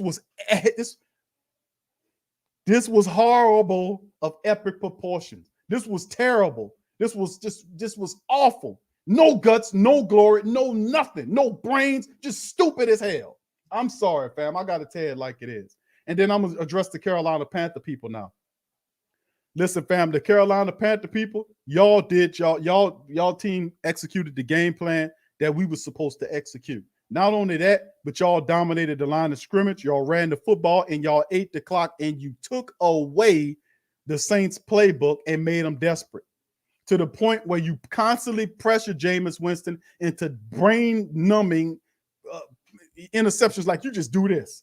You just do this. Like, what?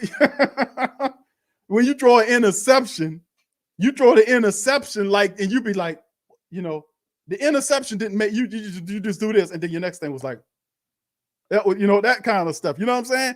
That's what kind of game. It's like, what? And then the next thing was like, that's what that was. Yeah, it was crazy. Absolutely insane. Thank you, Van. It says, Big Q, bad loss for us. The only good thing is the game wasn't a national game. Oh, they're going to make it national because they're going to put it out there tomorrow. See, I told y'all Jameis Winston went back to Tampa Bay, Jameis. That makes it incredibly hard for people like me, because I get the emails in the comments and all of the stuff from these people about defending Jameis Winston, and it makes it so hard on me and people like us when that happens, because they all come out the woodwork and start coming to you like that. Yeah, but thank you. He said, like I tell my kids, don't get me out there. It embarrasses me. Oh, my goodness, fam. Listen, so to the Carolina Panthers family members, man, give them they due, man. Give them they due. The Carolina Panthers played an excellent game. They hammered the Saints out. They're 2-0. They beat the Saints in their building. They knocked the piss out the Saints. Frustrated, flustered, took Alvin Kamara. They neutralized Alvin Kamara. They made Jameis Winston an expensive paperweight. The offensive line was a bunch of big, tall, garbage time dogs today in there. I mean, and then the defense, the poor defense was out there almost 40 goddamn minutes today. Excellent. This was absolutely horrible, but credit due to the Carolina Panthers. I'm a fair dude, and I tell you, I'm giving the Carolina Panthers their credit. The Saints did not show up to play, offensively speaking, and it was terrible. All right, let's go here. Offense, thank you, Tanisha. Thank you for your super chat. She said offense nor defense showed up today. Yes, James threw an interception, but he got the only TD I'm not going to take away from last week, but that was horrible. I know, and you're smart, Tanisha, and I appreciate you. Thank you for your super chat, and much love to the queens up in this piece. But let me tell you something. This win was so ugly that they'll use it to sneer down the beautiful win last week. And then you're going to start saying, which team is it? Is it the second week, the week 2 team, or the team in week 1?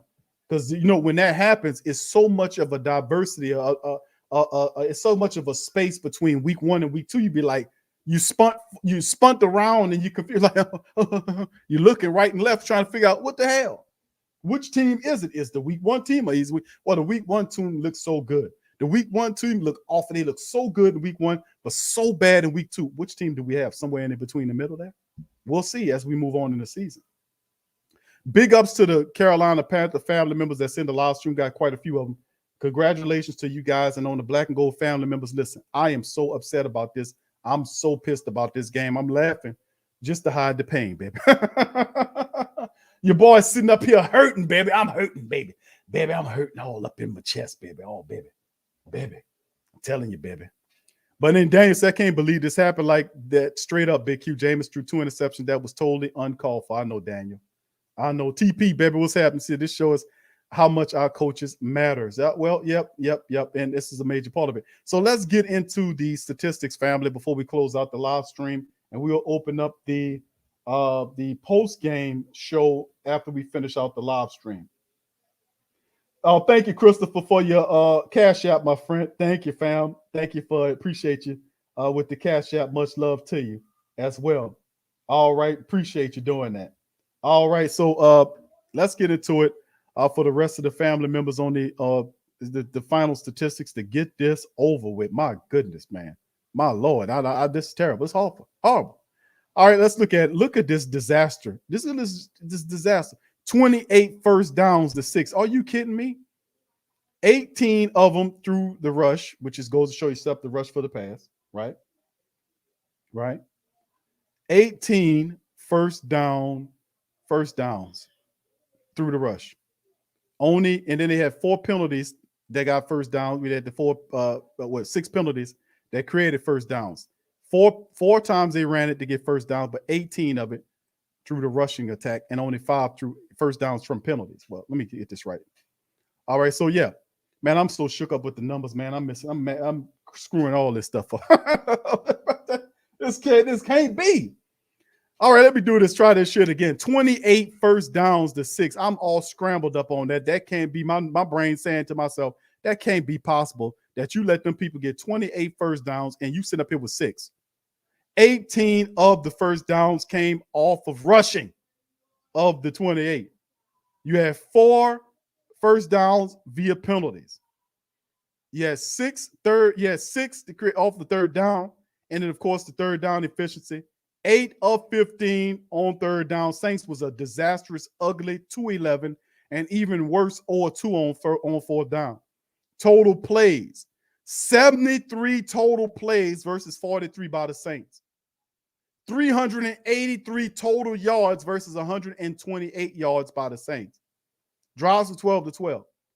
5.2 yards per play, which is 2 rushes, first down, Carolina. 294 yards throwing the ball through the air. The Saints scraping along with 80 yards through the air. They was averaging 7.5 yards per pass. It went down toward the back end of the game, but at one point, them people was averaging almost 11 yards a throw. The Saints sacked Jameis Winston. Jameis Winston was sacked 4 times. They got to Sam Darnold 2 times. They ran the ball 33 times for 89 yards versus the Saints got 17 rush attempts for 48 yards. 2 or 3 in the red zone. Saints 1-1 when they got there. And the Saints had 11 penalties for 115 freaking yards. On top of all of the bull crap, they gave them people back 115 yards on penalties. Thanks to Elvin Gentry's little brother with that suspect crap. A lot of that was on point. But a lot of that, I think he was getting back at us firing his garbage-ass brother from the Pelicans. 5 of 49 on the penalties. Turnovers 2-1 advantage Saints. 2 interceptions against the Saints and 1 against the Panthers. And the time, of course, look at the time of possession. It's 38-32, family. Almost 40 goddamn minutes of a 60-minute game that the defense set on the field. That don't make any kind of sense. In the game, almost 40 minutes of the game, the Saints defense was out there. I have to give the defense credit because they could have gave up a lot more than that, but you can see them in there fighting and stopping them from converting it, forcing them to take field goals. They was in there trying to do something. The offense was pathetic. 21-28 on the time of possession for the Saints. This was just madness. Absolute madness and absolutely shameful to watch this shit happen. But I'm sorry I put 4 hours together to watch this bull crap. I could have been asleep somewhere with my feet up somewhere. Jameis 11 of 22 for 111 and 5 yards every time he threw the ball. 2 interceptions, 2 terrible interceptions. He was sacked 4 times in the game. Absolutely horrible. A 26.9 rating. That is laughable. These statistics is even harder to watch than the actual game itself. Dada, thank you for the super chat. Say, I can live with these losses, but long as Jameis doesn't throw bad balls every week, I like our underdog story myself. Thank you, Dada. Thank you for that, bro. My goodness. Picking and flicking, thank you for your super chat. Not excusing, but we got caught while down. I don't know if we could say we were down. I'm not saying we were down. We had injuries, but that's a part of it. That's That's why there's a depth chart. And that's why you got to fill in and put the people where you need them to be to come up with stuff like that. So, I mean, this was just, no, the offensive line was intact. Only body was missing was McCoy. And the Saints played well without McCoy last week. They did not show up to play this week. Anyway, let me put so y'all can see it a little better here. Jameis was the top rusher for the Saints, by the way, today. That goes to show you what time of game this was, fam. Jameis Winston was the top rusher for the Saints. 3 rushes for 19 yards and a touchdown. Taysom 2 for 16. So our quarterbacks was our running backs today. 17 carries for 48 yards, and both of them coming from Taysom and Jameis. Alvin Kamara had 8 carries for 5 yards. They neutralized Alvin Kamara. They stopped him. You can say Carolina stopped Alvin Kamara, fam. And Tony Jones Jr. did not exist in this game. Top receiver was Alvin Kamara, 4 catches for 25 yards. That didn't get you nowhere. And then everywhere else, they were covered up. 1 catch from LeJordan for 127, 1 for Jawan Johnson, 1 for Hogan, 1 for Deontay Harris, and 2 for Marquez Callaway for 8 yards, 9 productive catches, 9 productive stats. Saints were neutralized. Defense, Demario Davis was the top dude with double-digit tackles with 12. Marcus Williams with 8. Debo, 7. Zach Bourne, 7. Jenkins, and Cam, 6. Sacks on the day, 1, and that was Peyton Turner came up with this. Actually, 2 sacks. Peyton Turner had 1, and the other one came from Bradley Roby. Only interception was Malcolm Roach. He picked the ball off, returned it for 5 yards. Deontay Harris, 5 kick returns for 156 yards. He had a 31.2 average. Longest was a 39-yard return. Rojas was 1 for 1 on the extra points. Blake Gillikin was big today. 6 punts, 294 yards. He averaged 49 yards flat on his punt, putting one of the 6 within the 20. Of course, very hard. And then we're going to go over Carolina just to be fair, just to document it in the show. Very, very awful game. Terrible. All right. Tanisha, thank you for the super chat. She says, let's not tear Jameis down so fast. Honestly, it was the whole team today that sucked. Thank you, Tanisha, for your super chat. Appreciate you. All right, and let's also take a look at the numbers for the Carolina Panthers. I'm just stumped by the numbers. 26 of 38. Sam Darnold looked like Joe Montana in there. I ain't gonna lie. Saints defense really made the man look like freaking Joe Montana. 26 of 38 for 305. 2 touchdowns. The man averaged 8 yards every time he threw the ball. 2 touchdowns, 1 pick, which was the Malcolm Roach move. He was sacked a couple of times, really didn't do nothing to him. And 99.1 on the rating. Very respectable day. Christian McCaffrey, they relied on Christian McCaffrey in this one. Had a respectable 24 carries for 72 yards in the score. He kept the ball moving on the ground well enough for them to operate the pass. So, like I said, they did a really good job mixing it in on the Saints today. Van, thank you for the chat. Says for the rest of the season, they're going to make Jameis beat them. Yeah, Jameis, and that's the point. And to a degree, like we showed other people how to beat the Green Bay Packers, they're going to try to mimic this tape to beat the Saints. Don't. You're absolutely right on that. All right, let's finish up the statistics for the Carolina Panthers. It's Chuba Hubbard, 8 carries for 10 yards as the backup. Receiving game was big for them. DJ Moore, 11 targets. He had a fantastic game for them. 8 catches for 79 yards. He averaged almost 10 yards per catch, 1 touchdown for DJ Moore, and a lot of that came on Paulson and Debo. McCaffrey out the backfield had 5 catches for 65 yards. Dan Arnold, sorry-ass guy, going 3 catches for 55 yards in the game. Brendan Zelstra got going. He had 3 catches for 44 yards in the score. He kept him going, too. And Robbie Anderson, not so much in the game, 3 catches for 38. But Zelstra did a really good job finding some opens, lanes, and getting up under there, making some plays, extending drives, and he had a touchdown where the Saints just left them all to his lonesome.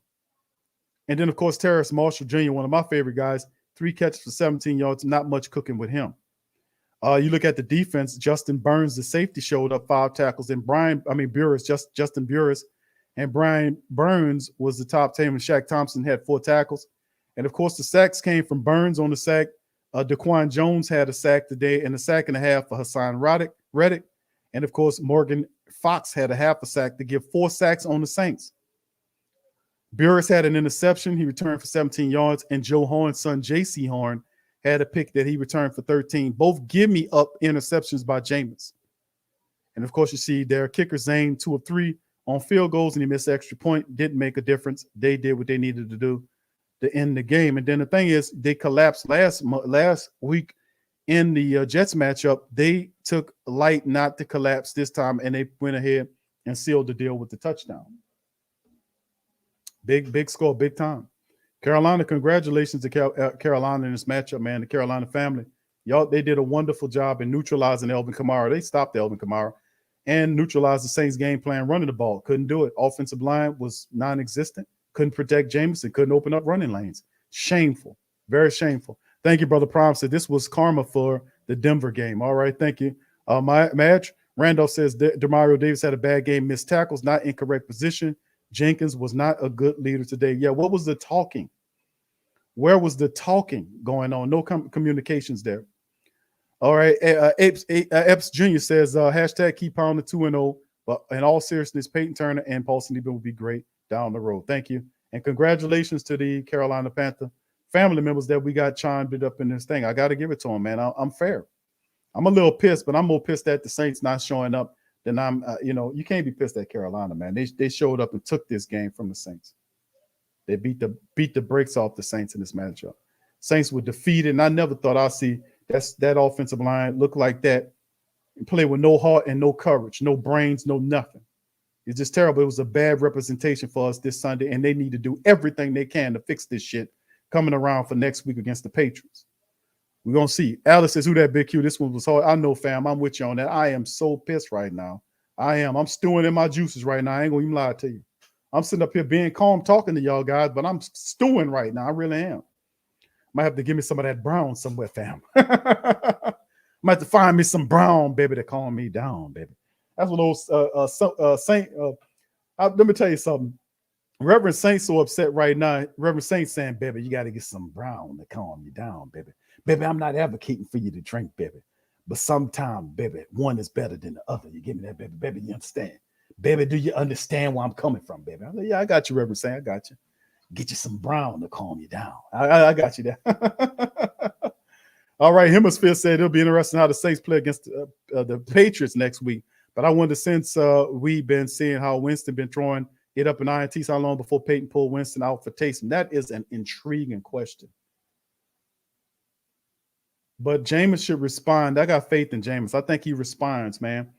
When they talk to Jameis in the post game, you're going to see what we're talking about, family, on that. So just give me a second, fam. I'm going to see if I can pull up the tune it up. Give me a second. I'm going to put the post game, see if we can come up with the after effect to this whole situation. Because like I said, fam, I'm totally disgusted about all of this, fam. Let me see before we peel out with the post game. Let me see if I can get a word from the Saints coach Payton in the post game. His thoughts on the post game here. So give me just a second. Let me see if I can pull it up and see if it's available just yet. Yeah, the post game is available. Give me some time, fam. I'm gonna pull it up and play some of the post game commentary if it's available to get the thoughts on what's going on with the Saints here. Man, this was horrible, man. This was an absolute damn shame, man, of epic proportions that they look like this in this goddamn game. I mean, this was terrible, man. Hold on, fam. I'm going to chime in. We're going to play Coach Payton momentarily for the post-game breakdown. Once again, thank you, KK. She said, I'm still Team Jane. Oh, yeah. Well, yeah, I know. KK, I think he'll be on the post-game, baby. Thank you for your super chat. Hold on for a second, fam. I'm going to give up Coach Payton on the post-game. Let's hear what Coach Payton has to say about the Saints getting it handed to him, man. And this was, my goodness, man, this was absolutely horrible. This was a terrible, terrible, terrible, terrible situation. And I'm saying terrible like I'm goddamn Charles Barkley or somebody. Terrible. This was absolutely terrible. All right, so give me a second. Let me tune this up right here and get Coach Payton's thought, because I want to hear what you got to say, Coach Payton. You got to make this right. All right, so give me a second. Here go Coach Payton, family. Y'all put one in the chat if y'all can hear it. Is this a virtual one? Yeah. Okay. Look, I'll start. Obviously, it's a disappointing loss. Give Carolina credit.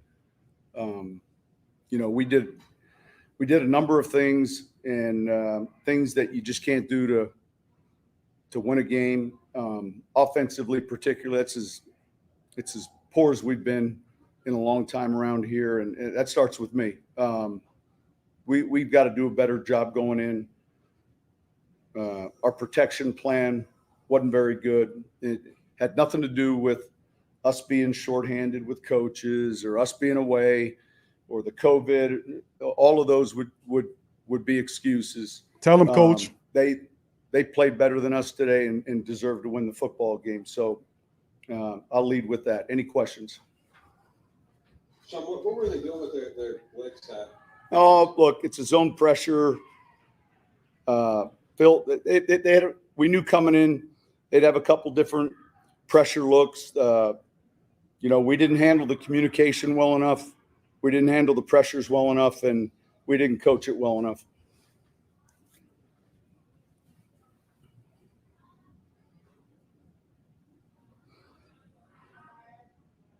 Ron, Yes, how did you all indeed. have to adjust without the coaches? Did you have changed some responsibilities?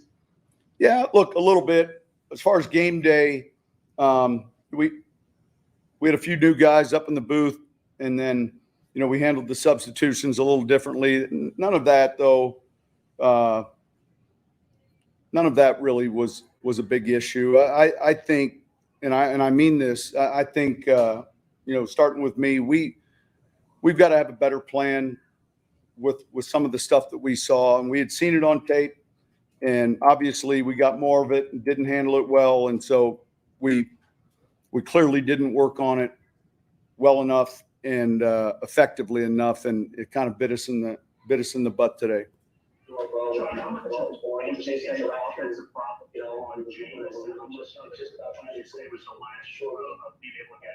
Yeah.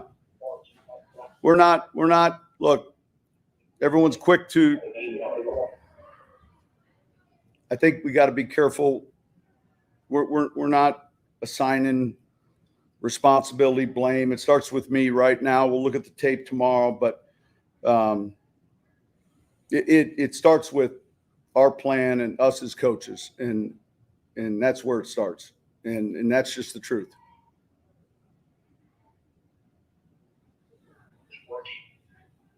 Defensively, did y'all generate enough pressure on Darnold? Was that an issue today? Yeah, let me give you this scenario, and you guys, I think, are smart enough to see it. It was the exact opposite of last week. We became the team that was on the field for however many snaps. We were the team that didn't have any snaps or enough snaps offensively. So therefore, there's an attrition defensively. It's hot, and we hung in there, and we're going to watch the tape. I'm sure there's going to be a number of plays we're close to making that we got to clean up. But ultimately, the time of possession was way slanted the other way this weekend, and it's hard to win games that way. I'll be honest with you. Did a nice job.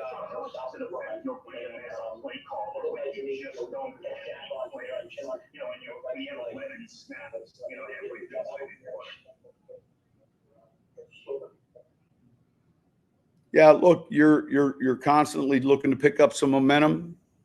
Despite where you're at in the game and how you played, you're still in it, and you're still trying to generate a drive. But we just weren't able to do that. And again, I clearly that performance starts with me. And I say that I'm just telling you, we're going to watch the tape, and there's going to be a number of plays that we wish we had maybe approached it differently. Start by giving credit to Carolina, but we struggled to find any rhythm. It did seem like the Saints or the defense kind of found its footing late in the first half, and then the second half there. Look, what were your impressions there? And it was particularly Peyton Turner's day. We'll take a peek at the film. Again, I thought they battled hard. They were on the field a lot. And if you're down on the field, you felt the temperature and the amount of snaps that they had early. It just it's not the formula that you need to win games. But we should have executed. Sean, what is the message to try to just things like adrenaline and emotion going after a game like this? To not some of the way There's no listen. It's a long season. We've certainly got to see this tape, make the corrections, and then, I say this all the time, and it's the truth. And after the full day tomorrow, we've got to refocus and get on to the next game. It's that simple. And so, we got to be able to put this one behind us the same way we had to do it last week and get on to the next game. Were Lattimore and Gardner-Johnson close calls? Did they even have a chance to play today? Yeah, we kind of went through the week. They did. We just kind of went back and forth, and we'll see where they're at the start of next week.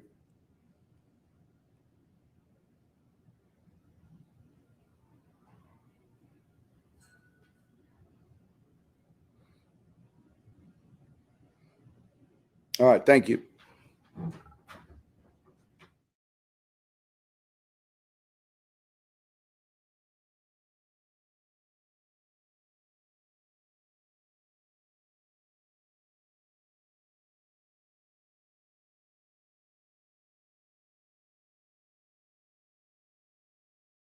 All right, fam. That was Coach Payton chiming in.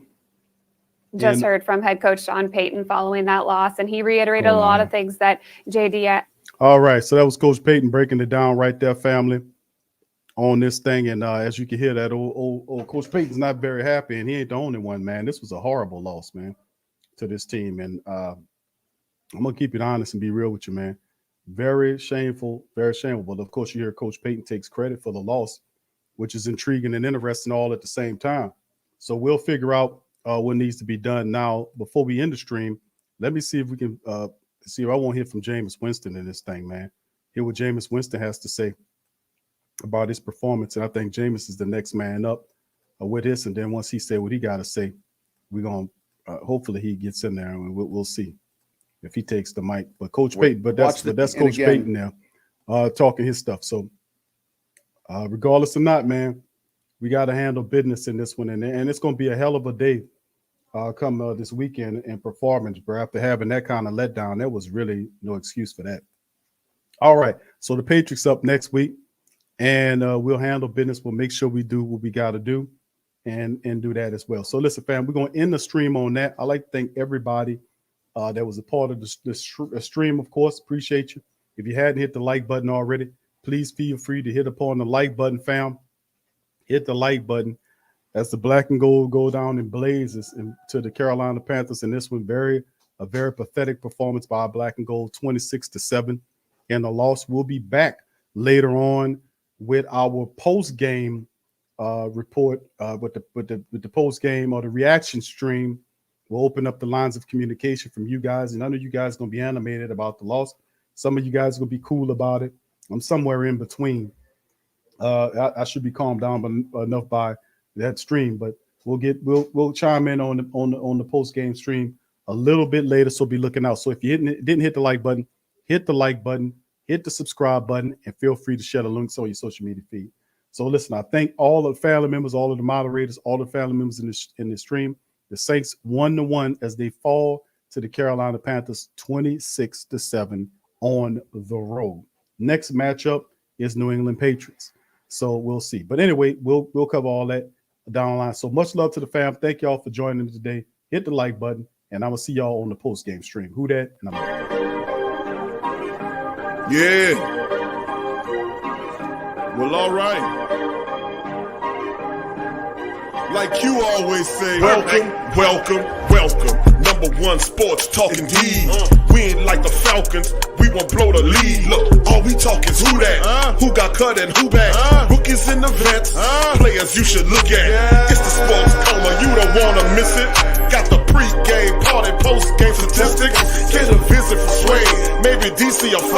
It's the hottest thing smoking, Big Q and the guys. Go to YouTube Live, make sure you subscribe. Interviews inside the Saints locker room high. Talk to Drew, Jordan, Zach, Payton, New Orleans, who that nation. Best believe when I say we bleed gold and black. Ain't a miracle or rivalry could ever hold us back. No, Beastquake, Bounty Gate, let the truth be told. It's the sports coma, all we know is Saints Super Bowl. Yeah. You're listening to the Sports Coma with Big Q and the guys on the PRO Media Network.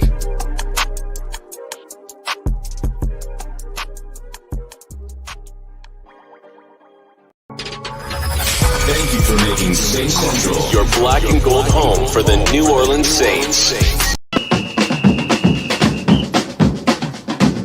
Who that say they gonna beat them Saints? Who that? Who that? Who that say they gonna beat them Saints? Who that? Who that? Who that say they gonna beat them Saints? Who that? Who that?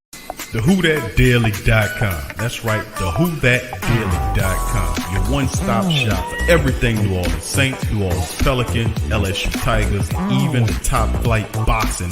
So if you're a Who That and you're looking for a place to stay up on your team, TheWhoThatDaily.com is your site. TheWhoThatDaily.com for the sport Who That in all of us. What's up, fam? This is Big Q from the Sports Coma. Much love to the family members. Appreciate y'all. The PRO Media Network is back at it again. Last year, we gave away several PS4s and games. So this year, we're raffling off a PS5. To enter for your chance to win, simply click the link below and fill out all the necessary information to be eligible. Sign up for the raffle. It's $25 to enter. You gain an opportunity to win a system, the PS5 system. Like I said, it's a one remote and everything in it that goes with the full system. These things are hard to come by. It could be yours. Into the raffle today, $25 get you in. There's also a deal when you buy more than one ticket that up your chances of winning. Jump in there. It also benefits the platform as well. So feel free to sign up for the first annual PS5 raffle from the Pro Media Network. Thank you for participating and much love. Big ups to you.